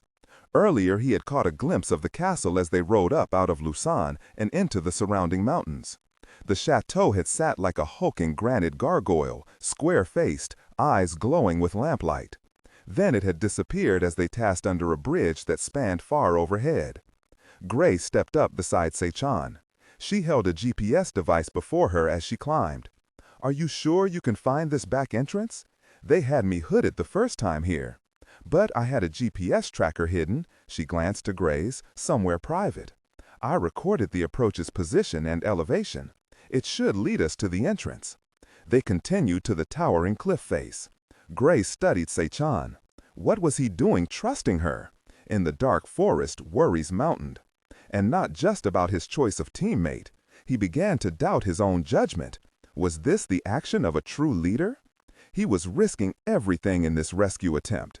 Any tactician would have weighed the odds and gone straight to Avignon with the key. He was placing the entire mission in jeopardy. And if the Dragon Court won, Gray pictured the dead in Cologne, the tortured priests in Milan. Many more would die if he failed. And for what? At least he knew the answer to that. Gray continued up the hillside, lost in his own thoughts. Se-chan checked her GPS unit, then moved to the left. A crack in the cliff appeared, half hidden by a tilted slab of granite covered in moss and tiny white snowbell flowers. She ducked under it and led the way up into a narrow tunnel. She clicked on a penlight. A short way inside, an old grate blocked the way. "Any alarms?" Gray asked. Se-chan shrugged and pushed open the gate. "Well, find out." Gray searched the walls as they entered. Solid granite, no wires. 10 yards past the gate, a set of crude stairs led upward. Gray took the lead from here. He checked his watch. The train from Geneva should be pulling into the Lausanne station in another few minutes. His absence would be noted. Time was running out. He sped faster up the stairs, but he kept a watch for any surveillance or alarm devices. He climbed the equivalent of 15 stories, tension mounting with each step. Finally, the tunnel dumped into a wider room, a domed cavity in the rock. At the back wall, a natural spring spattered and flowed down into a cut in the rock, flowing toward the roots of the mountain. But in front of the spring stood a large slab of cut stone, an altar. Stars were painted on the ceiling. It was the Roman temple Se-chan had described. So far, her intel was spot-on accurate. Se-chan stepped into the room behind him. "The stairs up into the castle are over there," she said, and pointed an arm toward another tunnel leading out. He took a step toward it when the darkness at the mouth of the tunnel shifted. A large shape stepped into the meager light. Raoul. He bore a submachine gun in his hands. Light flared to his left. 2 other gunmen rose from hiding behind the slab. Behind Gray, a steel door slammed shut across the lower passageway. But worse, he felt the cold barrel of a gun at the base of his skull. "He's carrying the gold key around his neck," Se-chan said. Raoul strode forward. He stopped in front of Gray. "You should be wiser in your choice of companions." Before Gray could respond, a meaty fist slammed into his belly. Gray coughed out his air and fell to his knees. Raoul reached to his throat and grabbed the chain. He yanked the key free, ripping the pendant from Gray's neck with a snap. He held it up to the light. "Thank you for delivering this to us," Raoul said, "and yourself. We have a few questions for you before we leave for Avignon." Gray stared up into Raoul's face. He could not hide his shock. The court knew about Avignon? How? But he knew. "Rachel," he mumbled. "Oh, don't worry. She's alive and well, catching up with family at the moment." Gray didn't understand. "Don't forget about his teammate at the hospital," Se-chan said. "We don't want to leave any loose ends." Raoul nodded. "That's already being taken care of." 3:07 a.m., Geneva, Switzerland. Unable to sleep, Monk watched television. It was in French. He didn't speak French, so he was not really paying attention. It was white noise, as he thought. The morphine fogged the edges of his mind. He kept his eyes off his bandaged stump. Fury kept the pain reliever sedation at bay. Not only for his mutilation, but for being the fall guy in this operation. Pulled out of the fight, used as a very bargaining chip. The others were in danger, and he was locked down in a private room, guarded by hospital security. Still, he couldn't deny a hollow pain deep inside him, one that morphine could not touch. He had no right to feel sorry for himself. He lived. He was a soldier. He had seen buddies pulled off the field in far worse condition than him. But the ache persisted. He felt violated, abused, less a man, certainly less a soldier. Logic would not soothe his heart. The television droned on. A commotion outside his door drew his eye. Arguing, raised voices. He shifted higher in his bed. What was going on? Then the door burst open. He stared in shock as a figure strode past the security guards. A familiar figure. Monk could not keep the shock from his voice. Cardinal Sparrow? 3:08 a.m., Lausanne, Switzerland. Rachel had been returned to her cell, but she was not alone. A guard stood outside the bulletproof glass. Inside, her grandmother sank to the cot with a sigh. "You may not understand now, but you will." Rachel shook her head. She stood against the far wall, confused, dazed. How could you?" Her grandmother stared up at her with those sharp eyes of hers. "I was once like you, only 16 when I first came to this castle from Austria, escaping as the war ended." Rachel remembered her grandmother's tales of her family's flight to Switzerland, then eventually Italy. She and her father were the only members of her family to survive. "You were escaping from the Nazis." "No, child, we were Nazis," her nana corrected her. Rachel closed her eyes. "Oh, God." Her grandmother continued. "Papa was a party leader in Salzburg, but he also had ties to the Imperial Dragon Court of Austria, a very powerful man. It was through that fraternity that we made our escape, underground through Switzerland, through the generosity of the Baron of Sauvage, Raoul's grandfather." Rachel listened with growing horror, though she wanted to cover her ears and deny it. "But such safe passage required a payment. My father granted it. A terrible price was paid to the Baron. Like you, I resisted, not understanding. I was forced to comply, and the ordeal was repeated many nights. We were hidden here at the castle for 4 months, and I became heavy with his child." Rachel found herself sinking down the wall, settling to the cold stone floor. But bastard or not, it was a good crossing, mixing a noble Austrian line of Habsburgs with a Swiss Bernese line. I grew to understand as the child grew in my belly. It was the way of the court, strengthening pure lines. My father pressed it upon me. I grew to understand that I carried a noble bloodline back to emperors and kings. Sitting on the floor, Rachel tried to comprehend the brutality done to the young girl who would become her grandmother. Had her grandmother validated that cruelty and abuse by couching it in a grander scheme? Brainwashed at that fragile age by her father, Rachel sought to find sympathy for the old woman, but failed. "My father took me to Italy, to Castel Gandolfo, the home of the Pope's summer palace. I gave birth to your mother there. A shame. I was beaten for it. A male child had been hoped for." Her grandmother shook her head sadly. She continued, relating an alternate history of their family. How she was married off to another member of the Dragon Court, one with ties to the church in Castel Gandolfo. It was a marriage of convenience and deceit. Their family had been assigned to seed their children and grandchildren into the church as unwitting spies for the court, blind moles. To maintain their secrecy, Rachel's mother and Uncle Vigor were kept unaware of their blasted heritage. "But you were meant for so much more," her grandmother said with hard pride. "You proved your dragon blood. You were noticed and chosen to be drawn back into the full fold of the court. Your blood was too valuable to waste. The Imperator chose you personally to cross our family line back upon the ancient Sauvage line. Your children will be kings among kings." Her nana's eyes shone with the wonder of it. "Molti bellissimo bambini, all kings of the court." Rachel had no strength now to even raise her head. She covered her face with her hands. Every moment of her life flashed past her. What was real? Who was she?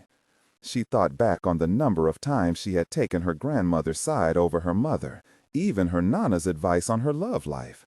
She had revered and emulated the old woman, respecting her hard, no-nonsense edge. But did such solidity come from toughness or psychosis? What did that imply about herself? She shared this bloodline with the grandmother. Dear God, with that bastard Raoul. Who was she?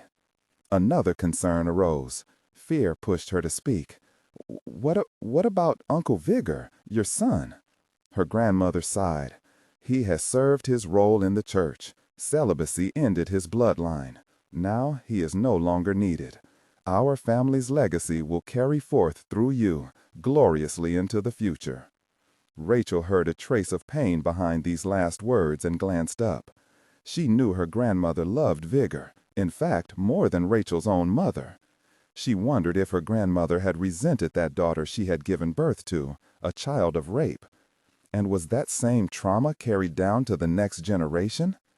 Rachel and her own mother had always had a strained relationship, an unspoken pain that neither could surmount, neither understood. And where would it stop? A shout drew her attention to the door. Men were coming. Rachel climbed to her feet, as did her grandmother. So alike. Down the hall, a troop of guards marched past. Rachel stared in despair at the second in line. Gray, hands bound behind his back, trudged past. He glanced into her cell. Spotting her, his eyes widened in surprise. He tripped a step. Rachel Gray was shoved forward by Raoul, who leered into the cell and held up something on a chain as he passed. A gold key. Despair settled completely over Rachel. Nothing now stood between the court and the treasure at Avignon. After centuries of manipulation and machination, the Dragon Court had won. It was over. 3:12 a.m., Avignon, France. Kat did not like any of this. There were too many civilians around. She marched up the steps toward the main entrance to the Pope's palace. There was a flow of people into and out of the gateway. "It's a tradition to hold the play inside the palace," Vigor said. "Last year they did Shakespeare's The Life and Death of King John. This year it's a 4-hour production of Hamlet. The play and party lasts well into the morning. They hold it in the courtyard of honor." He pointed ahead. They fought their way through a group of German tourists exiting the palace and crossed through the arched entry. Coming from ahead, voices echoed off the stone wall in a mix of languages. "It will be hard to conduct a thorough search with all these people," Kat said with a frown. Vigor nodded as a snare beat of thunder rumbled across the sky. Laughter and clapping echoed. "The play should be nearly over," Vigor said. The long gateway ended at an open-air courtyard. It was dark, except for the large stage on the far side, framed by curtains and decorated like the throne room to a great castle. The backdrop was in fact the very wall of the far courtyard. To either side rose lighting towers, casting spots upon the actors, and towering speakers. A crowd gathered below the stage in seats or sprawled on blankets on the stone floor. From the stage, a few figures stood amid a pile of bodies. An actor spoke in French, but Kat was fluent. "I am dead, Horatio. Wretched queen, adieu." Kat recognized one of the last lines of Hamlet. The play was indeed rounding toward the end. Vigor drew her to the side. "The courtyard here divides two different sections of the palace, the new and the old. The back wall and the one to the left are a part of the Palais Vieux, the old palace. Where we stand and to the right is the Palais Neuf, the section built later." Kat leaned closer to Vigor. "Where do we begin?" Vigor pointed to the older section. "There is a mysterious story connected to the Pope's palace. Many historians of the time report that at dawn on September 20, 1348, a great column of fire was seen above the old section of the palace. It was noted by the entire town." Many of the superstitious believe the flame heralded the Great Plague, the Black Death, which started about the same time. But what if it wasn't? What if it was some manifestation of the Meissner field, a flux of energy being released when whatever secret was sealed here? The appearance of the flame might mark the exact date the treasure was buried. Kat nodded. It was something to follow. "I pulled down a detailed map from the internet," Vigor said. "There's an entrance into the old palace near the Gate of Our Lady, one seldom used." Vigor led the way to the left. An archway opened. They ducked inside as a great peal of lightning split the sky overhead. Thunder boomed. The actor on the stage stopped in mid-soliloquy. Nervous laughter tinkled through the audience. The storm might end the play early. Vigor motioned to a stout door off to the side. Kat dropped and set to work with her lockpicks, while Vigor shielded her work with his body. It did not take long to free the latch. Kat clicked it open. Another flash of lightning drew Kat's eye back to the courtyard. Thunder cracked and the skies opened. Rain fell heavily from the low clouds. Cries and cheers erupted from the audience. A mass exodus began. Kat shouldered open the door, held it for Vigor, then closed it behind them. It bumped closed with a solid snap of the latch. Kat relocked it. "Do we have to be worried about security?" she asked. "Sadly, no. As you'll see, there's nothing really to steal. Vandalism is the greater concern. There might be a night watchman, so we should be cautious." Nodding, Kat kept her flashlight off. Enough light filtered through the high windows to illuminate a ramp leading up toward the next level of the castle. Vigor led the way up. The private apartments of the Pope lie in the Tower of Angels. The rooms were always the most secured area of the palace. If something was hidden, we should probably wind our way there. Kat pulled out a compass and kept it fixed in front of her. A magnetic marker had led them to Alexander's tomb. It might here, too. They traversed several rooms and halls. Their footsteps echoed hollowly through the vaulted spaces. Kat now understood the lack of real security. The place was a stone tomb, denuded of almost any decoration or furniture. There was no evidence of the opulence that must have once frilled the palace. She tried to picture the flow of velvet and fur, the rich tapestries, the lavish banquets, the gilt and the silver. Nothing remained but stone and timbered rafters. After the popes left, Vigor whispered, the place fell into disrepair. It was ransacked during the French Revolution, serving eventually as a garrison and barracks for Napoleon's troops. Much of the place was whitewashed and destroyed. Only a few areas still retained some of the original frescoes, such as the papal apartments. As Kat walked, she also sensed a strange conformation to the place. Halls that ended too abruptly, rooms that seemed oddly small, staircases that dropped to levels without doors. The thickness of walls varied from a few feet to some 18 feet thick. The palace was a true fortress, but Kat sensed hidden spaces, passages, rooms, features common among medieval castles. This was confirmed when they entered a room Vigor designated as the treasury. He pointed to 4 places. They buried their gold under the floor, in subterranean rooms. It was always rumored that other such vaults were yet to be discovered. They crossed other rooms, a large wardrobe, a former library, an empty kitchen whose square walls narrowed down to an octagonal chimney over a central fire pit. Vigor finally led them into the Tower of Angels. Kat's compass had not twitched a beat, but she concentrated more fully now. Worry mounted. What if they didn't find the entrance? What if she failed? Again. The hand holding the compass began to shake. First her failure with Monk and Rachel, and now this. She gripped her compass tighter and willed her hand steady. She and Vigor would solve this. They must, or all the sacrifice by the others would be for nothing. Determined, she climbed from one level to the next of the papal apartments. With no sign of any caretaker, Kat risked switching on a small penlight to help illuminate their search. The Pope's living room, Vigor said at the entrance to one room. Kat crisscrossed the length of it, studying her compass. The walls here were decorated with swirls of peeling paint, and a large corner fireplace dominated the room. Thunder echoed through the thick walls. Once finished with her pass, she shook her head. Nothing. They moved on. One of the most spectacular rooms came next, the Room of the Stag. Its frescoes depicted elaborate hunting scenes, from falconry to bird nesters to frolicking dogs to even a rectangular fish-breeding pond. A piscarium, Vigor said. Fish again. Kat nodded, remembering the significance of fish to their own hunt. She searched this room with an even tighter pattern of surveillance. Her compass refused to budge.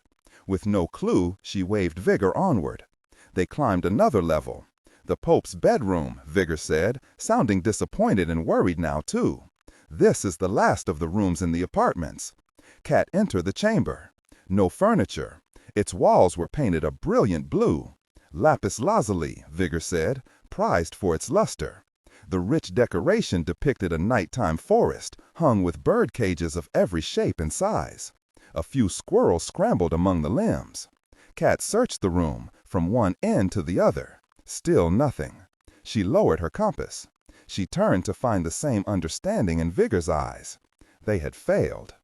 3:36 a.m. Lausanne, Switzerland. Gray was shoved into a stone cell.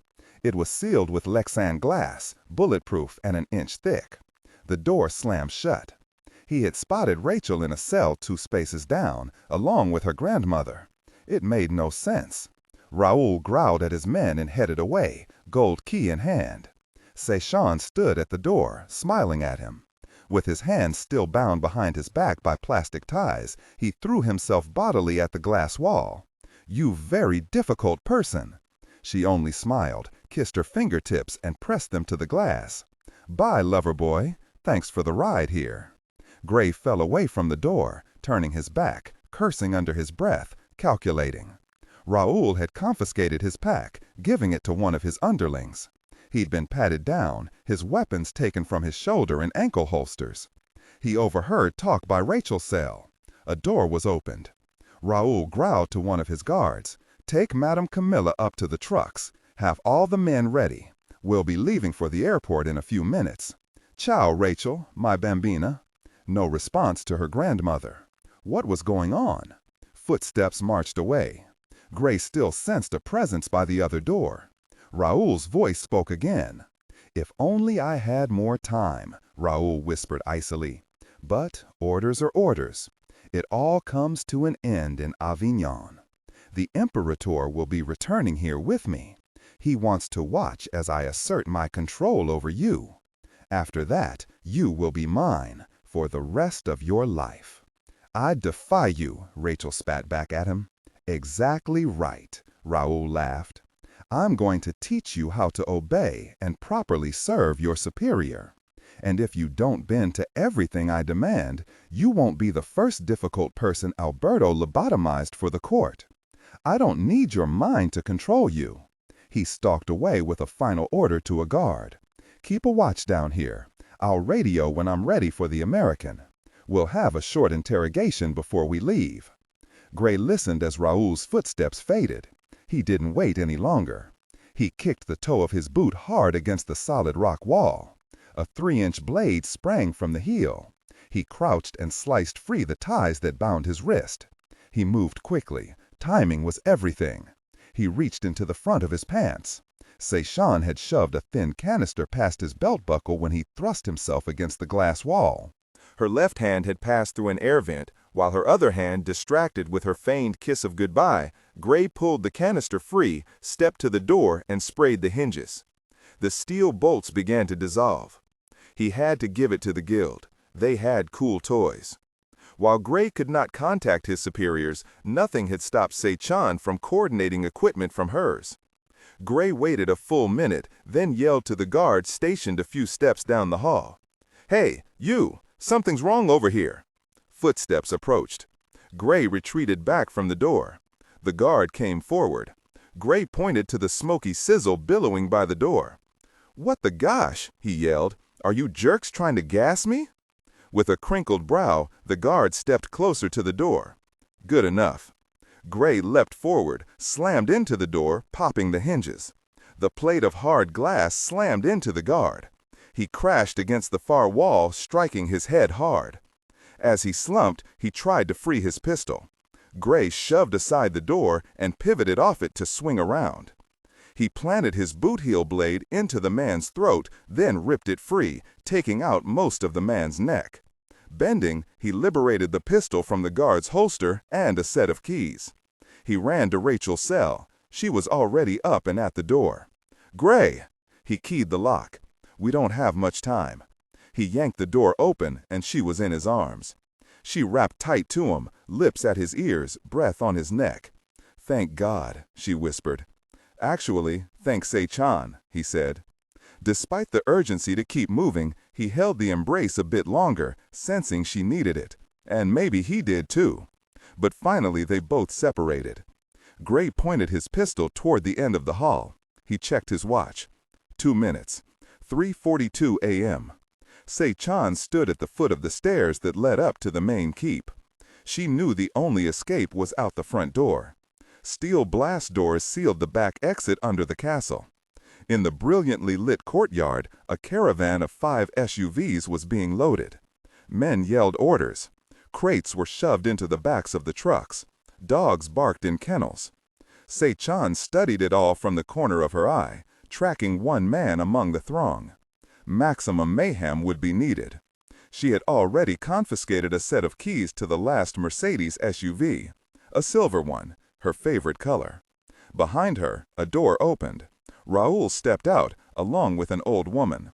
"We'll take you as far as the airport. A plane will get you back to Rome. My granddaughter shall be taken care of, I promise." This last was said with an icy smile. Raoul noted Seichan. I don't believe we'll be needing the guild's services any longer. Se-chan shrugged. Then I'm head out with you and be on my way. She nodded to the silver SUV. Raoul helped the old woman down the steps and strode toward the lead vehicle, where Dr. Alberto Minardi waited. Se-chan continued to track her target. Motion along one wall of the courtyard drew her eye. A door opened. She spotted Gray. He had a pistol. Good. Across the courtyard, Raoul lifted a radio to his mouth, most likely calling down to the cells. She could wait no longer. The man she'd been tracking wasn't as close to Raoul as she'd hoped, but he was still in the thick of things. She fixed her eyes on the soldier who still carried Gray's pack over one shoulder. It was always easy to count on avarice among the foot soldiers. The fellow was not letting his booty out of his sight. The pack was stuffed with weapons and expensive electronic gear. Unfortunately for the soldier, the bottom lining of the pack also had a quarter kilo of C4 sewn into it. Se-chan pressed the transmitter in her pocket, hopping over the balustrade of the front staircase. The explosion blew out the center of the caravan. Men and body parts flew into the dark sky. Gas tanks ignited on two of the cars. A ball of fire rolled upward. Flaming debris scattered to all corners of the courtyard. Se-chan moved quickly. Waving to Gray, she pointed her pistol at the silver SUV. Its windshield was cracked, but it was otherwise intact. Gray and the woman dashed out. The three zeroed in on the vehicle. A pair of soldiers tried to stop them. Gray took out one, Se-chan the other. They reached the SUV. The rev of an engine drew her eye toward the castle gate. The lead truck jumped forward. Raoul was making his escape. Gunfire pelted toward them as soldiers tumbled into a second truck. Its engine was already running. Raoul popped up out of the sunroof of the lead truck, facing back toward them. He raised a massive horse pistol in his fist. "Down!" Se-chan barked, dropping flat. The gun sounded like a cannon. She heard the windshield collapse and the back window blow out. The thick slug passed completely through the vehicle. In plain sight, she rolled toward the rear, keeping the truck between her and Raoul. Gunfire spat from the other side. Gray, on his belly, in a better position to snipe, shot at Raoul as the lead truck fishtailed toward the exit. The second truck followed. Raoul continued to shoot, fearless of the hostile fire. A slug slammed through the front grille of the SUV. Gosh, the bastard was taking out their truck. The front headlamp exploded. From her viewpoint on the ground, Se-chan watched a stream of oil flow out of the engine compartment and pool on the stones. The slide of Gray's pistol popped open. Out of ammo. Se-chan crab-crawled to join him, but it was too late. One truck, then the other, shot out of the gate. Raoul's laughter carried back to them. The portcullis gate dropped behind the last vehicle, its teeth slamming into the stone notches, sealed tight. A trundling noise penetrated the echo in her ears. She rose to a crouch. Steel shutters dropped over all the windows and doors to the castle. Modern fortification. The court took their security seriously. They were trapped in the courtyard. A new sound followed. The click of a series of heavy latches. Se-chan turned, along with Gray and Rachel. She now understood the trailing laughter by the escaping bastard. The gates to the line of 20 kennels rose up on motorized wheels.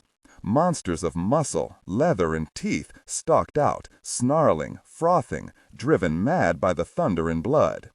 Each pit dog stood chest high, massing close to 100 kilos, twice the weight of most men. And the dinner bell had just rung. 3:48 a.m., Avignon, France. Kat refused to concede defeat. Holding despair at bay, she stalked the length of the blue bedroom atop the Tower of Angels. "We're looking at this the wrong way," she said. Unlike her, Vega remained stock still in the room's center. His eyes were somewhere else, calculating. Or was it worry for his niece? How focused was he on the task at hand? "What do you mean?" he mumbled. "Maybe there's not a magnetic marker." She held up the compass, drawing his eye, attempting to engage him fully. "Then what? What about all that talk earlier? The Gothic history of the town and this place?" Vigor nodded. "Something built into the structure of the building." But without a magnetic marker, how are we to find it? The palace is huge, and considering the state of disrepair, the clue might have been destroyed or removed. You don't believe that, Cat said more firmly. This secret society of alchemists would have found a way to preserve it. Still, how do we find it? Vigor asked. Lightning crackled out the nearby window. It lit up the gardens below the tower and the spread of city below the hill. The dark river snaked past below. The rain had begun to fall harder. Another fork of lightning scintillated across the belly of the black clouds. Cat watched the display and slowly turned to Vigor, conviction firming with sudden insight. She pocketed her compass, knowing it was no longer needed. Magnetism opened St. Peter's tome, she said, stepping back to him. And it was magnetism that led us to Alexander's tome. But once there, it was electricity that ignited the pyramid. The same might lead us to the treasure here. She waved a hand at the dazzle of the storm lightning. The palace was built atop the largest hill, the Roche des Domes, the Rock Dome, attracting lightning strikes, a flash of light that illuminates darkness. Is there some depiction of lightning that we missed? I don't recall. Vigor rubbed his chin. But I think you've struck a significant chord. Light is symbolic of knowledge, enlightenment. It was the primary goal of Gnostic faith, to seek the primordial light mentioned in Genesis, to reach out for this ancient font of knowledge and power that flows everywhere. Vigor ticked off on his fingertips. Electricity, lightning, light, knowledge, power. They're all related. And somewhere there is a symbol of this, built into the design of the palace. Cat shook her head, at a loss. Vigor suddenly stiffened. What? She stepped closer. Vigor quickly melted and drew in the dust. Alexander's tomb was in Egypt. We can't forget to carry that forward, one riddle to the next. The Egyptian symbol for light is a circle with a dot in the center, representing the sun. But sometimes it's flattened into an oval, forming an eye, representing not only the sun and light, but also knowledge, the burning eye of insight, the all-seeing eye of Masonic and Templar iconography. Cat frowned at the drawings. She had seen no such markings. Okay, but where do we begin looking for it? It's not going to be found, but formed, Vigor said, standing up. Why didn't I think of this before? A feature of Gothic architecture is the mischievous play of light and shadow. The Templar architects were masters of this manipulation. But where can we? Vigor cut her off, already heading out the door. We have to go back down to the first floor, to where we already saw the potential for a flaming eye within a circle of light. Cat followed Vigor. She didn't recall any such depiction. They hurried down the stairs and out of the Tower of Angels. Vigor led the way across a banquet hall and ended up in a room they'd already explored. The kitchen? She asked, surprised. Cat stared again at the square walls, the central raised hearth, and overhead the octagonal chimney piece. She didn't understand and began to say so. Vigor reached out a hand and cupped it over her penlight. Wait! A brilliant bolt of lightning shattered outside. Enough illumination traveled down the open chimney to shine a perfect oval upon the fire pit. The silver light flickered, then went dark. As it is above, so it is below, Vigor said in a hushed voice. The effect is probably more evident when the noon sun climbs directly overhead or lies at some precise angle. Cat pictured the fire pit ablaze, bright with flames, a fire within a circle of sunlight. But how can we be sure this is the right place? Cat asked, circling the hearth. He frowned. I'm not entirely sure, but Alexander's tomb was under a lighthouse topped by a fiery flame. And considering the usefulness of both a lighthouse and a kitchen, it makes sense to bury something beneath a location that serves a good function. Successive generations would preserve it for its utility. Unconvinced, Cat bent down and slipped a knife free to examine the central hearth. She dug at the rock that lined the fire pit, exposing an orange-hued stone at the base. It's not hematite or magnetite. If it had been either one, she might be convinced. It's just bauxite, an aluminum hydroxide ore. A good thermal conductor. Makes sense for a fireplace. Nothing unusual. She glanced over to Vigor. He wore a large grin. What? I walked right past it, Vigor said, joining her. I should have considered that another stone would point the way. First hematite, then magnetite, now bauxite. Cat stood confused. Bauxite is mined right here in this area. In fact, it's named after the Lords of Bo, whose castle lies only 10 miles from here. It sits atop a hill of bauxite. This stone points a finger back at them. So, the Lords of Bo had an uneasy relationship with the French popes, their new neighbors, but they were best known for an odd claim they asserted most vehemently. They claimed to be descended from a famous biblical figure. Who? Kat asked. Balthazar, one of the Magi. Kat's eyes widened. She turned back to the hearth. They sealed the opening with stones from the Magi's descendants. Do you still doubt we found the right spot? Vigor asked. Kat shook her head. But how do we open it? I don't see any keyhole. You already told us. Electricity. As if emphasizing the point, thunder boomed through the thick walls. Kat shed out of her pack. It was worth a try. We don't have any of those ancient batteries. She pulled out a larger flashlight, but I have some modern Duracell copper tops. She cracked open her flashlight and used the tip of a knife to tease loose the positive and negative wires. With the power switch off, she twisted them together, then lifted her handiwork. You'd better stand back, Kat warned. Reaching out, she brought the flashlight's wires into contact with the bauxite stone, a weakly conductive ore. She flicked the flashlight switch. An arc of electricity stabbed to the stone. A deep bass tone responded as if a large drum had been struck. Kat darted back as the tone faded. She joined Vigor by the wall. Along the edges of the stone hearth, a fiery glow spread, scribing the entire fire pit. I think they've cemented the blocks with molten M-state glass, Kat mumbled, like the ancient Egyptian builders used molten lead to cement the pharaoh's lighthouse. And now the electricity is releasing the stored power in the glass. Other traceries of fire jittered across the face of the hearth, outlining each and every stone. It flared brighter, searing a crisscrossed pattern onto her retina. Heat washed out toward them. Kat shielded her eyes. But the effect didn't last long. As the glow faded, the stone blocks of bauxite began to fall away, no longer cemented, tumbling down into a pit hidden below the hearth. Kat heard the crash of stone on stone. A rattling continued as the blocks tumbled deeper. No longer able to restrain her curiosity, she stepped forward and shone her penlight. The edges of the hearth now outlined a dark staircase leading down. She turned to Vigor. We've done it. Heaven help us, he said. 3:52 a.m., Lausanne, Switzerland. A quarter mile from his castle, Raoul lowered his cell phone and stalked away from his truck. Fury narrowed his vision to pinpoints. Blood dripped from a scalp wound.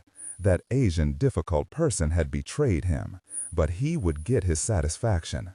His dogs would make short work of all of them. And if not, he crossed to the second truck. He pointed to 2 men. You and you, return to the chateau, on foot. Stand guard at the portcullis. Shoot anyone you see move. No one leaves that courtyard alive. The pair piled out of the truck and set a fast pace back to the castle. Raoul returned to the lead vehicle. Alberto waited for him. What did the Imperator say? He asked as Raoul climbed into the front passenger seat. Raoul pocketed his cell phone. The guild betrayal had surprised their leader as much as it did Raoul. But Raoul had left out his own treachery back in Alexandria, leaving the difficult person to die and lying about it. He should have expected something. He pounded a fist on his knee. When she handed the American to him, he had let his guard down. Stupid. But matters would be rectified. In Avignon. Raoul answered Alberto. The Imperator will be joining us in France, along with more forces. We push ahead as planned. And the others? Alberto glanced back toward the chateau. They no longer matter. There's nothing they can do to stop us. Raoul waved the driver forward. The truck headed for the Yeverton airfield. He shook his head at his losses here. Not the men, the difficult person, Rachel Verona. He had such bloody plans for her. But at least he had left her a little parting gift. 3:55 a.m. Rachel gathered with Gray and Seychan on the steps to the main castle, their backs to the metal shutters over the doors. Moving stealthily, they had retreated from the pack of dogs to this relative shelter. They still only had the one gun, 6 bullets. Gray had attempted to scrounge another weapon amidst the fiery carnage in the courtyard, but all he found were 2 damaged rifles. Gray carried Seychan's weapon. She was busy with a GPS unit, concentrating fully, trusting Gray to watch her back. What was she doing? Rachel kept a step away from the woman, closer to Gray. One hand clutched his shirt tail. She didn't know when she had grabbed it, but she didn't let go. It was all that was keeping her on her feet. One of the pit dogs padded silently past the bottom of the stairs. It dragged a limb of one of the dead soldiers. 20 of the monsters roamed the yard, tearing at bodies, snarling and spitting at one another. A few fights broke out, savage, lightning-fast tussles. It wouldn't be long before their pig-eyed attention turned to them. Any noise drew the beasts. The moaning injured died first. They all knew that once the first shot was fired, the entire pack would be upon them. 6 bullets, 20 dogs. Off to the side, movement. Through the oily smoke, a thin figure rose among the debris, wobbly, unsteady. A breeze blew the haze away, and Rachel recognized the shape, teetering on thin legs. "Nana," she whispered. Blood caked the old woman's hair on the left side. Rachel had thought her grandmother had escaped with Raoul. Had the explosion knocked her down? But Rachel supposed otherwise. Raoul must have pistol-whipped her out of the way, leaving her behind, useless baggage. A moan rose from the old woman. She lifted a hand to the side of her head. "Papa," she called, feebly in a strained voice. The blow, the confusion, the looming castle must have dislocated her grandmother, drawing her into the past. "Papa," pain beyond her head injury keened in her voice. But Rachel wasn't the only one to hear the pain. A few meters away, a dark shape rose from behind a flaming tire, stalking out of the smoke, drawn by the frail cry. Rachel let go of Gray's belt and stumbled a step down. "I see it," Gray said, stopping her with a hand. He raised his gun, aimed, and squeezed the gun. The pop was explosive in the silent yard, but the yelp of the target was louder as the dog pitched over and rolled. Howls rose from it. It gnashed at its wounded back leg, attacking the pain. Other dogs swooped down upon it, drawn by the blood, lions on a wounded gazelle. Rachel's grandmother, startled by the beast, had fallen on her backside, mouth frozen in an O of surprise. "I have to get to her," Rachel whispered. It was an instinctive reaction. Despite the treachery, her Nana still had a place in her heart. She didn't deserve to die like this. "I'll go with you," Gray said. "She's dead already," Saichan said with a sigh, lowering her GPS unit. But she followed them down the stairs, sticking close to the only gun. In a tight knot, they traversed the edge of the courtyard. Pools of flaming oil lit the way. Rachel wanted to run, but one massive brindled beast eyed them, hunched over a headless body, hackles raised, teeth bared, guarding its catch. But Rachel knew if she ran, the brute would be upon her in seconds. Gray covered it with his pistol. Her grandmother scooted away from the trio of dogs fighting over their injured brethren, ripping and tearing at each other, to the point it was impossible to tell which beast Gray had shot. Her movement was tracked by another 2 beasts, coming at her from opposite sides. They would be too late. Another 2 shots and one beast collapsed, sliding on its face. The other bullet only grazed the second dog. The injury seemed to pique its bloodlust. It lunged at the fallen woman. Rachel ran forward. Gray's gunshots had drawn more dogs, but committed now, there was no choice. He shot as he ran, dropping another 2 dogs, the last from only a yard away. Before Rachel could reach her grandmother, the lunging dog struck. It snatched her grandmother's arm, raised in defense. It bit clean through thin bone and withered flesh and tugged the old woman to the ground. There was no cry. The dog slammed on top of her, striking for the throat. Gray fired near Rachel's ear, half deafening her. The impact knocked the beast aside, off the old woman's chest. The dog's body writhed and convulsed, a clean headshot, also their last. The slide on Gray's pistol jacked open. Rachel dropped to her knees, reaching her grandmother. Blood pumped from the old woman's severed arm. Rachel cradled the body. Gray crouched with her. Saichan dropped too, lowering their silhouette. Dogs fought all around them, and they were out of bullets. Her grandmother stared up at her and spoke weakly in Italian, eyes glazed. "Mama, I'm sorry. Hold me." A crack of a rifle, and her grandmother jerked at her arms, shot through the chest. Rachel felt the bullet exit, grazing a line of fire under her own arm. She stared up. 30 yards away, 2 gunmen stood beyond the iron portcullis gate. The new blast drew off a few of the dogs. Gray sought to use the distraction to retreat to the castle wall. Rachel followed, not letting go of her grandmother, dragging her along. "Leave her," Gray urged. Rachel ignored him, tears flowing, angry. Another rifle blast, and a slug sparked off the stone a few feet away. Saichan reached down and helped carry her grandmother. Working together, they retreated faster. At the gate, a pair of dogs struck the bars, gnashing at the gunmen, blocking their aim. But it wouldn't last for long. Reaching the relative shelter of the castle's wall, Rachel collapsed over her grandmother's body. They were still in direct view of the gate, but the entire courtyard was exposed. One of the dogs was blasted away from the portcullis. Another bullet pinged off the metal shutter of a window overhead. Rachel, bent over her grandmother, finally freed the purse still hooked over her Nana's shoulder, a permanent fixture to the old woman. Rachel snapped the clasp, reached inside, and felt the butt of cold steel. She pulled out her grandmother's heirloom, the Nazi P08 Luger. "Grazie, Nana." Rachel aimed toward the gate. She fixed her stand and let cold anger steady her grip. She squeezed the trigger, followed the recoil, and fired again. Both men fell. Her focus widened, too late to stop the slavering beast leaping out of the smoke, muzzle snarled, teeth bared, going for her throat. 4 a.m. Gray stiff-armed Rachel to the side, knocking her down. He faced the monster and lifted his other arm. In his hand, he clutched a tiny silver canister. Bad dog. He sprayed the beast point blank in the nose and eyes. The dog's weight struck him, flattening him on his back. The beast howled, not in bloodlust, but searing agony. It rolled off Gray and writhed across the stone, grinding its face into the cobbles, pawing at its eyes. But its sockets were already empty, eaten away by the acid. It rolled another 2 times, mewling. Gray felt a twinge of discomfort.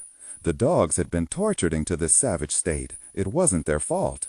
Then again, perhaps any death was better than being under the thumb of Raoul. The dog finally quieted and collapsed to the pavement. But its tumult drew the eyes of a dozen others. Gray glanced to Rachel. 6 more shots, she answered. Gray shook his canister. Not much left. Saichan had her eyes on the skies.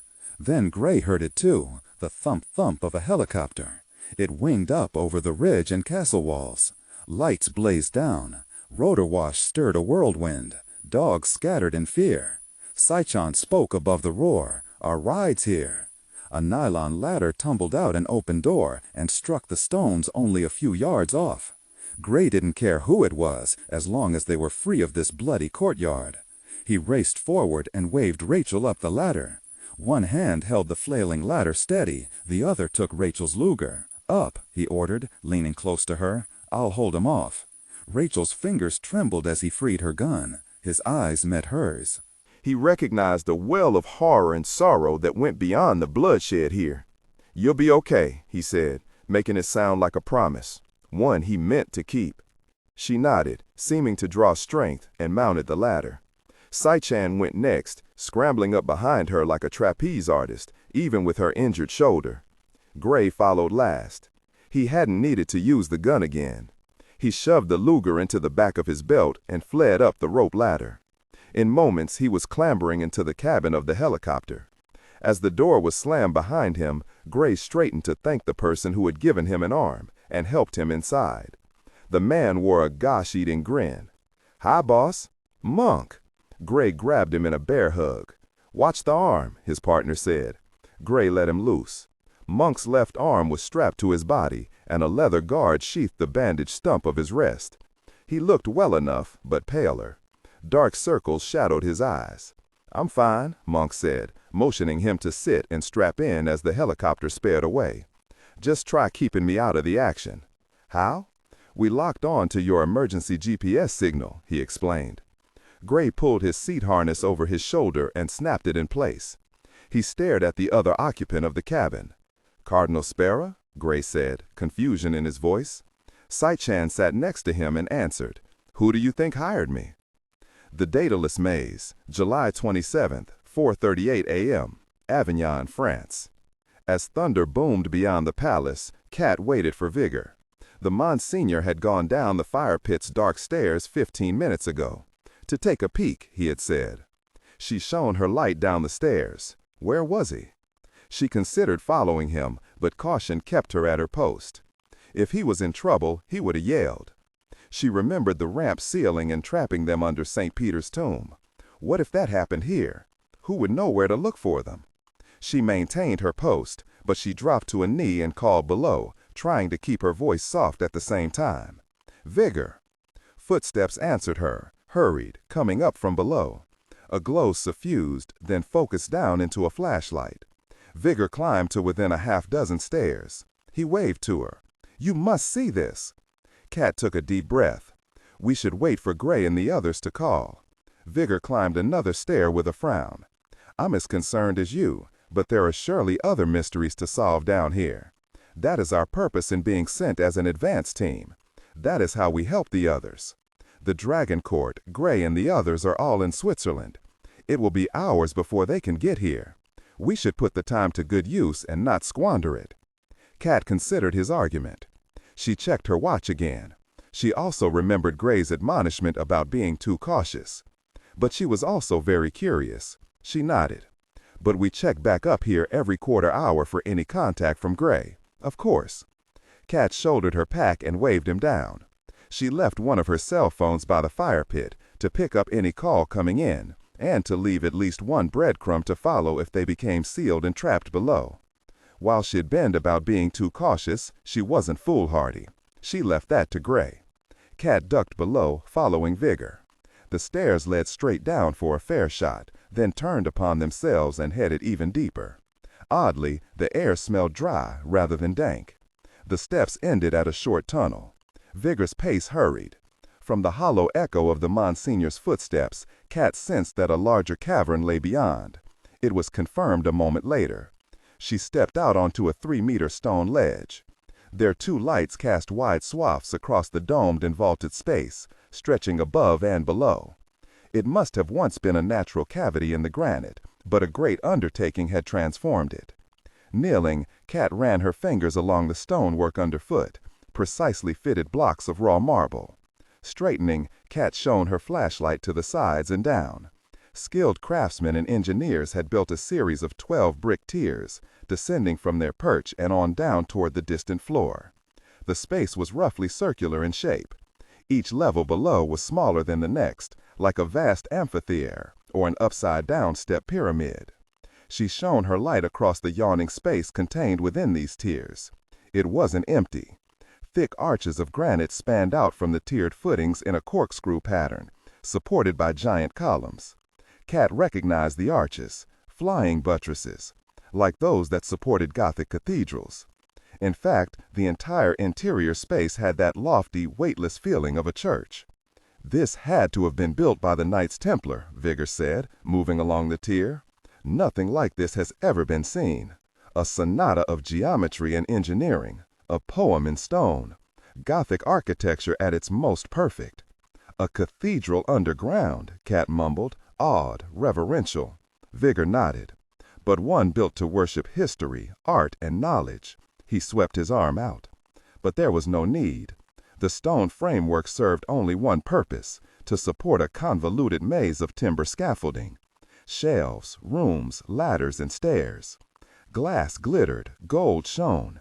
It all held a storehouse of books, scrolls, texts, artifacts, statuary, and strange brass contraptions. Each step around seemed to open new vistas, like some vast M.C. Escher painting. Impossible angles, dimensional contradictions, supported by stone and timber. "It's a huge library," Cat said. "And museum, and storehouse, and gallery," Vigor finished. He hurried to the side. A stone table, like an altar, sat not far from the entry tunnel. A leather-bound book spread open under glass gold, glass gold. "I was afraid to touch it," Vigor said, "but you can see fairly well through it." He shone his light down upon the exposed pages. Cat peered at the book. It was heavily decorated in oils, an illuminated manuscript. Tiny script flowed down the page. It appeared to be a list. "I think this is the codex for the entire library," Vigor said, "a ledger and filing system." but I can't be sure." The Monsignor's palms hovered over the glass case, plainly fearful of touching it. They had seen the effects of such superconducting material. Kat stepped back. She noted that the entire complex glittered with similar glass. Even the walls of the tiers had plates of the glass dotted along them, embedded like windows, set like jewels. What did it mean? Vigor still bent over the book.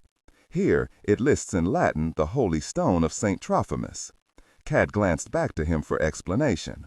He was the saint who first brought Christianity to this area of France. It is said he had a visitation of Christ during a secret meeting of early Christians on a necropolis. Christ knelt on a sarcophagus and his imprint remained. The sarcophagus lid became a treasure, supposedly invoking the knowledge of Christ upon those who beheld it. Vigor stared out at the vaulted cathedral of history. It was thought lost forever, but it's here, like so much else. He waved back to the book. Complete texts of forbidden gospels, not just the tattered fragments of those found near the Dead Sea. I saw 4 gospels listed, one I had never even heard before. The Brown Gospel of the Golden Hills. What might it contain? But most of all, Vigor lifted his flashlight. According to the Codex, somewhere out there is stored the Mandilion. Kat frowned. What's that? The true burial shroud of Christ, an artifact that predates the controversial Turin shroud. It was taken from Edessa to Constantinople in the 10th century, but during periods of marauding it vanished. Many suspected it ended up in the treasury of the Knights Templar. Vigor nodded. Out there lies the proof, and possibly the true face of Christ. Kat felt the weight of ages, all suspended in perfect geometry. 1 page, Vigor mumbled. Kat knew the Monsignor was referring to the fact that all these wonders were listed on just 1 page of the leather-bound book, which appeared to have close to 1,000 pages. "What else might be found here?" Vigor said in a hushed voice. "Have you explored all the way to the bottom?" Kat asked. "Not yet. I went back up to fetch you." Kat headed to the narrow stairs that led from one tier to the next. "We should at least get a general layout of the space, then head back up." Vigor nodded, but he seemed reluctant to leave the book side. Still, he followed Kat as she wound back and forth down the switchbacking stairs. She gazed up at one point. The entire edifice hung above her, suspended as much in time as space. At last they reached the top of the last tier. A final set of stairs led to a flat floor, hemmed in by the last tier. The library did not extend below. All the treasure piled above, held suspended by a pair of giant arches, footed on the last tier. Kat recognized the stone of these arches. Not granite or marble, magnetite again. Also, directly beneath the crossing of the arches, rising from the center of the floor, stood a waist-high column of magnetite, like a stone finger pointing up. Kat descended more cautiously to the floor below. A lip of natural granite surrounded a thick glass floor. Gold glass. She didn't step out on it. The brick walls around it also were embedded with mirrored plates of gold glass. 12, she counted, the same as the number of tiers. Vigor joined her. Like Kat, he took in all these details, but both their focuses fixed to the lines of silver, probably pure platinum, that etched the floor. The image somehow fit as an ending to this long hunt. It depicted a twisted maze leading to a central rosette. The stubby pillar of magnetite rose from its center. Kat studied the space, the maze, the arches of magnetite, the glass floor. It all reminded her of the tomb of Alexander, with its pyramid and reflective pool. It looks like another mystery to solve. She stared at the treasures hanging above her head. But if we already opened this ancient storehouse of the mages, what's left to find? Vigor stepped closer. Don't forget Alexander's gold key. We didn't need it to open anything here. That means there's more than just this library. But what? I don't know, Vigor said, but I recognize this maze pattern. Kat turned to him. It's the Labyrinth of Daedalus. 5:02 a.m. over France. Gray waited to interrogate the others until they were airborne again. The helicopter had flown them all to the Geneva International Airport, where Cardinal Spera had a private Gulfstream jet fueled and cleared for immediate takeoff to Avignon. It was surprising what a high-ranking official in the Vatican could accomplish, which posed Gray's first question. "What is the Vatican doing hiring a guild operative?" he asked. The five of them had swung their seats around to face one another. Cardinal Spera acknowledged the question with a nod. It was not the Holy See itself that hired Saichan. He motioned to the woman seated beside him. It was a smaller group, acting independently. We heard of the Dragon Court's interest and activity. We had already used the guild to investigate the group peripherally. "You hired mercenaries?" Gray accused. "What we sought to protect required less than official means, to fight fire with fire. The guild's reputation might be ruthless, but they're also efficient, honor their contracts, and get the job accomplished by any means." Yet they didn't stop the massacre in Cologne. It was an oversight on my part, I'm afraid.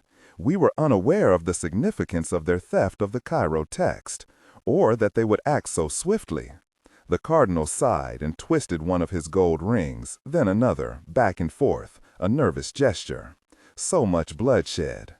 After the murders, I approached the guild again to directly plant an operative among them. It was easy to do once Sigma had been called into play. The guild offered its services. Saichan had had a run-in with you already, and the court took the bite. Saichan spoke up. My orders were to discover what the court knew, how far their operation had progressed, and to thwart them however I saw fit. "Like standing by while they tortured priests?" Rachel said. Saichan shrugged. "I came late to that little party, and once underway, there's no discouraging Raoul." Gray nodded. He still had her coin from Milan. "And you helped us escape then, too. It suited my purpose. By helping you, I was serving my mission to keep the court challenged." Gray studied Saichan as she spoke.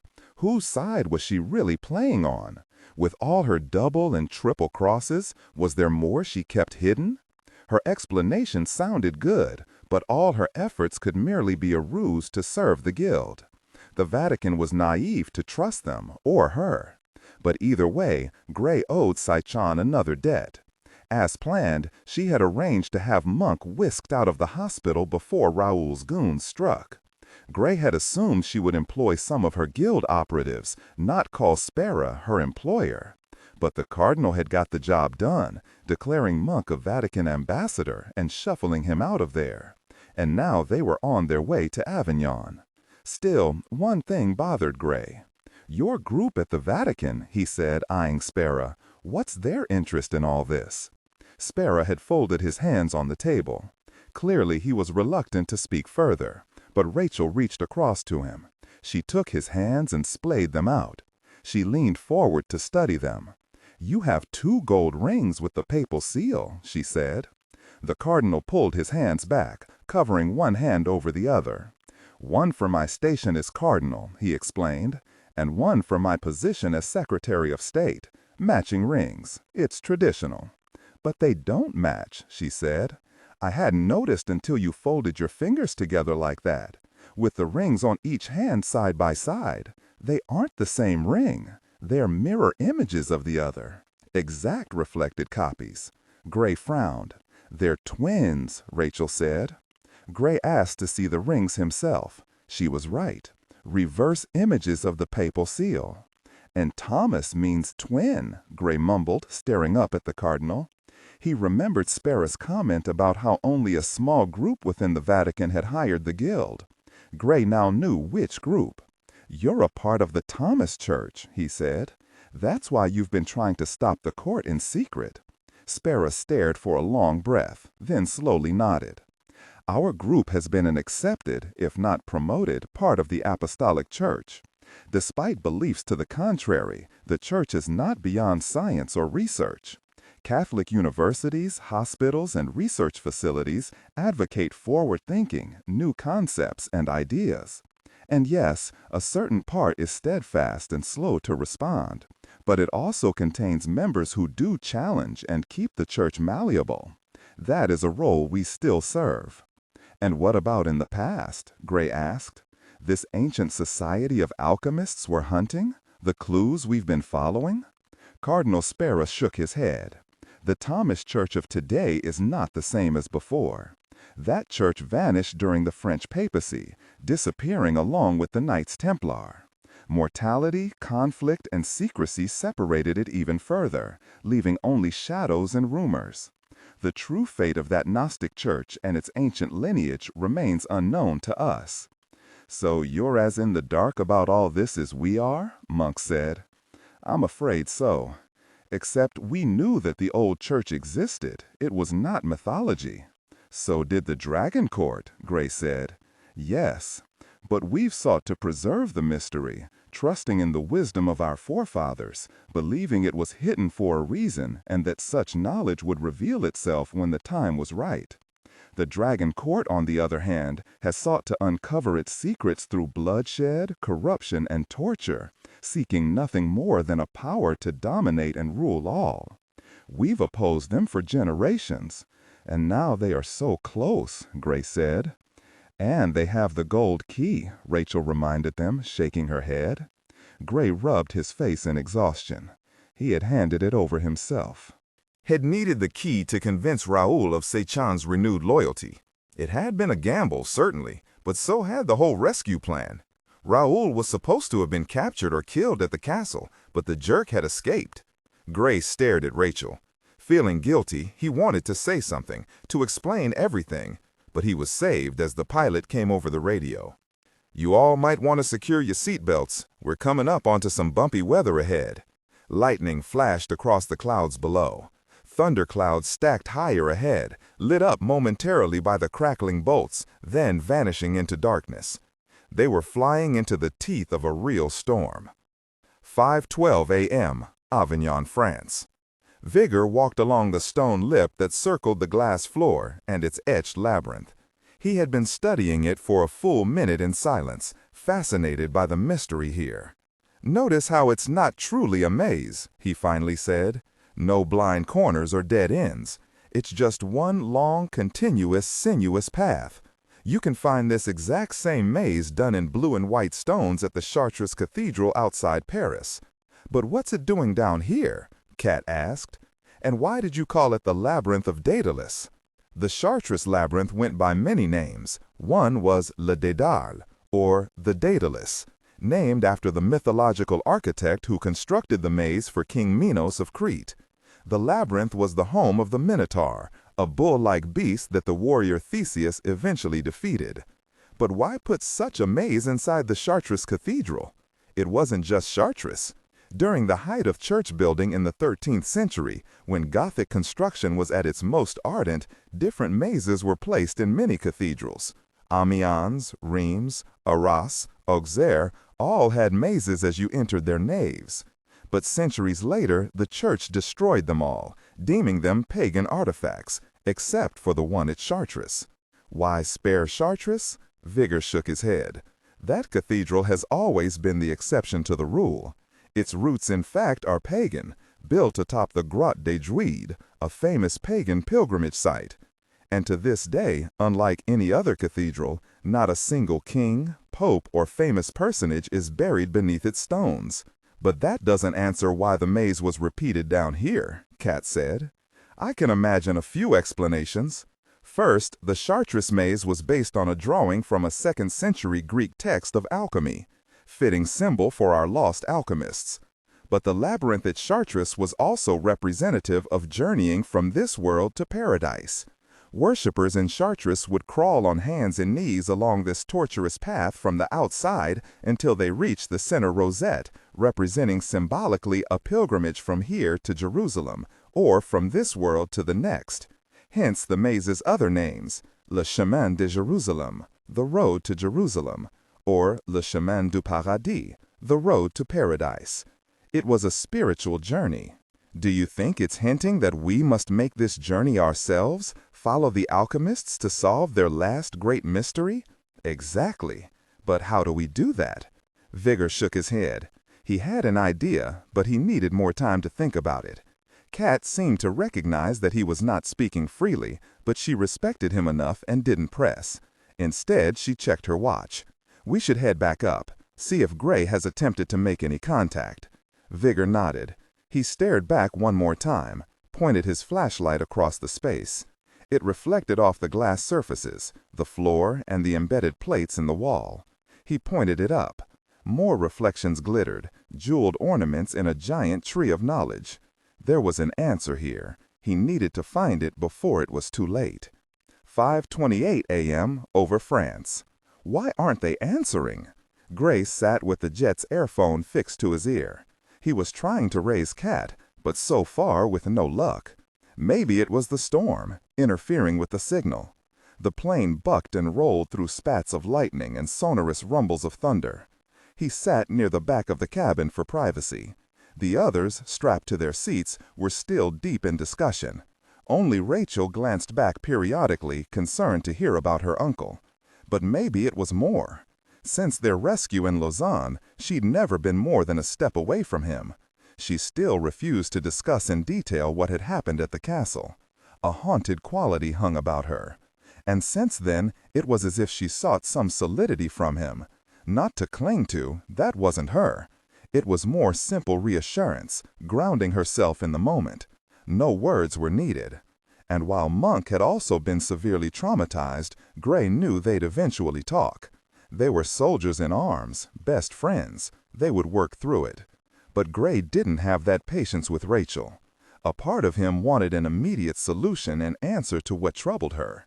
Any attempt to discuss what had happened at Lausanne had so far been rebuffed, gently but firmly. Still, he read the pain in her eyes. And as much as his heart ached, all he could do was stand beside her, wait until she was ready to speak.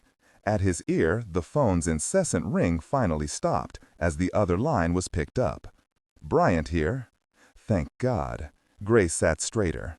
"Cat, it's Gray." The others in the cabin turned toward him. "We have Rachel and Monk," he said. "How is everything over there?" Cat's voice, usually so stoic, rang with relief. "We're fine. We found the secret entry." She went on to briefly explain all they discovered. Occasionally, the transmission broke up, and he missed a word here and there due to the storm. Gray noted Rachel's intent stare at him and nodded his head to her. Her uncle was fine.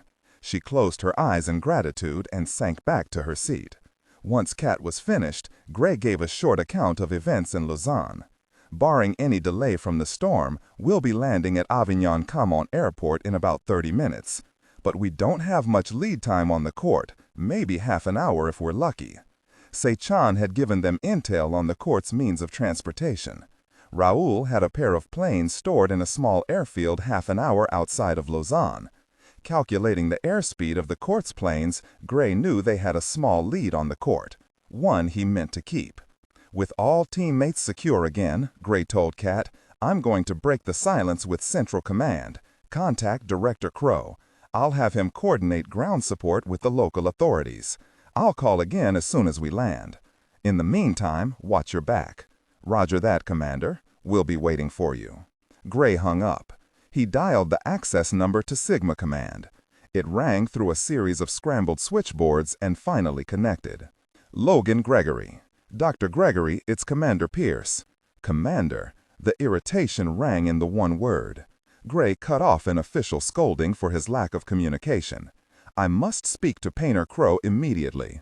"I'm afraid that's not possible, Commander. It's nearly midnight here. The director left command about 5 hours ago, but no one knows where he went." Aggravation clipped his words again, even harder-edged than his irritation at Gray. At least Gray understood the man's frustration. What was the director doing leaving Central Command at a time like this? "He may have gone over to DARPA to coordinate with Dr. McKnight," Logan continued. "But I'm still ops leader for this mission. I want a full debriefing on your whereabouts." Gray suddenly felt uncomfortable speaking. Where had Painter Crow gone? Or was he even gone? Ice chilled through him. Was Gregory blocking him from reaching the director? Somewhere there was a leak at Sigma. Who could he believe? He weighed the odds, and did the only thing he could. Perhaps it was rash, but he had to go with his gut.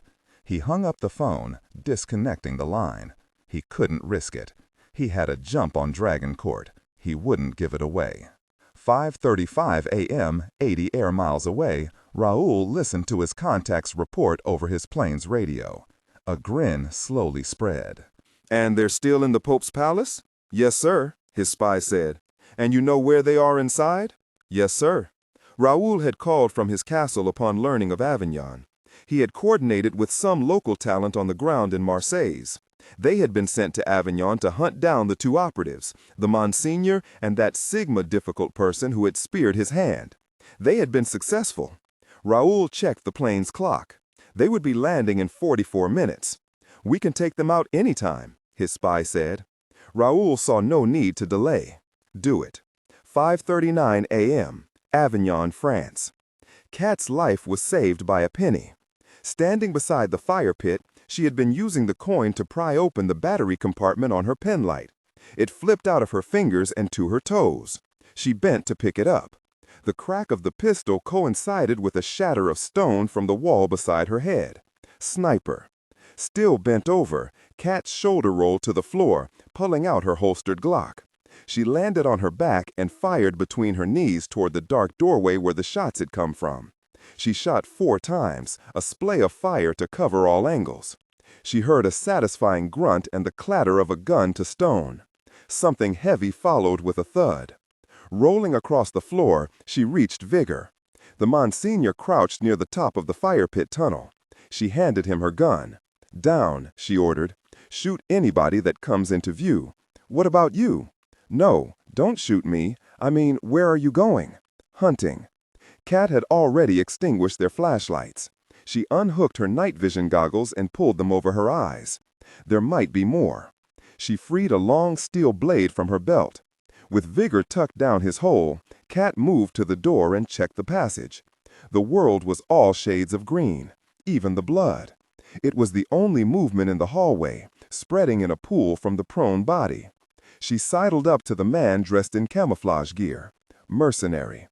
Her shot had been lucky, clipping the man through the throat.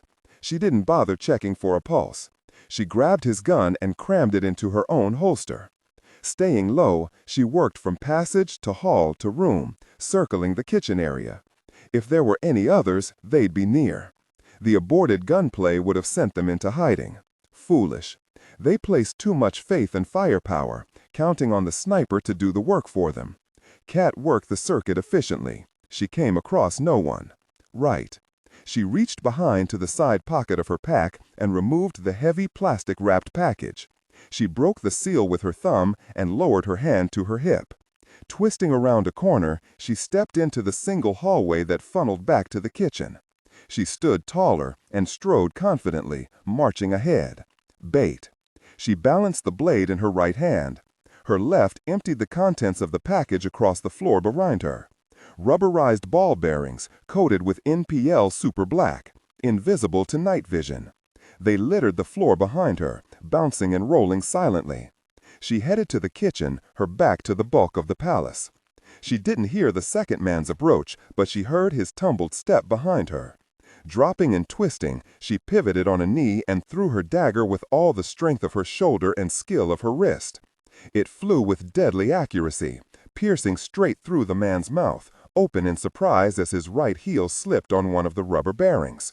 His gun went off, the shot high, digging into the timbered rafters.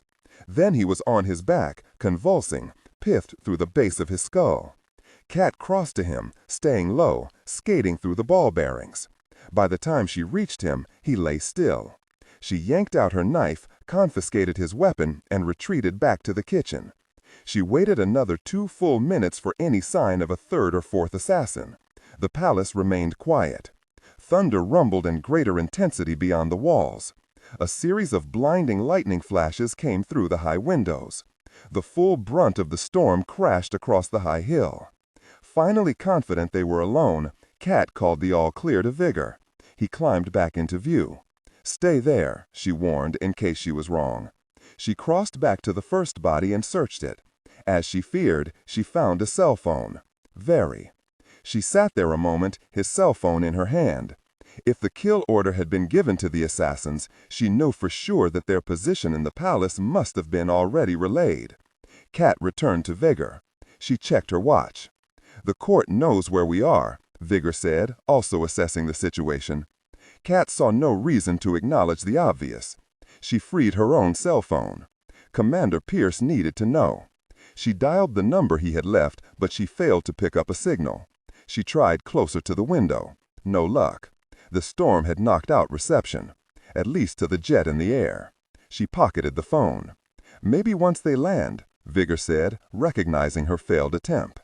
But if the Dragon Court knows we're here, our headway just got narrower.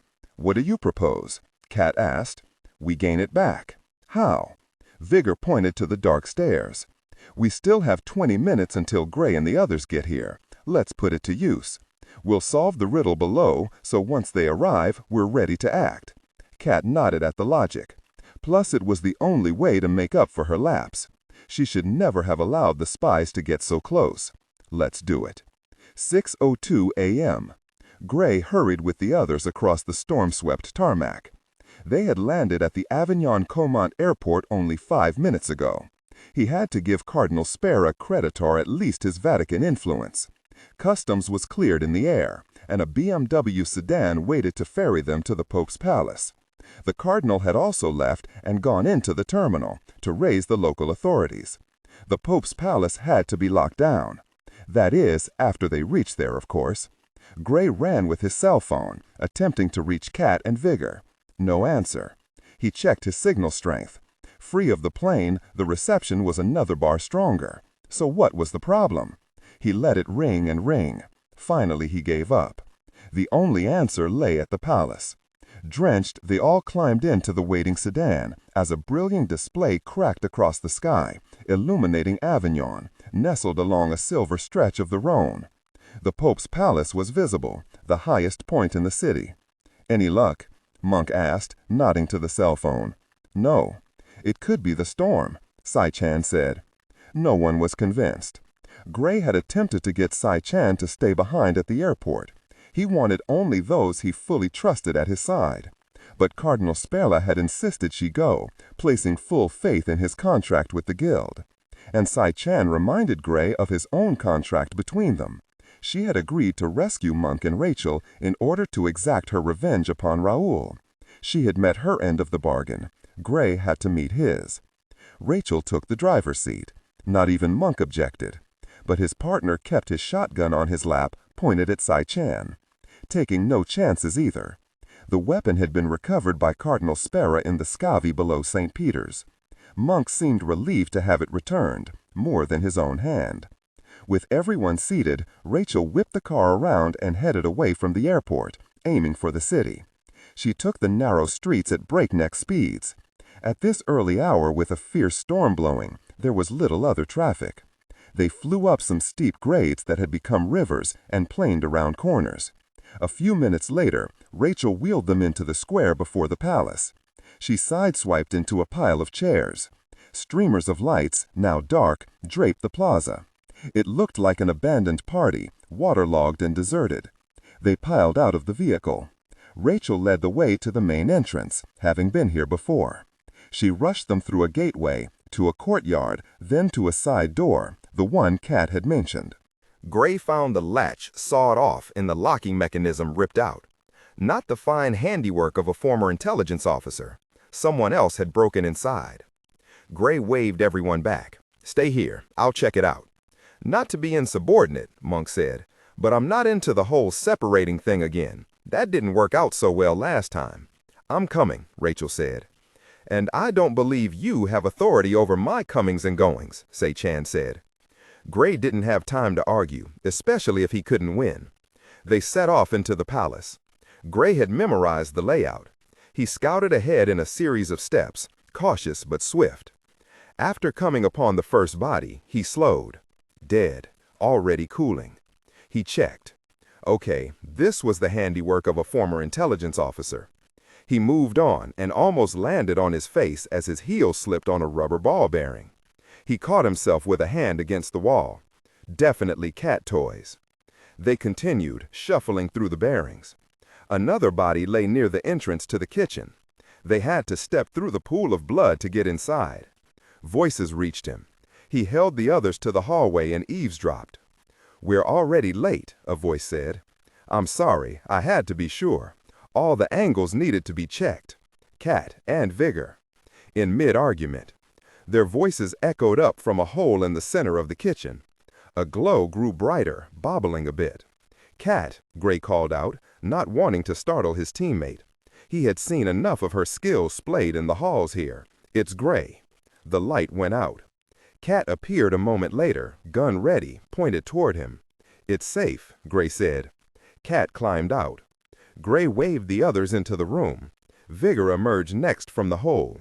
Rachel rushed to him. He opened his arms and hugged her tight. Cat spoke first and nodded to the bloody hallway. "The Dragon Court knows about this location." Gray agreed. "Cardinal Spera is rousing the local authorities right now. They should be here soon." Vigor kept one arm around his niece. "Then we may have just enough time." "For what?" Gray asked. "To unlock the true treasure below." Cat nodded. "We solved the riddle here." "And what's the answer?" Gray asked. Vigor's eyes brightened. Light, 6:14 a.m. He couldn't wait any longer. From the terminal concourse of the tiny airport, Cardinal Spera had spied on the group as they departed in the BMW sedan. He waited 5 minutes as the commander had requested, giving the team time to reach the palace. He stood up and crossed to one of the armed security personnel, a blond young man in uniform. In French, he asked to be taken to the man's on-duty superior. He showed him his Vatican identification. "It is a matter of utmost urgency." The guard's eyes widened, recognizing who stood before him. Of course, Cardinal Spera. Right away. The young man led him off the concourse and through a card-coded security gate. Down at the end of a hall lay the office of the head of airport security. The guard knocked and was gruffly called inside. He pushed the door, holding it open. Looking back to the cardinal, the guard failed to see the pistol with a silencer raised toward the back of his head. Cardinal Spera lifted a hand. No. The gunshot sounded like a firm cough. The guard's head snapped forward, followed by his body. Blood sprayed into the hallway. A door off to the side opened. Another gunman appeared. A pistol jabbed into Cardinal Spera's stomach. He was forced into the office. The guard's body was dragged inside behind him. Another man scooted a towel over the floor with his foot, sopping up the gore. The door shut. Another body already decorated the room, lying crumpled on its side. The former security chief. Behind his desk, a familiar figure stood. Cardinal Spera shook his head in disbelief. "You're part of the Dragon Court. Its leader, in fact." A pistol rose into sight. "Clearing the way here for the rest of my men to arrive." The gun lifted higher. The muzzle flashed. Cardinal Spera felt a kick to his forehead. Then nothing. 6:18 a.m. Rachel stood with the other 4 around the etched glass floor. Cat stood guard up above, equipped with a radio. They had descended the tiers to the bottom level in almost reverential silence. Her uncle had offered commentary about the massive museum nested within this subterranean cathedral, but few questions were posed. It truly felt like a church, engendering whispers and awe.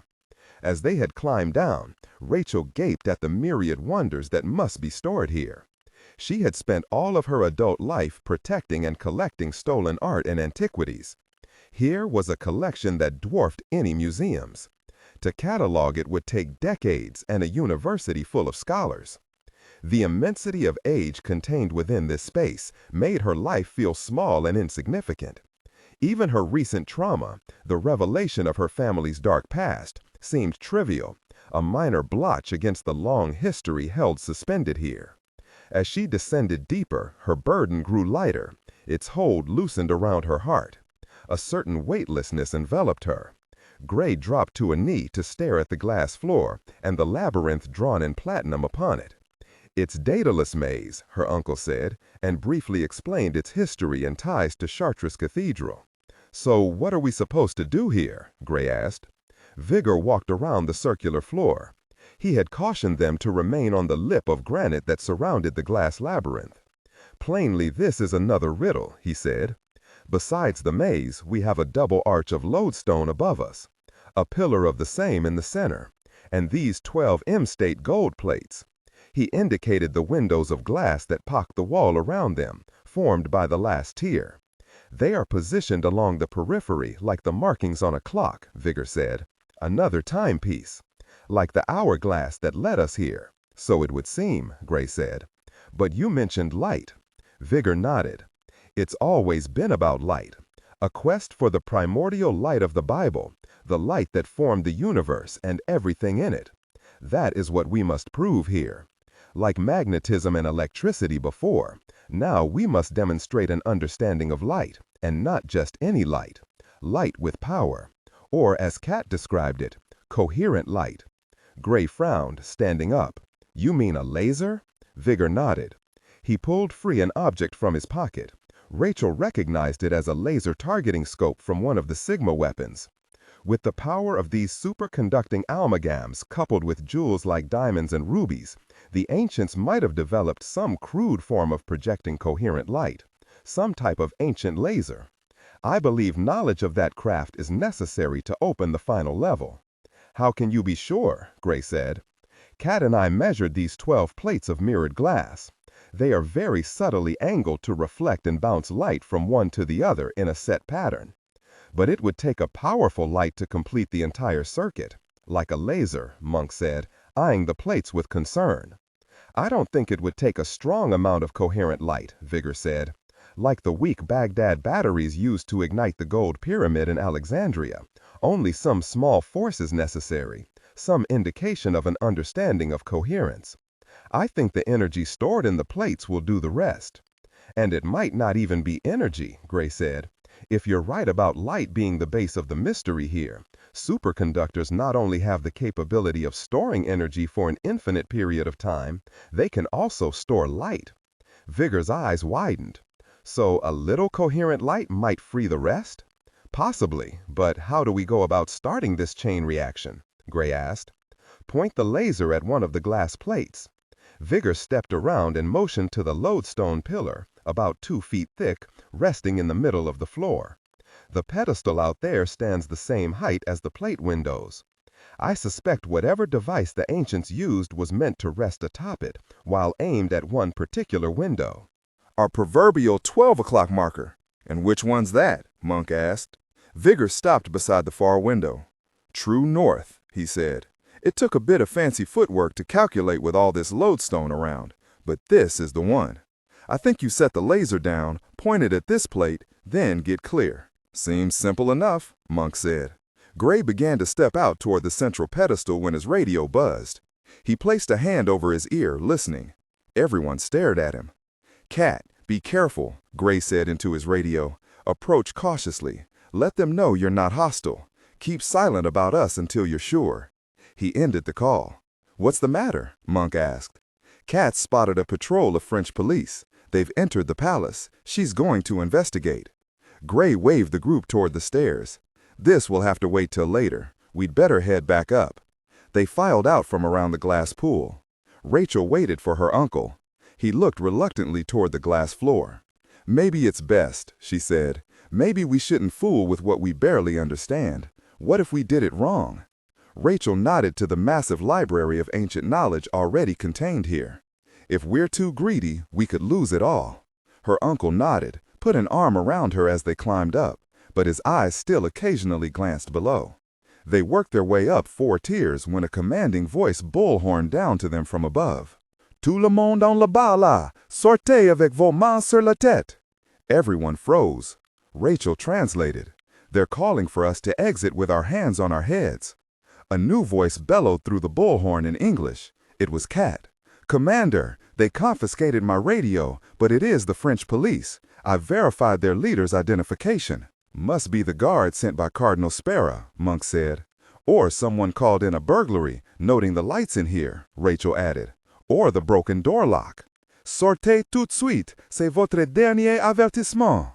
They certainly don't sound happy, Monk said. What do you expect with all the dead bodies upstairs? Sishan said. Okay, Gray ordered. Up we go. We need to prepare them for the arrival of Raoul and his buddies. They all marched up the remaining tiers. Gray had them holster or set aside their weapons. Not wanting to spook the police, they obeyed the command and went upstairs with their hands on their heads. The kitchen, empty before, was now crowded with uniformed men. Rachel spotted Kat, back to one wall, hands on her head too. The French police were taking no chances. Guns were raised. Gray attempted to explain in stilted French, but they were separated and made to stand against the wall. The leader shone his light down the passageway, nose crinkled with distaste. A commotion by the hallway marked the arrival of a newcomer, someone with authority. Rachel watched a familiar family friend enter the kitchen, out of place here, but welcome. Had Cardinal Spera called him? Her uncle brightened too. General Renday, thank God! It was Rachel's boss, the head of her carabinieri unit. He cut a striking figure, even out of uniform. Uncle Vigor tried to step forward but was forced back. You must get the gendarmes to listen before it's too late. General Renday eyed her uncle with an uncharacteristic sneer of disdain. It's already too late. Out from behind him marched Raoul. The Gold Key, July 27, 7 a.m., Avignon, France. Gray seethed as his wrists were secured behind his back and snug tight with plastic fast ties. The other mercenaries, masquerading as French police, stripped weapons and secured the rest of them. Even the difficult Raoul wore a policeman's uniform. The giant stepped in front of Gray. "You're really tough to kill," Raoul said, "but that's going to end. And don't hope for a rescue call from the Cardinal. He ran into an old friend at the airport." He nodded to General Renday. "It seemed our leader here decided the poor Cardinal was of no further use to the court." Gray's heart clenched. Raoul grinned, a savage and bloody expression. General Renday marched up to them, dressed in civilian clothes, an expensive black suit and tie, polished Italian shoes. He had been in discussion with another man, one wearing a clerical collar. It had to be the prefect, Alberto Minardi, the court's resident Rasputin. He had a book tucked under one arm and a satchel in hand. The general stepped to Raoul. "Enough."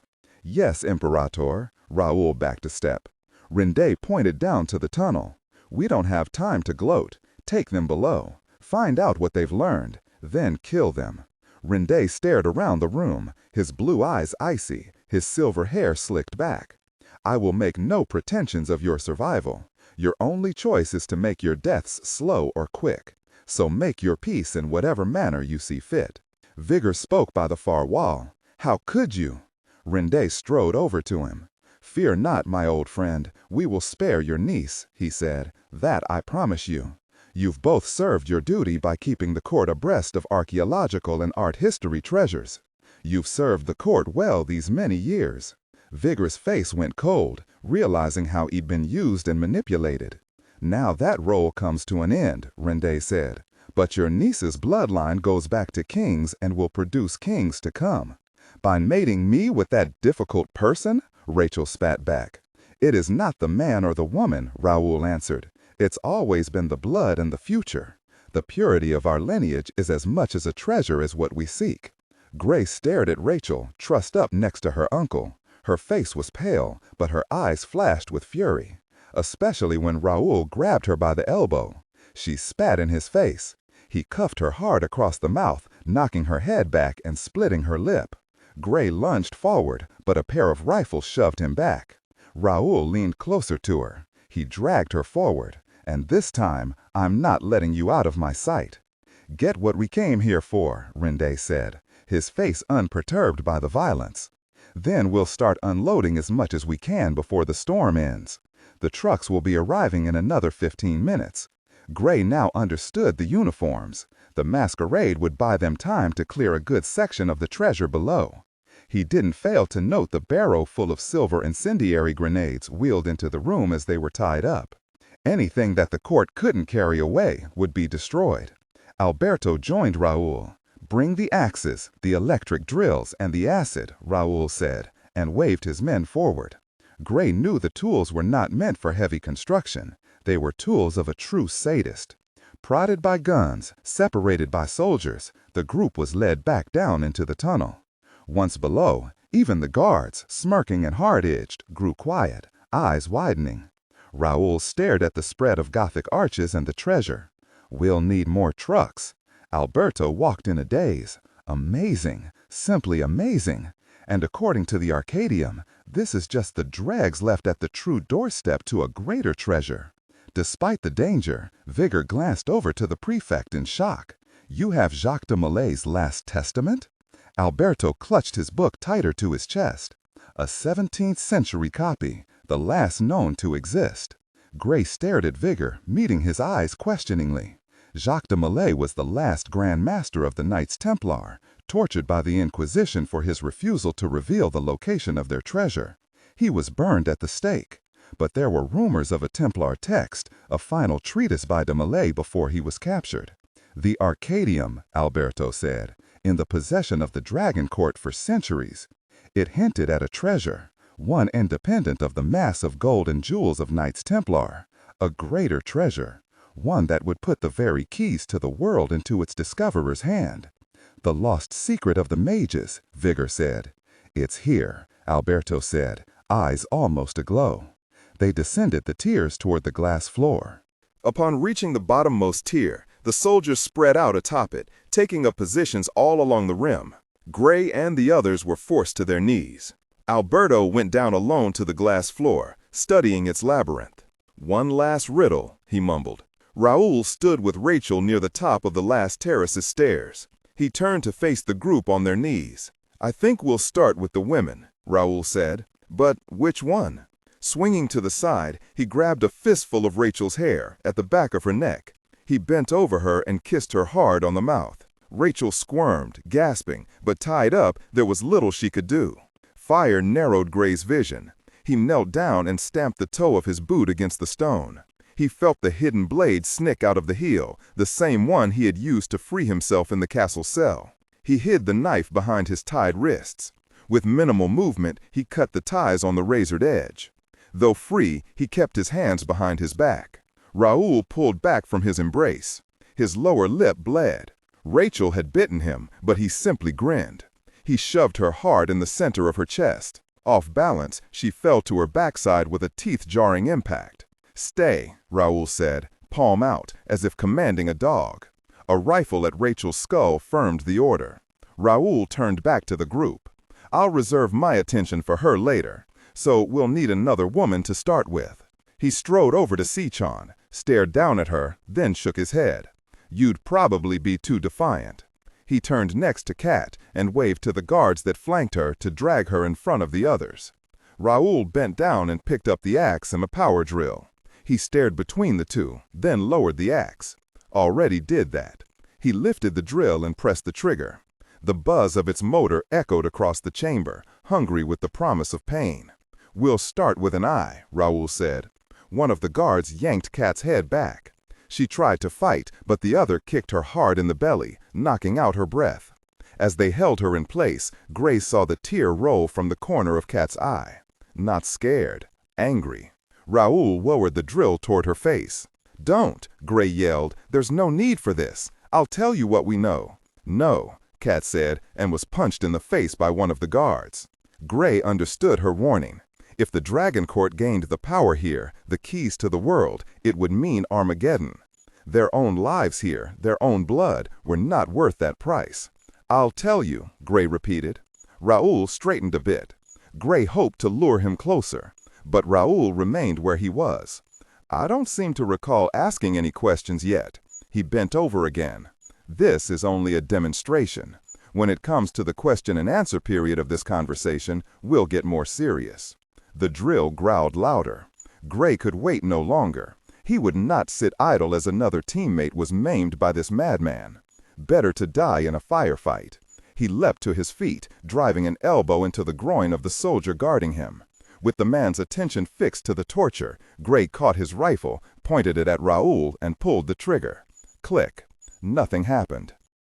7:22 a.m. Rachel watched Gray be clubbed to the ground by a soldier behind him, using the butt of a rifle.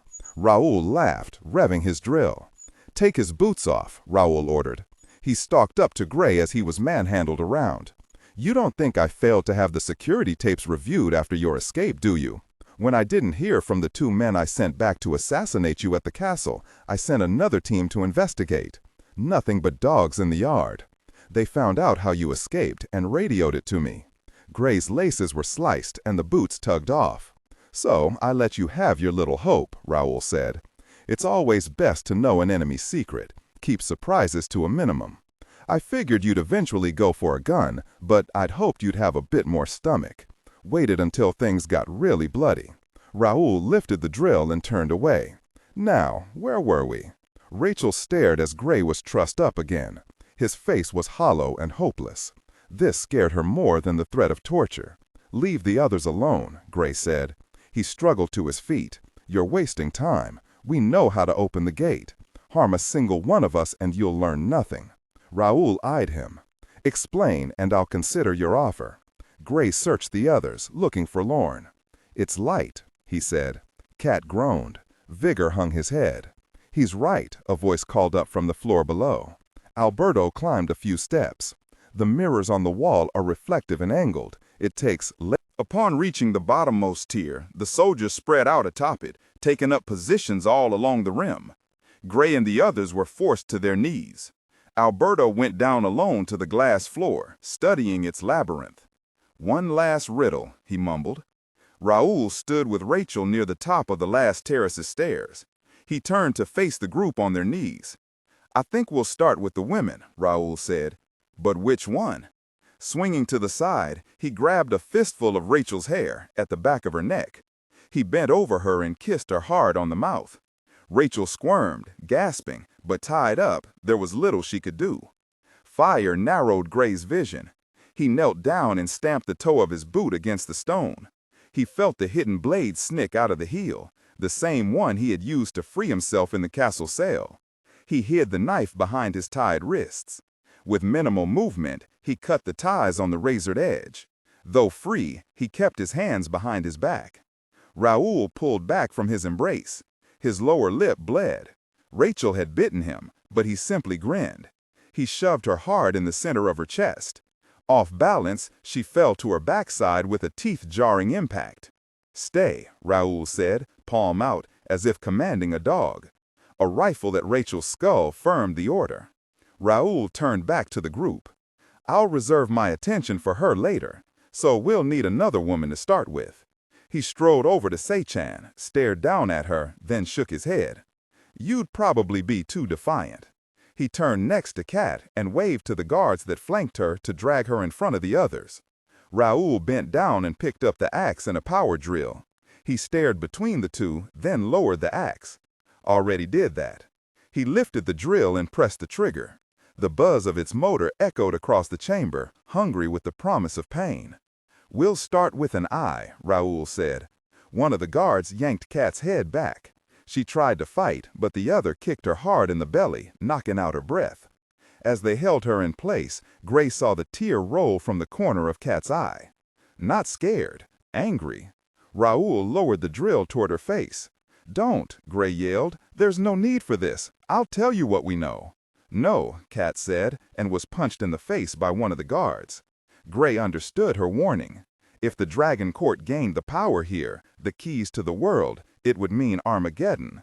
Their own lives here, their own blood, were not worth that price. "I'll tell you," Gray repeated. Raoul straightened a bit. Gray hoped to lure him closer.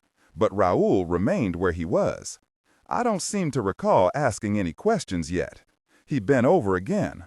"This is only a demonstration. When it comes to the question and answer period of this conversation, we'll get more serious." The drill growled louder.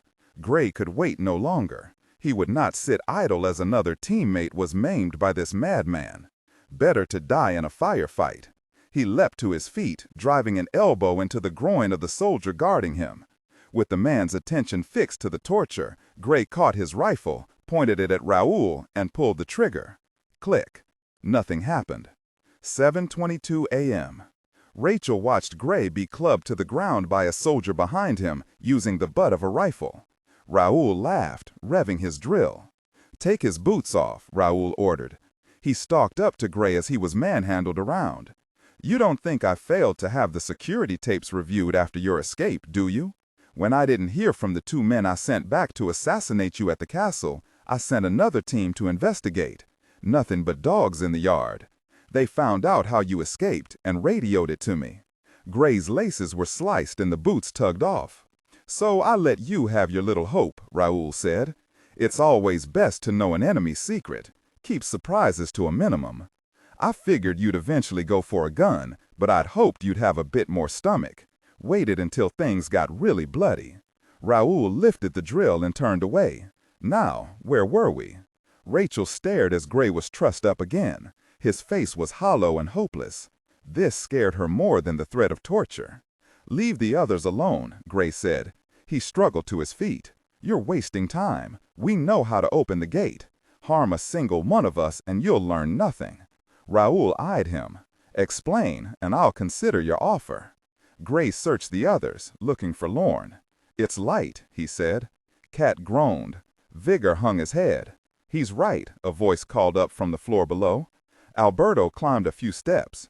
"The mirrors on the wall are reflective and angled." "It takes laser light," Gray continued, revealing all. He went on to explain what Vigor had related. Alberto joined them. Yes, it makes perfect sense." Well, we'll just see," Raoul said. "If he's wrong, we'll start chopping limbs." Gray turned to Rachel and the others. "They would have found out eventually. They already have the gold key." Raoul ordered his men, "Bring the prisoners down below. I don't want to take any chances. Stand them against the lower wall. The rest of you," he eyed the ring of soldiers that stood guard atop the tier keep, "keep a constant bead on each of them. Shoot anyone that moves."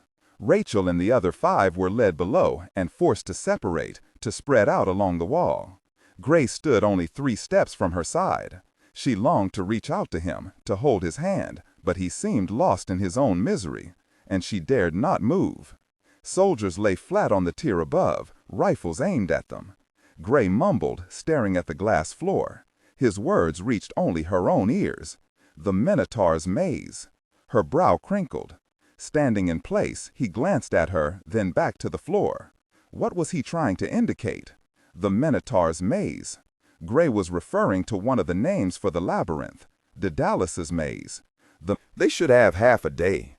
A call came through on the radio. He answered it. "First truck is climbing the hill now," the driver reported. Thunder boomed in the distance. Now it began. 7:33 a.m. Scope in hand, Gray crossed to the short pillar of magnetite. Overhead, double arches of the same stone stretched. Even without touching anything, Gray sensed the power that lay dormant. "Hurry up," Raoul called from the edge. Gray stepped to the pedestal. He placed the scope atop the pillar, balanced it, and pointed it toward the 12 o'clock window. He paused to take a deep breath. He had tried to warn Rachel to be ready for anything. Once this was activated, they were all in danger. "Turn on the laser," Raoul barked, "or we begin shooting out kneecaps." Gray reached to the power switch and thumbed it on. A fine beam of red light shot out and struck the gold glass plate. Gray remembered the batteries at Alexander's tomb. It took a moment for whatever charge or electrical capacitance to build. Then the fireworks began. He had no intention of standing here when that happened. He turned and strode rapidly back to the wall. He didn't run, no rash actions, or he'd be shot in the back. He regained his spot on the wall. Raoul and Alberto stood at the base of the stairs. All eyes were on the single strand of red fire that linked scope to mirror. "Nothing's happening," Raoul growled. Vigor spoke from the other side. "It may take a few seconds to build enough energy to activate the mirror." Raoul raised a pistol. If it doesn't, it did. A deep tonal note sounded, and a new ray of laser shot out from the 12 o'clock plate and struck the 5 o'clock one. There was a half-second dazzle. No one spoke.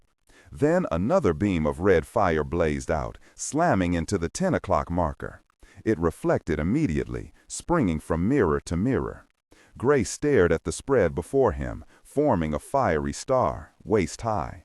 He and the others stood between points of the display, knowing better than to move. The symbolism was plain.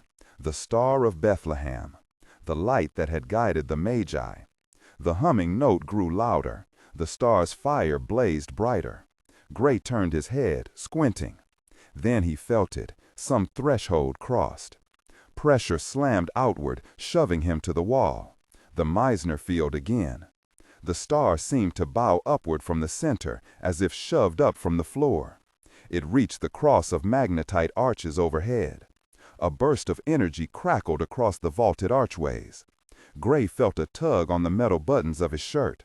The magnetic charge of the arches had grown tenfold. The star's energy was repelled by the new field and slammed back down, striking the glass floor with a loud metallic chime, the strike of a giant bell. The central pillar blasted upward as if jarred by the collision. It struck the center of the crossed arches and stuck there, two electromagnets clinging tight. As the chime faded, Gray felt a pop in his ears as the field broke. The star winked out, though a ghost of its blaze still shone across his vision. He blinked away the afterburn. Overhead, the short column still clung to the intersection of the archways, pointing downward now. Gray followed the stone finger. In the middle of the floor, where the column had stood before, lay a perfect circle of solid gold. A match to the key. At its center, the center of everything, was a black slot. "The keyhole," Alberto said. He dropped his book, opened his satchel, and pulled out the gold key. Gray caught a hard glance from across the floor, from Vigor. At that moment, Gray had handed them not just the gold key, but the key to the world. Alberto must have suspected the same. In his excitement, he stepped out onto the glass floor. Bolts of electricity shot upward from the surface, piercing through the man, lifting him off his feet and holding him suspended. He screamed and writhed as fire licked into him. Skin blackened, his hair and clothes caught fire. Raoul tripped back to the stairs in horror, landing on his backside. Gray turned to Rachel. Get ready to run. Now might be their only chance. But she didn't seem to hear him, transfixed like the others. Alberto's cry finally cut out. As if knowing its prey was dead, a final bolt of energy tossed the man's corpse to the shoreline of the glass pool. No one moved. The smell of burnt flesh wafted. Everyone stared at the deadly labyrinth. The Minotaur had arrived. General Rende retreated back up to the steps to the kitchen. He had been called down by one of his soldiers when the brilliant star had ignited below. He wanted to see what was happening, but from a safe distance away. Then the light had expired. Disappointed, he had turned away as a tortured whale erupted. It stood the small hairs on his neck on end. He fled back up to the kitchen. One of his men, wearing a French uniform, rushed up to him. "The first truck is here," he said hurriedly. Rende shook off the momentary anxiety. He had a job to do. "Radio everyone who's not on guard duty. It's time to empty the vault." Rachel knew they were in trouble.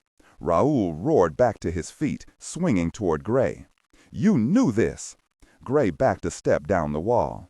"How could I know he'd be fried?" Raoul lifted his pistol and pointed it. Time to learn a lesson. But the gun was not pointed at Gray. "No," Rachel moaned. The pistol blasted. Across the floor, Uncle Vigor clutched his belly with a shocked groan. His feet slid out from under him and sank to the floor. Seichan moved to his side, slipping to him like a black cat. She kept Vigor's feet from touching the glass. But Raoul wasn't done with them. He pointed his pistol next toward Kat. She was only 3 meters away. The gun pointed at her head. "Don't," Gray said.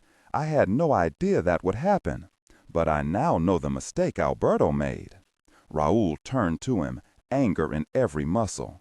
But Rachel recognized his fury was not at the loss of Alberto, but due to the fact that the sudden and dramatic death had frightened him. And he didn't like being scared. "What?" Raoul growled. Gray pointed to the labyrinth. "You can't just walk out to the keyhole. You have to follow the path." He waved to the twisted maze. Raoul's eyes narrowed. The fire ebbed. Understanding lessened the fear. "Makes sense," Raoul said. He crossed to the corpse, bent down and broke the fire-contorted fingers, still clutched around the key. He freed the length of gold and wiped the charred flesh from its surface. He waved one of his men down from above. He pointed out to the center. "Take this out there," he ordered, and held out the gold key. The young soldier balked. He had seen what had happened to Alberto. Raoul pointed his pistol at the man's forehead. "Or die here. Your choice." The man reached out and took the key. "Get going," Raoul said. "We're on a timetable here." He kept his pistol pointed at the man's back. The soldier crossed to the entry point of the maze.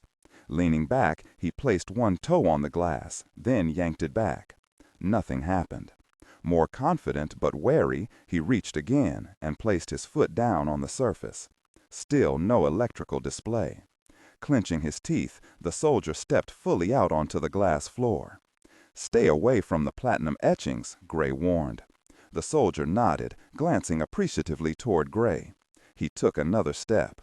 Without warning, a stab of crimson fire jetted out of a pair of windows. The star flickered into existence, then died again. The soldier had frozen in place. Then his legs sagged under him. He fell backward out of the maze. As he struck the ground, his body split in halves, sheared across the waist by the laser. A tangled nest of intestines snaked out from the upper half. Raoul backed away, eyes flashing fire. The pistol again lifted. "Any more bright ideas?" Gray remained stock still. "I don't know. Maybe it's a timing thing," Monk called over. "Maybe you have to keep moving, like that movie Speed." Gray glanced to his teammate, then back again, unconvinced. "I've had enough with losing my own men," Raoul said, fury building. "And I'm done waiting while you piece this puzzle together, so you'll have to simply show me how it's done." He motioned Gray forward. Gray stood in place, obviously attempting to find some answer. "I can always begin shooting your friends again. I know it helps my stress." Raoul pointed the gun again at Cat. Gray finally moved, stepping over the prone body. "Don't forget the key," Raoul said. Gray bent to pick it up.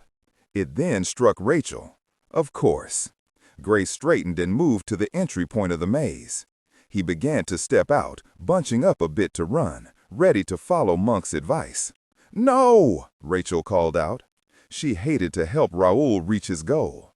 She had been prepared to die to keep the court from gaining what lay hidden here. But she couldn't watch Gray die either, cut in half or electrocuted. She remembered Gray's whisper about the Minotaur. He refused to give up. As long as they still lived, there was hope. She believed him, and more importantly, she trusted him. Gray turned to her. In his eyes, she saw the same trust shining there, for her. The weight of it silenced her. "What?" Raoul barked. "It's not speed," Rachel said, startled. "Time is valued by these alchemists.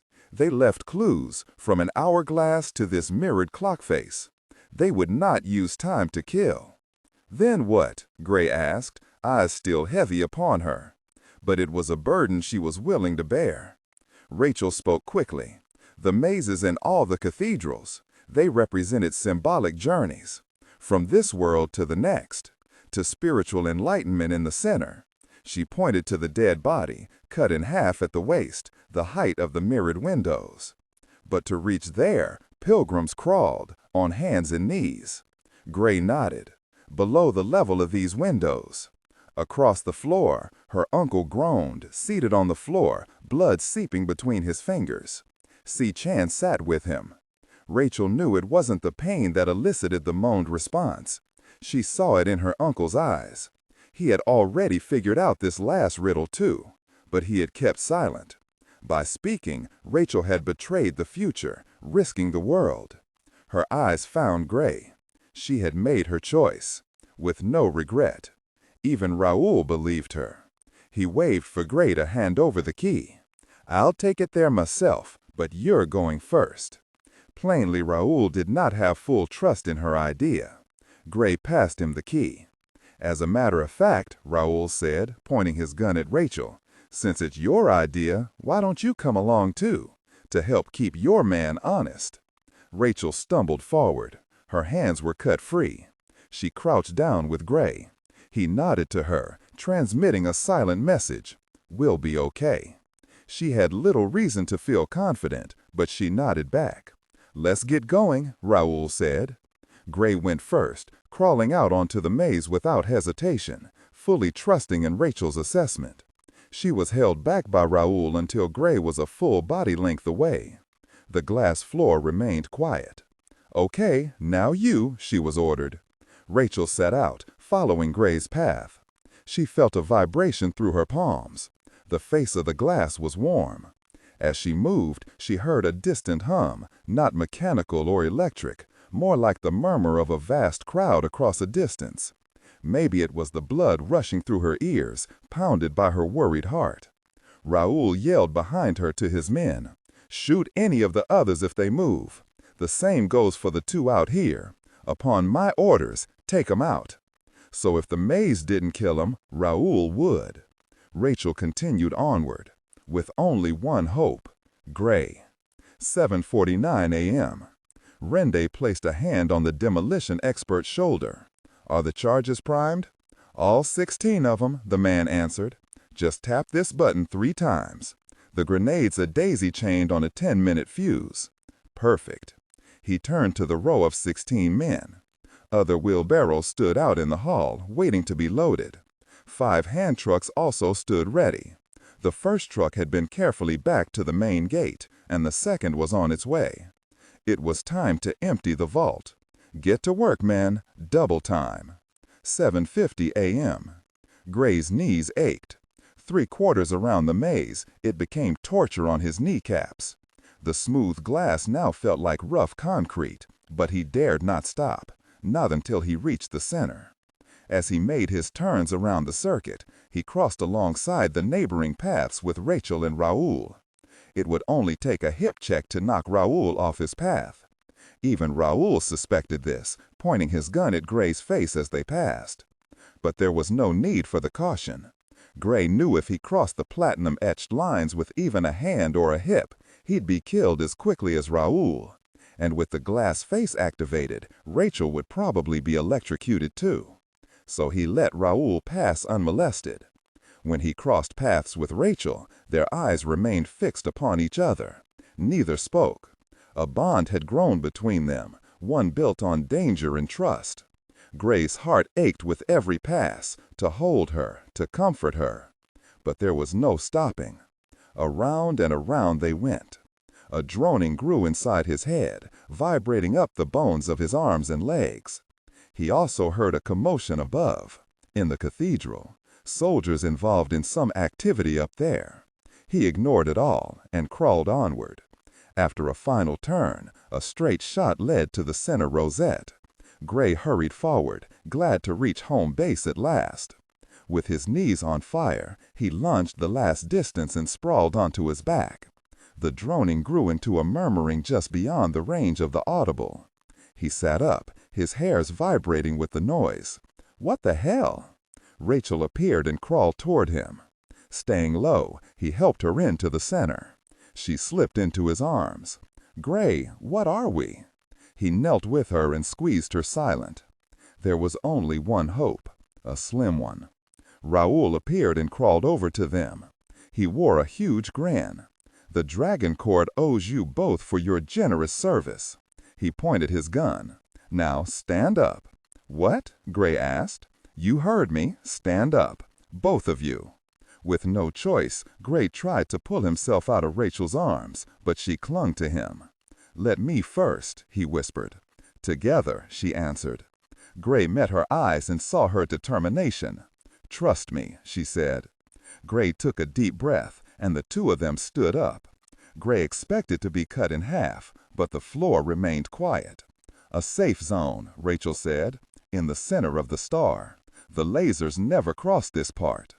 Gray kept his arm around Rachel. It fit like it belonged there. "Keep back or you'll be shot," Raoul warned. He stood up next, stretched a kink, and reached into a pocket. "Now to see what prize you delivered to us." Raoul pulled out the key, bent down, and shoved it into the keyhole. "A perfect fit," Raoul mumbled. Gray pulled Rachel tighter into his arms, fearful of what would happen next, certain of only one thing. In her ear, he whispered the secret he had been holding from everyone since Alexandria. The keys of fake. 7:54 a.m. General Rende had come down to oversee the first load of treasure. They could not take everything, so someone had to perform triage, pick the choicest bits of antiquity, art, and ancient texts. He stood near the landing with inventory pad in hand. His men crawled along the topmost tier of the massive structure. Then a strange rumble vibrated through the cavern. It wasn't an earthquake, more like something shook all his senses at once. His balance shifted a few degrees off kilter. His hearing roared. His skin chilled like someone had just walked over his grave. But worst of all, his vision shimmered. It was like the world became a bad television picture tube, fritzing the screen image, playing with perspective. 3 dimensions dissolved to a flat 2. Rende fell back to the stairwell. Something was happening, something wrong. He felt it down to his bones. He fled up the stairs. 7:55 a.m. Rachel clung to Gray as the vibration worsened. The floor under them pulsed with white light. With each beat, arcs of electricity raced outward along the lines of platinum, crackling and flaring. In seconds, the entire labyrinth shone with an inner fire. Gray's words echoed in her ears. The keys a fake, and the labyrinth responded.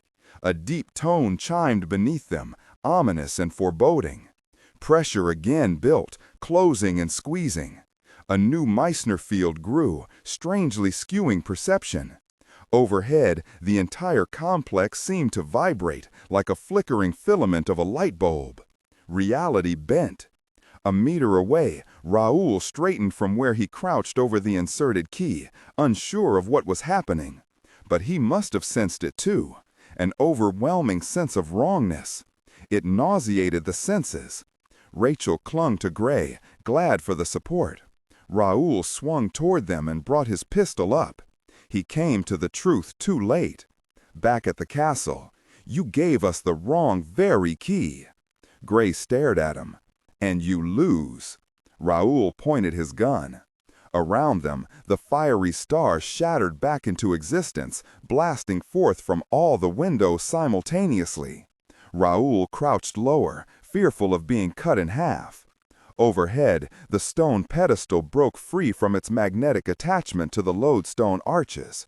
It plummeted back to the ground. Raoul looked up too late. The edge of the stone caught him in the shoulder and crushed him to the floor. As the pillar struck, the glass shattered like ice under them, skittering out in all directions. From the cracks, a blinding brilliance erupted. Gray and Rachel remained standing. "Hold tight," Gray whispered. Rachel sensed it too, a rising vibration of power, under them, around them, through them. She needed to be closer. He responded, turning her to face him, arms crushing her to his chest, leaving no space. She pulled hard to him, feeling his heart beat through his ribcage. Something was rushing up from below, a bubble of black energy. It was about to strike. She closed her eyes as the world exploded with light. On the floor, Raoul's shoulder flamed with white-hot agony. Crushed bones ground together. He fought to escape, panicked. Then a supernova exploded under and through him, so bright it penetrated to the back of his skull. It spread through his brain. He fought its penetration, knowing it would undo him. He felt violated, splayed open, every thought, action, desire bared. No, he could not shut it out. It was larger than him, more than him, undeniable.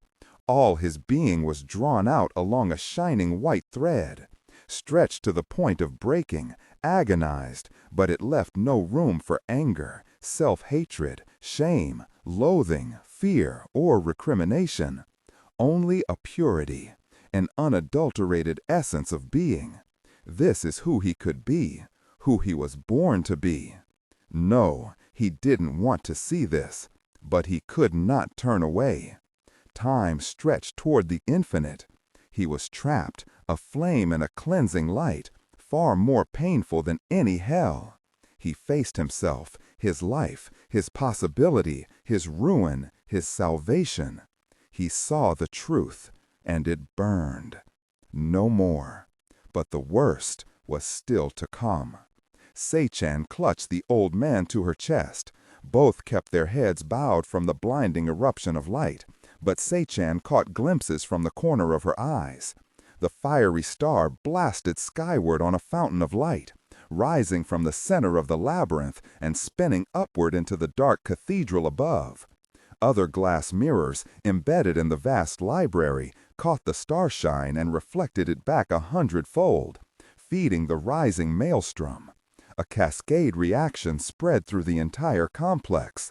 In a heartbeat, the two-dimensional star unfolded into a giant three-dimensional sphere of laser light, spinning within and around the subterranean cathedral. Energy scintillated and crackled out from it, sweeping the tiers. Screams bellowed and rang. Over her head, one soldier leapt from the tier above, trying to get to the floor below. But there was no sanctuary for him. Bolts struck him before he ever hit the ground, burning him to bone by the time he crashed to the labyrinth floor. But most disturbing of all, something had happened to the arched cathedral itself. The view seemed to flatten, losing all sense of depth.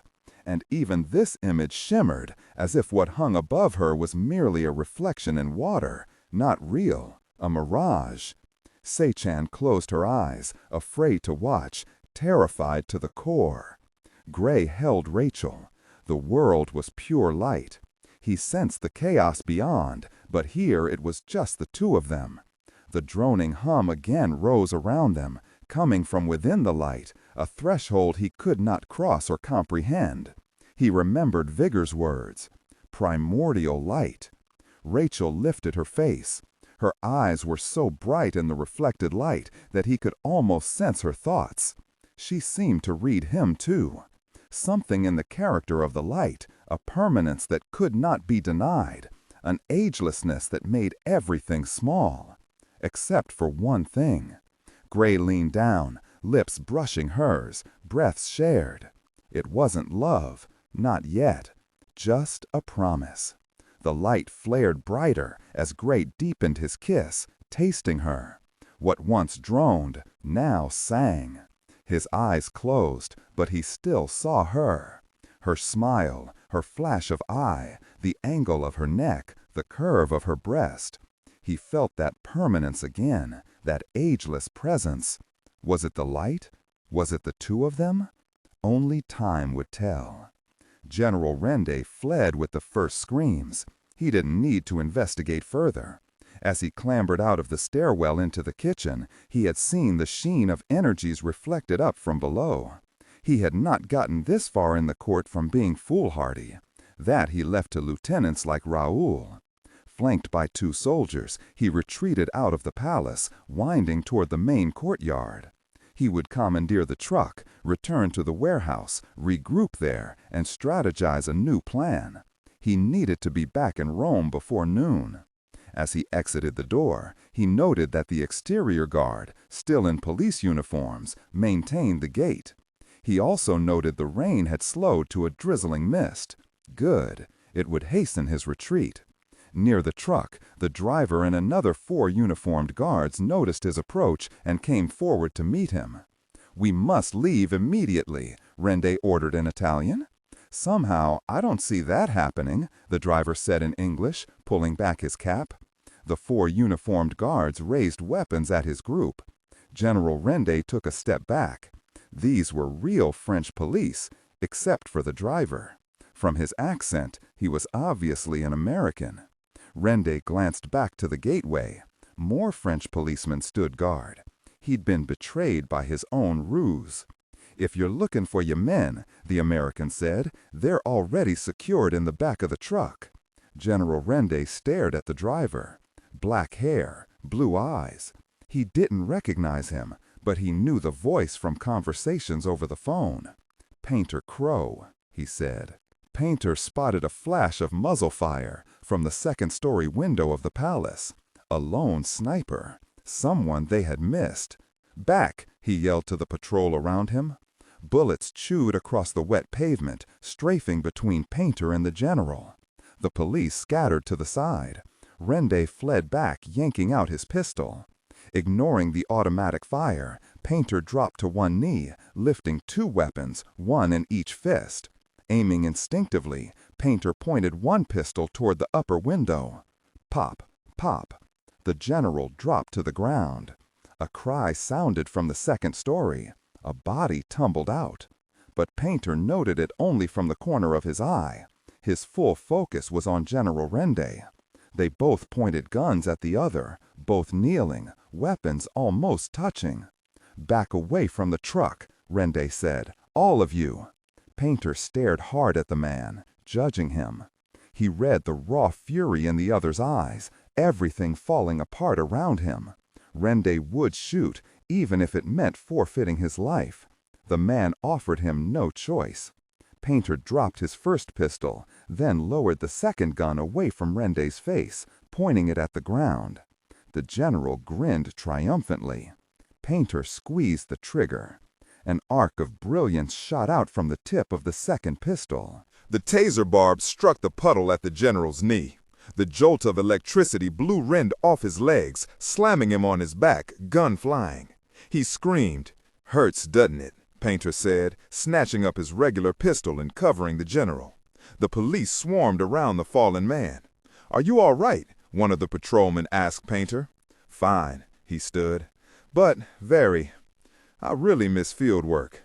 7:57 a.m., down in the cavern, the fireworks had only lasted a little over a minute. Vigor lay on his back, staring up. The screaming had stopped. He had opened his eyes, sensing at the primitive level of his brain that it was over. He caught the last spin of the sphere of coherent light, then watched it collapse inward on itself like a dying sun. Above stretched empty space. The entire cathedral had flickered and vanished with the star. Sei-chan stirred from where she had sheltered beside him. Her eyes were also fixed above. "It's all gone. If it was ever there," Vigor said, weak from blood loss. 7:58 a.m. Gray broke the embrace with Rachel, the acuity of his senses fading with the light. But he still tasted her on his lips. That was enough. For now. Some of the shine remained in her eyes as she searched around. The others were stirring from where they had flattened themselves against the ground. Rachel spotted Vigor, struggling to sit up. "Oh, God," she said. She slipped out of Gray's arm to check on her uncle. Monk headed in the same direction, ready to employ his medical training. Gray kept guard, staring at the heights around him. No shots rang out. The soldiers were gone, along with the library. It was as if something had cored out the center, leaving only the amphitheater like wings of ascending tears. Where had it all gone? A moan drew his attention to the floor. Raoul lay crumpled nearby, curled around his trapped arm, crushed under the fallen pillar. Gray stepped over and kicked his pistol aside. It skittered across the glass floor, now a cracked and scattered jigsaw. Cat came over. "Leave him for now," Gray said. "He's not going anywhere. We'd best collect as many weapons as we can. There's no telling how many others might be up there." She nodded. Raoul rolled onto his back, stirred by Gray's voice. Gray expected some final curse or threat, but Raoul's face was twisted in agony. Tears rolled down his cheeks. But Gray suspected it wasn't the crushed arm that was triggering this misery. Something had changed in Raoul's face. The perpetual hard edge and glint of disdain had vanished, replaced with something softer, more human. "I didn't ask to be forgiven," he keened out in anguish. Gray frowned at this statement. Forgiven by whom? He remembered his own exposure to the light a moment ago. Primordial light.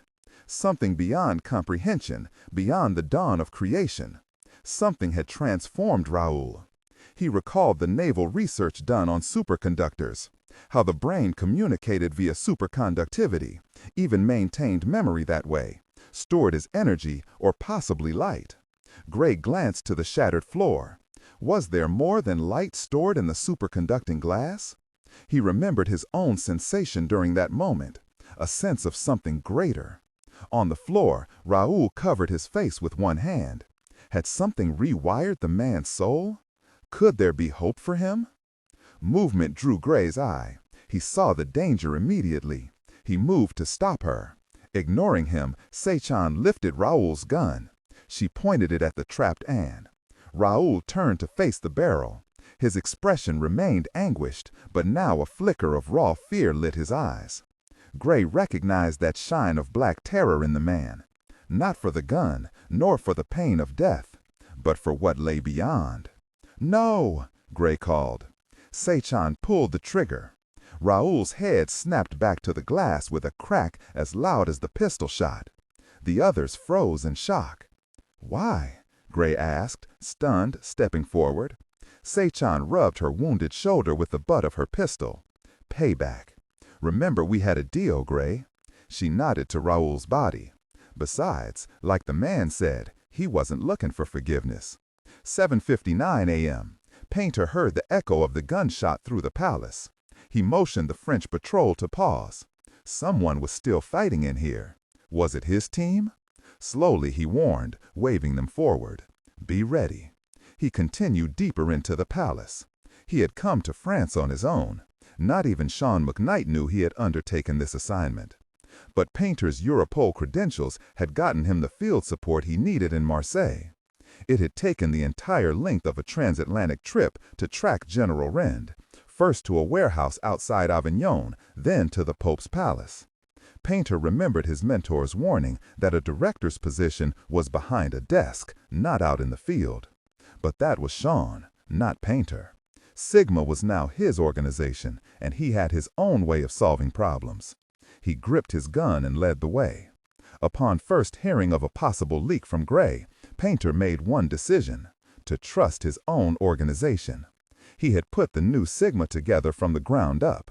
If there was a leak, it had to be an unintentional one. So he had done the next logical thing: followed the trail of intel. From Gray to Sigma to their Carabiniera liaison out in Rome. General Rend had been kept abreast of every detail of the operation. It had taken some careful prying to follow the man's tracks, which included suspicious trips to Switzerland and back. Eventually, Painter had discovered one thin tie back to the Dragon Court. A distant relative of Rend who had been arrested 2 years ago for trafficking in stolen antiquities, in Oman of all places. The thief had gained his freedom from pressure by the Imperial Dragon Court. As he'd investigated deeper, Painter had kept Logan Gregory out of the loop, so the man could continue his role as Sigma liaison. He hadn't wanted to spook Rend, not until he could be sure. Now that his suspicions had been verified, Painter had another concern. Was he too late? 8 a.m. Rachel and Monk secured her uncle's temporary belly wrap using Gray's shirt. Uncle Vigor had lost a fair amount of blood, but the bullet had passed clean through. According to Monk, nothing major seemed to have been hit, but he needed immediate medical attention. Uncle Vigor patted her hand once she was finished, then Monk helped him to his feet and half-carried him. Rachel hovered alongside them. Gray joined her, putting an arm around her waist. She leaned a bit into him, drawing strength from him. "Vigor will be fine," Gray promised. "He's tough. He's come this far." She smiled up at him, but she was too tired to put much emotion behind it. Before they even reached the first tier, a booming voice echoed down to them, using a bullhorn again. "Sortez avec vos mains sur la tête." The command echoed away, to come out with their hands up. "Déjà vu," Monk sighed. "Pardon my French." Rachel lifted her rifle. A second command in English followed. "Commander Pierce, what's your status?" Gray turned to the others. "Impossible," Kat said. "It's Director Crow," Gray confirmed, shock in his voice.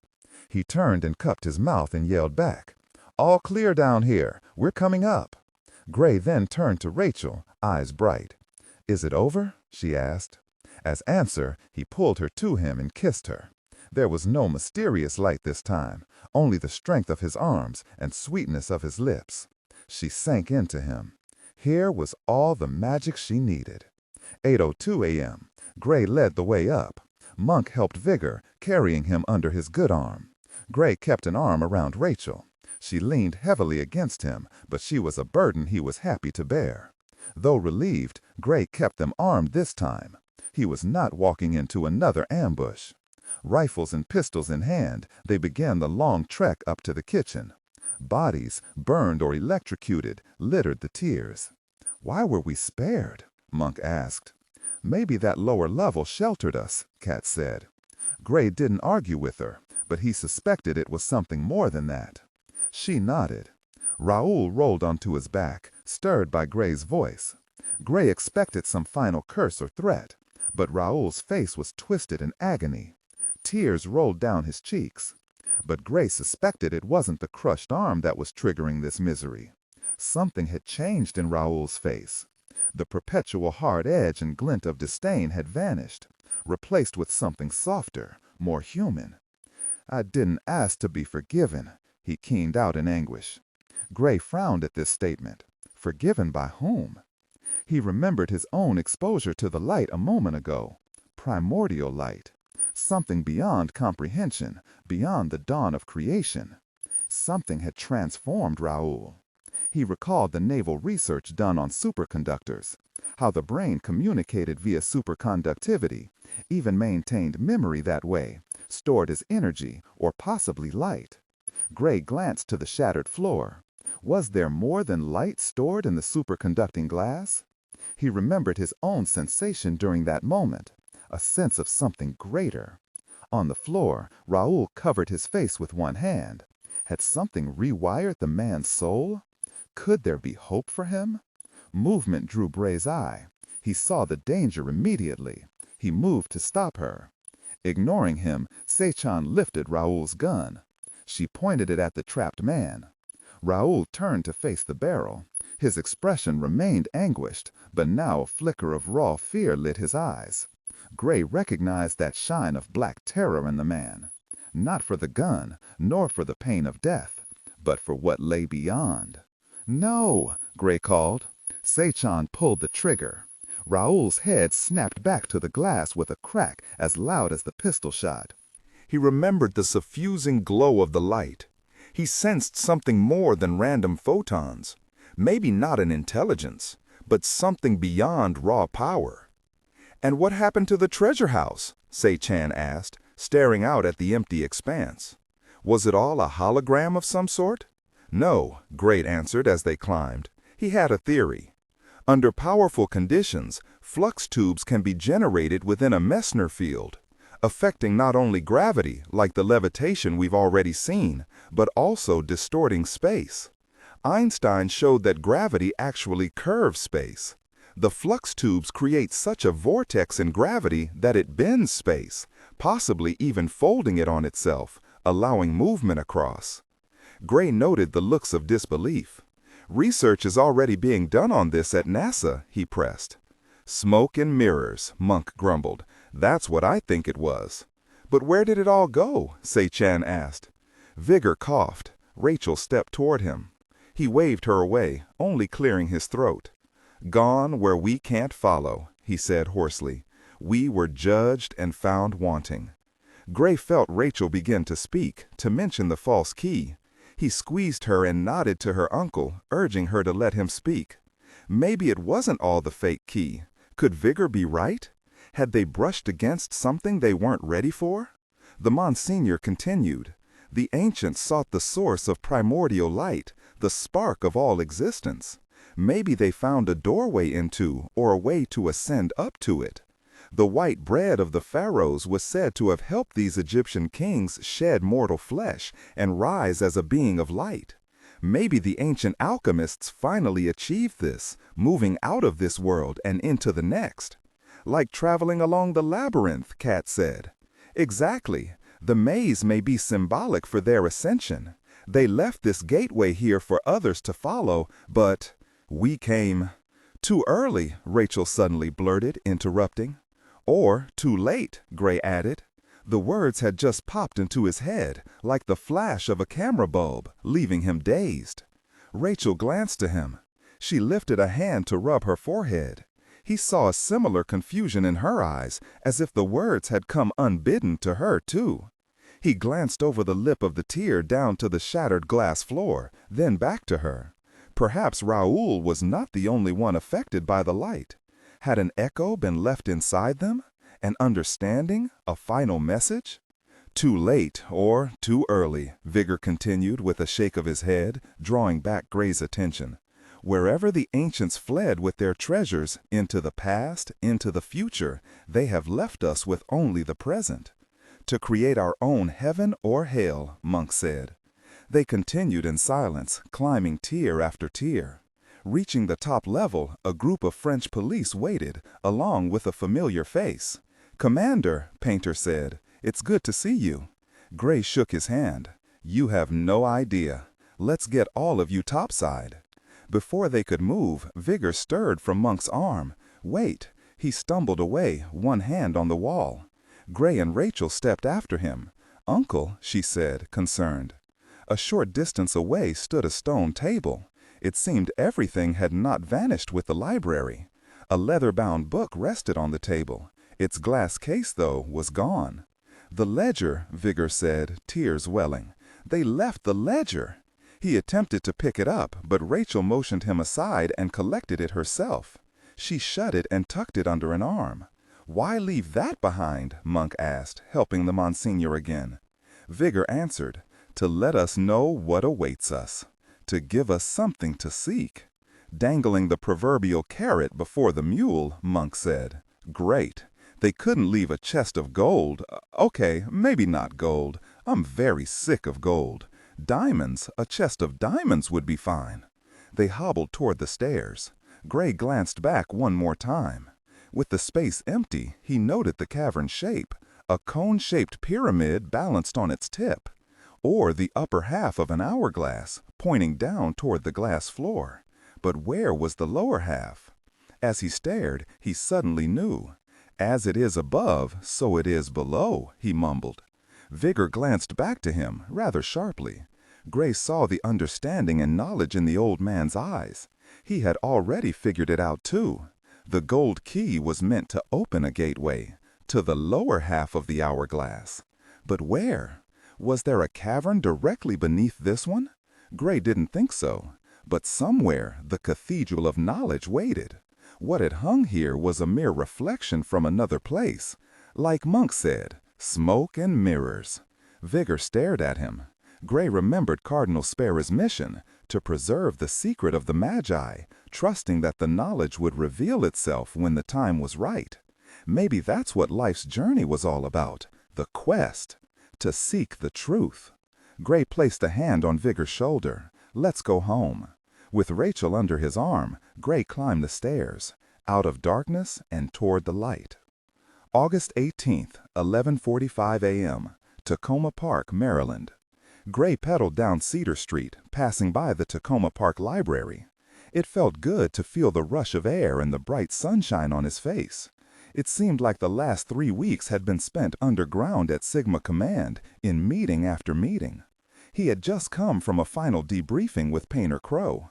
The meeting had centered on Sei-chan. The guild operative had vanished like a ghost as they'd left the Pope's palace, stepping around a dark corner and disappearing. But Gray had found a token from her in his pocket, her dragon pendant, again. And while the first pendant left at Fort Detrick had plainly been meant as a threat, this one felt different to Gray, a promise, until they met again. Cat and Monk had been at the debriefing too. Monk had sat fiddling with his new state-of-the-art prosthesis, not so much uncomfortable with his new hand as he was anxious about the coming evening. Cat and Monk were going out on their first real date. The two had grown close after returning to the States, and oddly enough, it was Cat who had moved things forward and asked Monk out on tonight's dinner date. Afterward, alone, Monk had pulled Gray aside, half giddy. "It's gotta be the mechanical hand. What woman wouldn't want to date me?" Despite the flippancy, Gray saw the genuine affection and hope in his friend's eyes, and also a little terror. Gray knew that Monk still bore some trauma from his mutilation, some insecurity. Gray hoped that Monk would call him tomorrow, tell him how everything had turned out. He shifted his weight to one pedal, knee out, and skimmed low around the corner onto 6th Street. His mother had asked him to come to lunch, and while he could have refused, he had been putting off something for too long. He glided past the rows of Victorian and Queen Anne cottages, dapple-shaded by a canopy of elms and maples. He made a final turn onto Butternut Avenue, hopped the curb, and braked into the driveway of his parents' craftsman bungalow. He snapped off his helmet and carried his bike onto the porch. He called through the screen door, "Mom, I'm home." He leaned the bike against the railing and opened the door. "I'm in the kitchen," his mother said. Gray smelled something burning. A bit of smoke hung about the rafters. "Is everything all right?" he asked, crossing down the short hall. His mother wore jeans, a checkered blouse, and an apron snugged around her waist. She had dropped her hours at the university to part-time, 2 days a week, to help care for things at home. Smoke filled the kitchen. "I was making grilled cheese sandwiches," she said, fluttering her hands. "I got a phone call from my TA. Left them on the grill too long." Gray eyed the pile of sandwiches on a plate. Each was charred on one side. He fingered one. The cheese hadn't even melted. How did his mother do that? Burn the sandwiches, yet still keep them cold? It had to be a skill. "They look fine," Gray said. "Call your father." She waved her dish towel, trying to waft out the smoke. "He's out back." "More birdhouses?" His mother rolled her eyes. Gray crossed to the open back door and leaned out. "Pop, lunch is ready. Be right there." Gray returned as his mother set out some plates. "Could you pour some orange juice?" she asked. "I need to get a fan." Gray stepped to the refrigerator, found the carton of Minute Maid, and began filling the tumblers. With his mother gone, he set the carton down and removed a small glass vial from his back pocket. A gray-white powder filled it halfway. The last of the amalgam. With Monk's assistance, he had done some research into the M-stay powders, how the compound stimulated endocrine systems and seemed to have a strong ameliorative effect on the brain, increasing perception, acuity, and memory. Gray dumped the contents of the vial into one of the glasses of orange juice and used a teaspoon to stir it. His father entered through the back door. Sawdust speckled his hair. He wiped his boots on the rug, nodded to Gray, and dropped heavily into a chair. "Your mother tells me you're heading back to Italy. Only for 5 days," Gray answered, nesting all 3 glasses between his palms and carrying them over. "Another business trip." "Right," his father eyed him.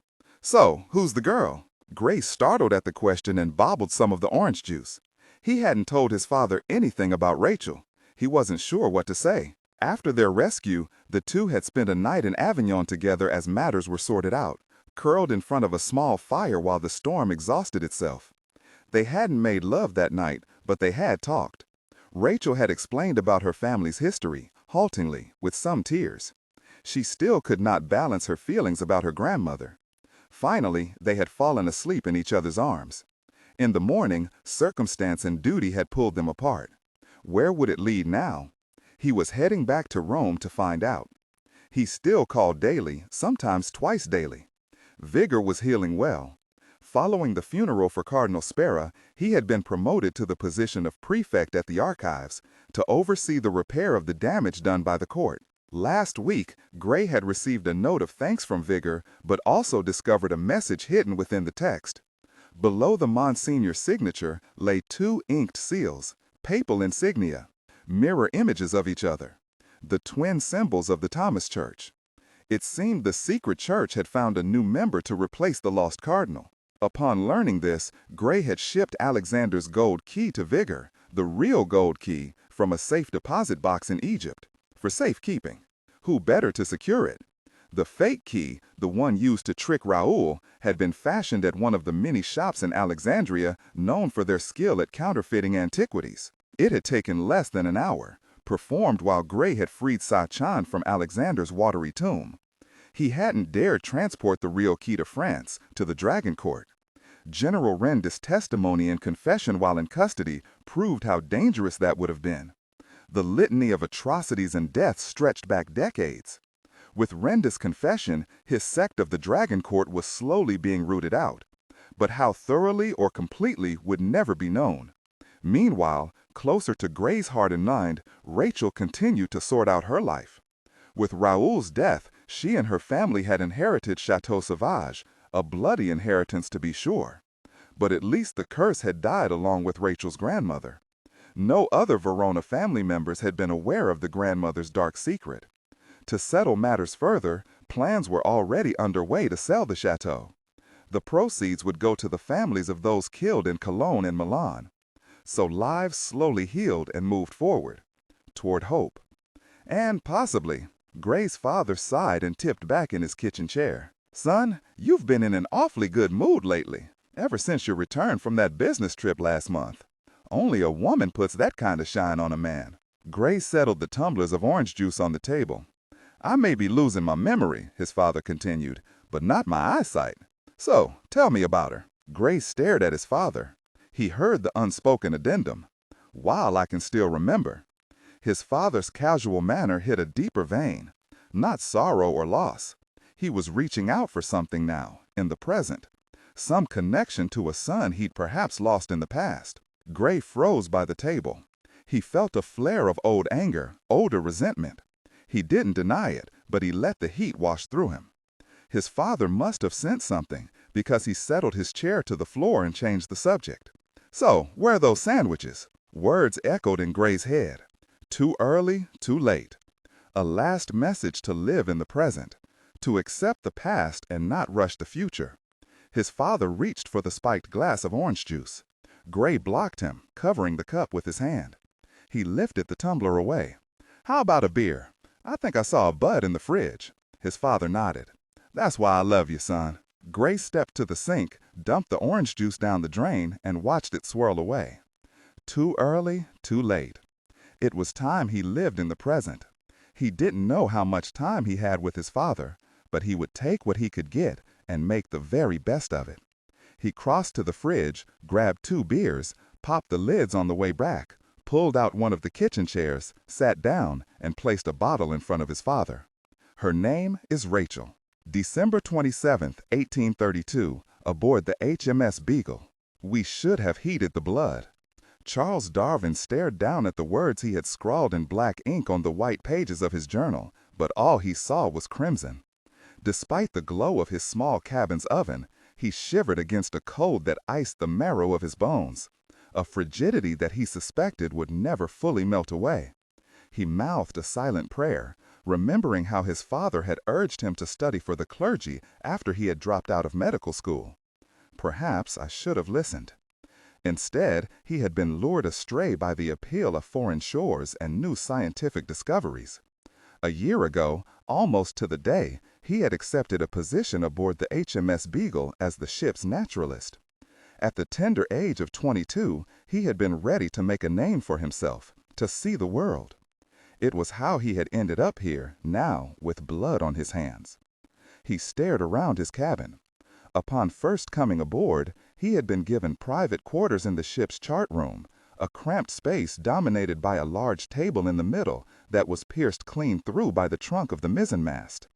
He used every remaining free inch, cabinets, bookshelves, even the wash basin, as workspace and a temporary museum for his collected specimens and samples.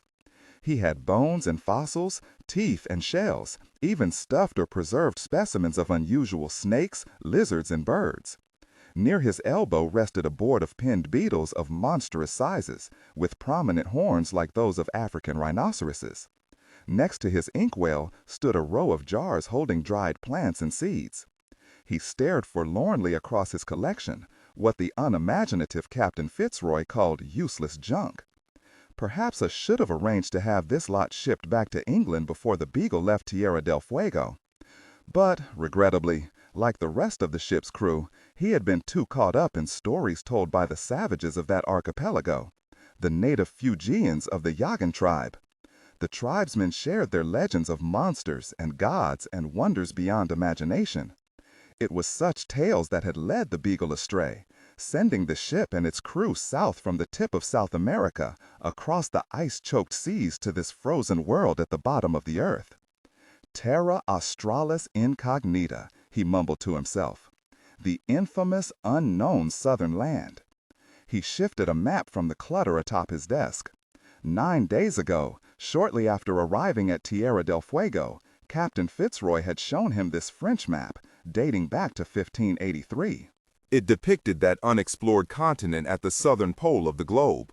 The chart was plainly inaccurate, failing even to account for the fact that the cartographer's contemporary, Sir Francis Drake, had already discovered the icy seas that separated South America from this unknown land.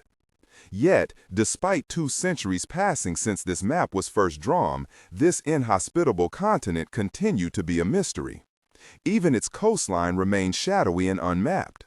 So was it any wonder that all of their imaginations were lit on fire when one of the Fuegians, a bony-limbed elder, presented an astounding gift to the newly arrived crew of the Beagle? The ship had been anchored near Woolya Cove, where the good Reverend Richard Matthews had established a mission, converting many of the savages and teaching them rudimentary English. And though the elder who presented the gift didn't speak the king's tongue, what he offered needed no words. It was a crude map, drawn on a piece of bleached sealskin, depicting the coastline of that continent to the south. That alone was intriguing enough, but the stories that accompanied the presentation only served to magnify all their interests. One of the Fuegians who had been baptized with the anglicized name of Jimmy Button explained the Yagan people's history. He claimed their tribes had lived among the islands of this archipelago for over 7,000 years, an astounding span of time that strained credulity. Furthermore, Jimmy had extolled upon his people's nautical skills, which required less distrust, as Charles had indeed noted several of their larger sailing vessels in the cove. Though crude, they were clearly seaworthy. Jimmy explained that the map was the culmination of thousands of years of Yagan people's exploration of the great continent to the south. A map passed from generation to generation, refined and redrawn over the centuries as more knowledge was gleaned of that mysterious land. He also shared tales of that lost continent, of great beasts and strange treasures, of mountains on fire and lands of infinite ice. The most astounding claim echoed back to Charles now. He recorded those words in his journal, hearing Jimmy's voice in his head. In times long into shadows, our ancestors say that the ice was gone from the valleys and mountains. Forests grew tall, and the hunting was good. But demons also haunted the dark, ready to eat out the hearts of the unwary. A sharp scream cut through from the deck above, causing Charles to scrawl ink down the remainder of the page. He bit back a curse, but there was no mistaking the terror and pain in that single piecing note. It drew him to his feet. The last of the crew must have returned from that dread shore. Abandoning his journal and pen, he rushed to his cabin's door and down the short hall to the chaos atop the deck.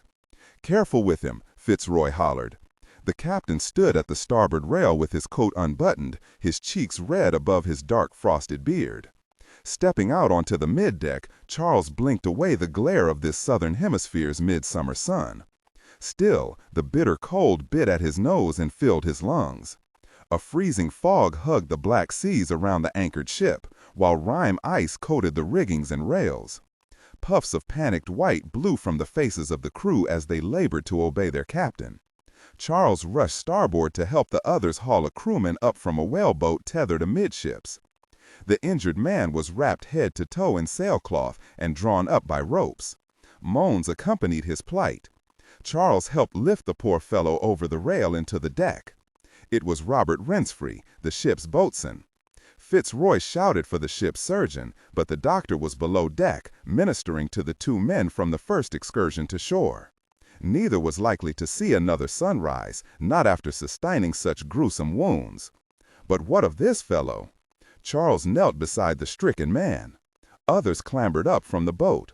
The last was Jimmy Button, looking both ashen and angry. The Fuegian had tried to warn them not to come here, but his fears were dismissed as native superstitions. "Is it done?" Fitzroy asked his second-in-command as he helped Jimmy back aboard. "Aye, Captain. All 3 barrels of black powder. Left at the entrance. Good man. Once the whaleboat's secure, bring the Beagle around. Ready the portside guns." Fitzroy turned his worried gaze upon the injured crewman at Charles' knees. "Where's that very Bino?" As if summoned by this curse, the gaunt form of the ship's surgeon, Benjamin Bino, climbed out from below and rushed forward. He was bloody to both elbows, his apron just as fouled. Charles caught the silent exchange between captain and doctor. The surgeon shook his head twice. The other 2 men must have died. Charles stood and made room. "Unwrap him," Bino demanded. "Let me see his injuries." Charles backed to the rail, joining Fitzroy. The captain stood silently staring landward, a spyglass at his eye. As the moans of the wounded man grew sharper, Fitzroy passed Charles the glass. He took it, and after some effort, he focused on the neighboring coast. Walls of blue ice framed the narrow cove where they were anchored. At its deepest point, fog obscured the shore. But it was not the same frozen mist that hugged the seas and wrapped the surrounding bergs of ice. It was a sulphurous steam, a breath from Hades, rising out from a land as wondrous as it was monstrous.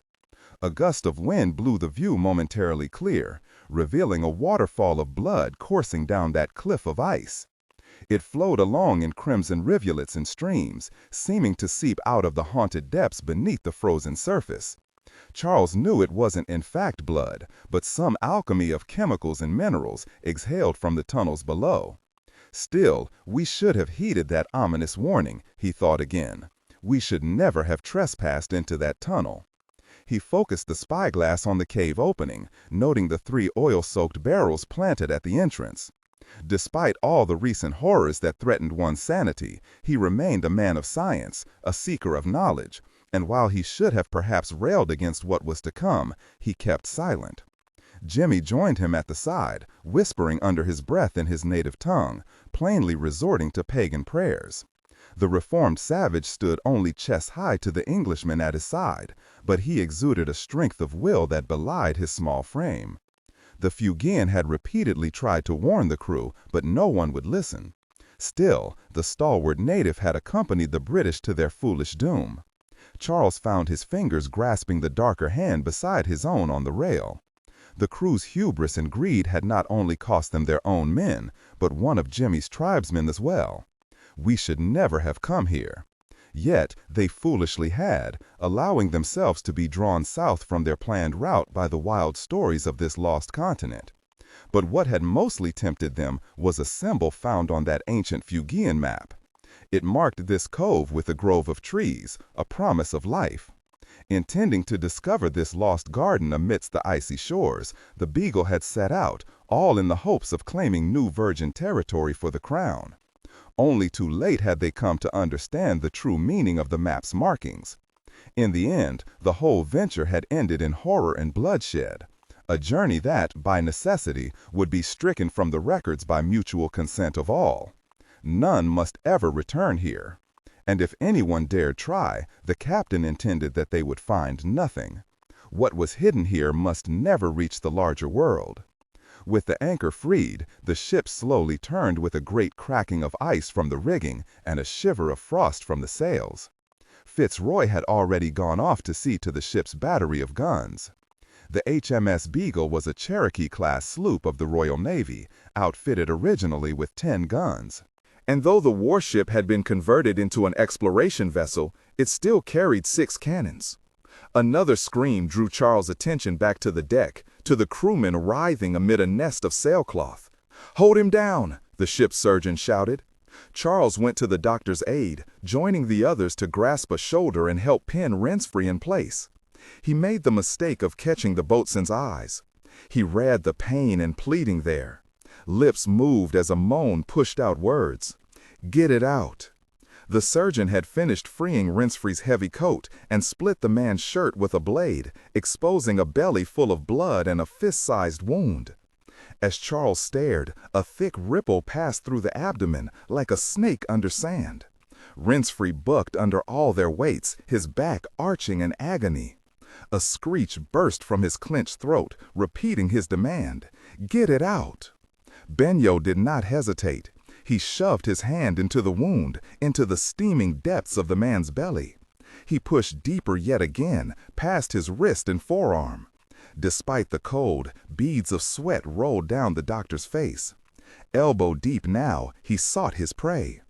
A loud boom shook through the ship, shaking more frost atop them. Then another and another. Distantly, echoing from shore, came a much louder retort. To either side, massive crags of ice broke from the cove's coastline and crashed into the sea. Still, more of the ship's guns boomed out their destruction of fiery grape shot and heated cannonballs. Captain Fitzroy was taking no chances. Too late, Benyo finally said, withdrawing his arm from the wound. "We're too late." Only now did Charles note the boatswain's body lay limp under his grasp. Dead eyes stared toward the blue skies. Sitting back, He remembered Jimmy's earlier words about this accursed continent. Demons also haunted its dark depths, ready to eat the hearts of the living. "What about the body?" one of the crewmen asked. Benyo looked to the rail, toward the roiling ice-choked sea. "Make his grave here, along with whatever lies inside him." Charles had seen enough. As the sea rocked and guns exploded, he retreated while the others lifted Rinsfrey's body. He slunk cowardly back to his cabin without bearing witness to the boatswain's watery burial. Once below, he found the small fire in the oven was almost out, but after the cold, the room's heat stifled his breaths. He crossed to his journal, ripped out the pages he had been working on, and fed them to those meager flames. He watched the pages curl, blacken, and turn to ash. Only then did he return to the chart desk, to the map still there, including the ancient Fuegian map. He picked it up and stared again at the cursed grove of trees marking this cove. His gaze shifted to the freshly fed flames. He took a step toward the hearth, then stopped. With cold fingers, he rolled the map and clenched it hard in both fists. "I'm still a scientist." With a heavy heart, he turned from the fire and hid the map among his personal belongings, but not before one last, unscientific thought. God help me. May 7, 6:55 p.m. PST, Mono Lake, California. Looks like the surface of Mars. Jenna Beck smiled to herself at hearing this most common description of Mono Lake from yet another tourist. As the day's last group of visitors took their final snapshots, she waited beside her white Ford F-150 pickup, the truck's front doors emblazoned with the star of the California State Park Rangers. Tugging the stiff brim of her hat lower, she stared toward the sun. Though nightfall was an hour away, the slanting light had transformed the lake into a pearlescent mirror of blues and greens. Towering stalagmites of craggy limestone, called tufa, spread outward like a petrified forest along this southern edge of the lake and out into the waters. It certainly appeared to be an otherworldly landscape, but definitely not Mars. She slapped at her arm, squashing a mosquito, proving life still thrived despite the barren beauty of the basin.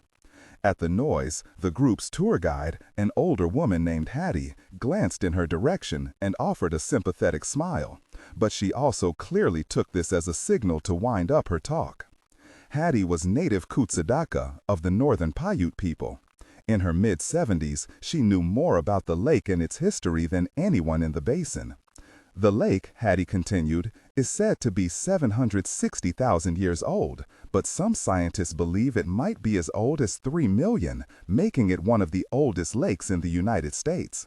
And while the lake is 70 square miles in area, at its deepest it is barely over 100 feet deep. It's fed by a handful of bubbling springs and creeks, but it has no outflow, relying only on evaporation during the hot summer days. That's why the lake is 3 times as salty as the ocean and has a pH of 10, almost as alkaline as household lye. A Spanish tourist grimaced and asked in halting English, "Does anything live in this lagoon? In this lake?" "No fish, if that's what you were thinking, but there is life." Hattie motioned to Jenna, knowing such knowledge was her specialty. Jenna cleared her throat and crossed through the cluster of a dozen tourists, half Americans, the others a mix of Europeans. Situated between Yosemite Park and the neighboring ghost towns of Bodie State Historical Park, the lake drew a surprising number of foreign visitors. "Life always finds a way to fill any environmental niche," Jenna began. And Mono Lake is no exception. Despite its inhospitable chemistry of chlorides, sulfates, and arsenic, it has a very rich and complex ecosystem, one that we are trying to preserve through our conservation efforts here. Jenna knelt at the shoreline. Life at the lake starts with the winter bloom of a unique brine-tolerant algae. In fact, if you'd come here in March, you'd have found the lake as green as pea soup. "Why isn't it green now?" a young father asked, resting a hand on his daughter's shoulder. "That's because of the tiny brine shrimp that live here. They're barely bigger than a grain of rice and consume all that algae. Then, the shrimp serve to feed the lake's most ubiquitous hunter. Still kneeling at the water's edge, she waved a hand along the shore's edge, stirring a floating carpet of black flies. They rose up in a cloud of buzzing complaint. "Sick," said a sullen, red-headed teenager as he stepped closer to get a better view. "Don't worry, they're not biting flies." Jenna motioned a young boy of 8 or 9 to her side. "But they are creative little hunters. Come see." The boy timidly came forward, followed by his parents and the other tourists. She patted the ground next to her, getting the boy to crouch, then pointed to the shallows of the lake bed, where several flies scurried underwater, encased within little silvery bubbles of air. "It looks like they're scuba diving," the boy said with a huge grin of wonder. Jenna matched his smile, appreciating his childish excitement at this simple wonder of nature. It was one of the best aspects of her job, spreading that joy and amazement. Like I said, they're resourceful little hunters. She stood and moved aside to allow others to get a look. And it is all those brine shrimp and black flies that in turn feed the hundreds of thousands of swallows, grebes, cranes, and gulls that migrate through here. She pointed farther along the shoreline. And if you look over there, you can even see an osprey nest in that tall tufa. More snapshots were taken as she retreated back. If she had wanted, she could have expanded further upon the unique web of life at Mono Lake. She had barely scratched the surface about the complexity of the alkaline lake's strange ecosystem. There were all manner of odd species and adaptations to be found here, especially in the mud deep in the lake, where exotic bacteria thrived in conditions that would seem to defy logic, in mud so toxic and void of oxygen that nothing should live. But it did. Life always finds a way. Though it was a quote from Jurassic Park, the same sentiment had also been drilled into her by her biology professor back at Cal Poly. She had planned on getting her doctorate in ecological sciences, but instead she had found herself more drawn toward the Park Service, to be out in the field, to be actively working to help preserve that fragile web of life that seemed to be fraying worse and worse with every passing year. She retreated to her pickup, leaned her back against the door, and waited for the tour to end. Hattie would take the group back in the bus to the neighboring hamlet of Lee Vining, while Jenna trailed behind in her truck. She was already picturing the pile of baby back ribs served at Bodie Mike's, the local diner.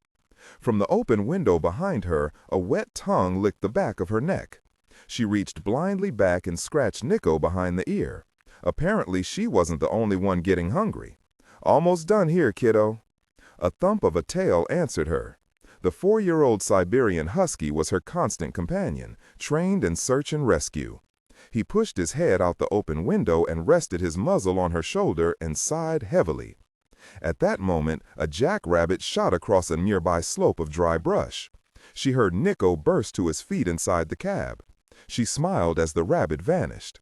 "Next time, Nico." Though the husky was a skilled working dog, he was still a dog. Hattie collected and herded the group of tourists toward the bus, gathering stragglers along the way. "And Indians used to eat those fly larvae?" the red-headed teenager asked. "We called them kutsavi. Women and children would gather the pupae from the rocks into woven baskets, then toast them up. It's still done on special occasions, as a rare treat." Hattie winked at Jenna as she passed by.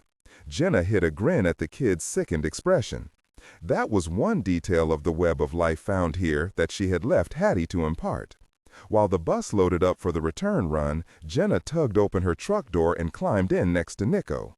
As she settled in, the radio squawked loudly. "What now?" She unhooked the radio. "What's up, Bill?" Bill Howard was the service dispatcher and a dear friend. Bill was in his mid-60s but had taken her under his wing when she had first started here. That was over 3 years ago. She was now 24 and had finished her bachelor's degree in environmental sciences in her spare time, the little that there was.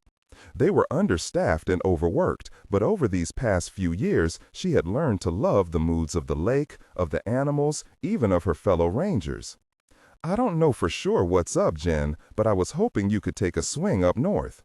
Emergency services relayed a partial 911 call to our office. Give me the details." Besides acting as curators of the parks, rangers were also fully sworn law enforcement officers. Their duties encompass the wide variety of roles, anything from criminal investigations to emergency medical response. The call came from outside of Bodhi, Bill explained. She frowned.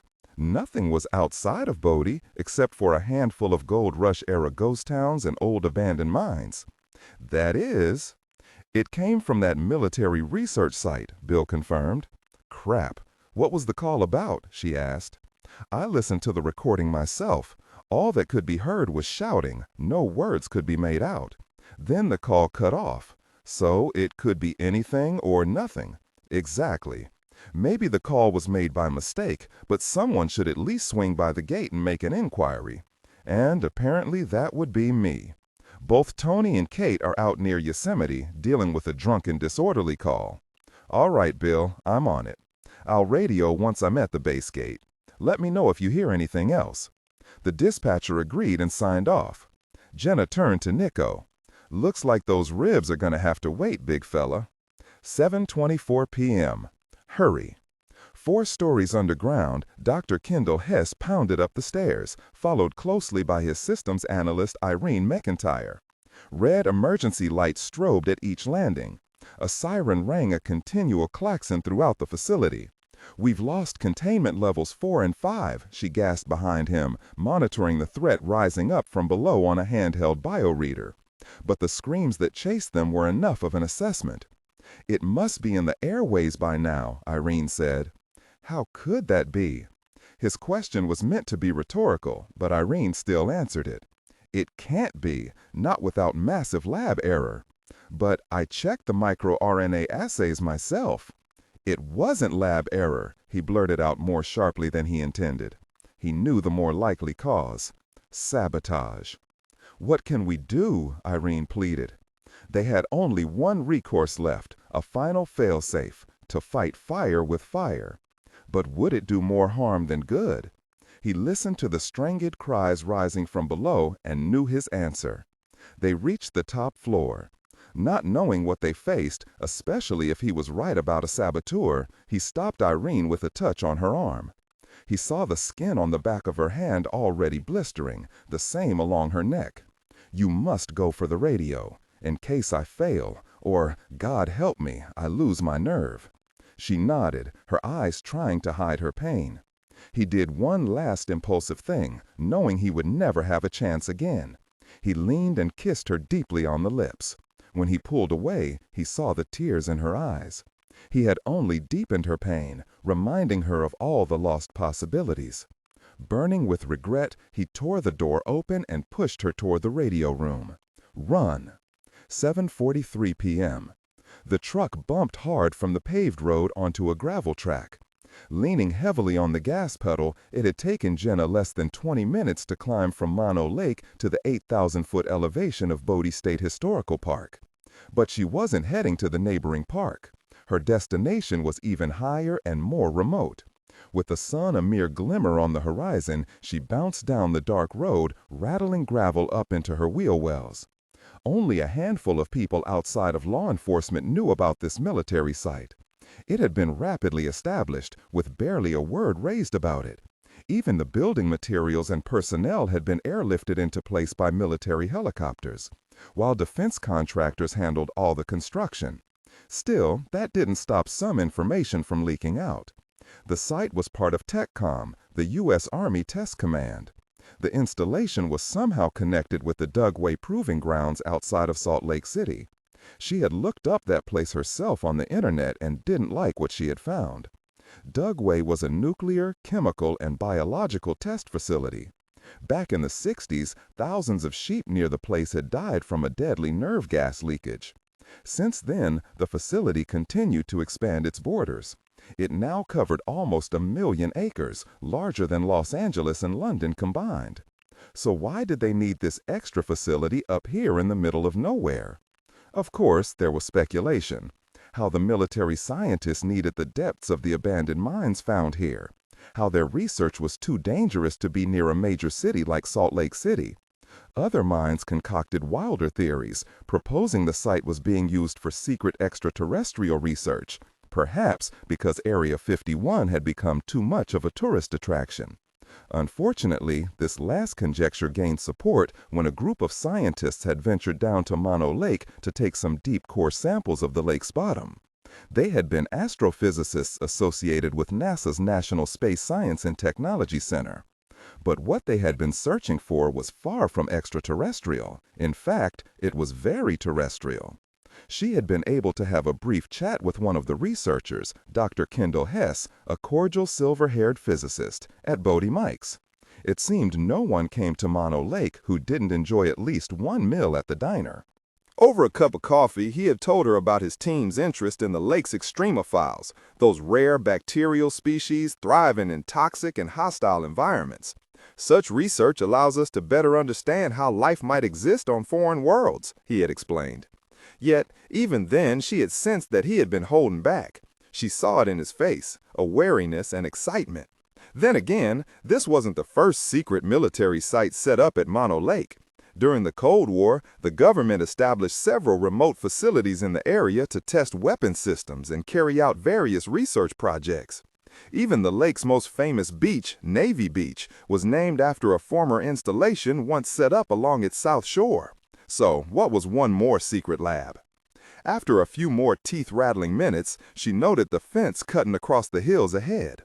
A moment later, her headlights swept over a roadside sign, faded and pebbled with bullet holes. It read, "Dead End Road, no trespassing, government property."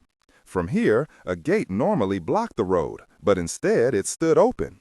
Suspicious, she slowed her truck and stopped at the threshold.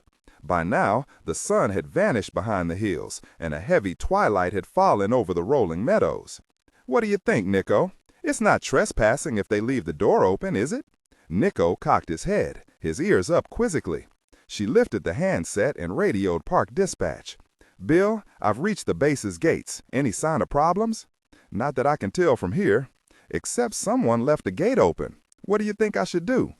"While you were en route, I placed a few calls up the chain of military command. I've still not heard any word back, so it's up to me.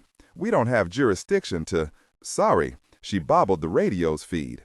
"Can't make out what you were saying, Bill." She ended the call and rehooked the radio. "I'm just saying, we came all the way out here, didn't we, Nico? So let's see what all the fuss is about."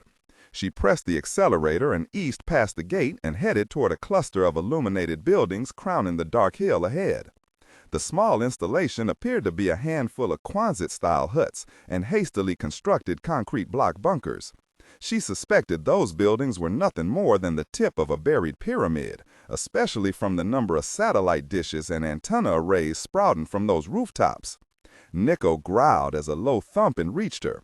She braked and instinctively punched off her headlights, respecting her own intuition as much as her dog's.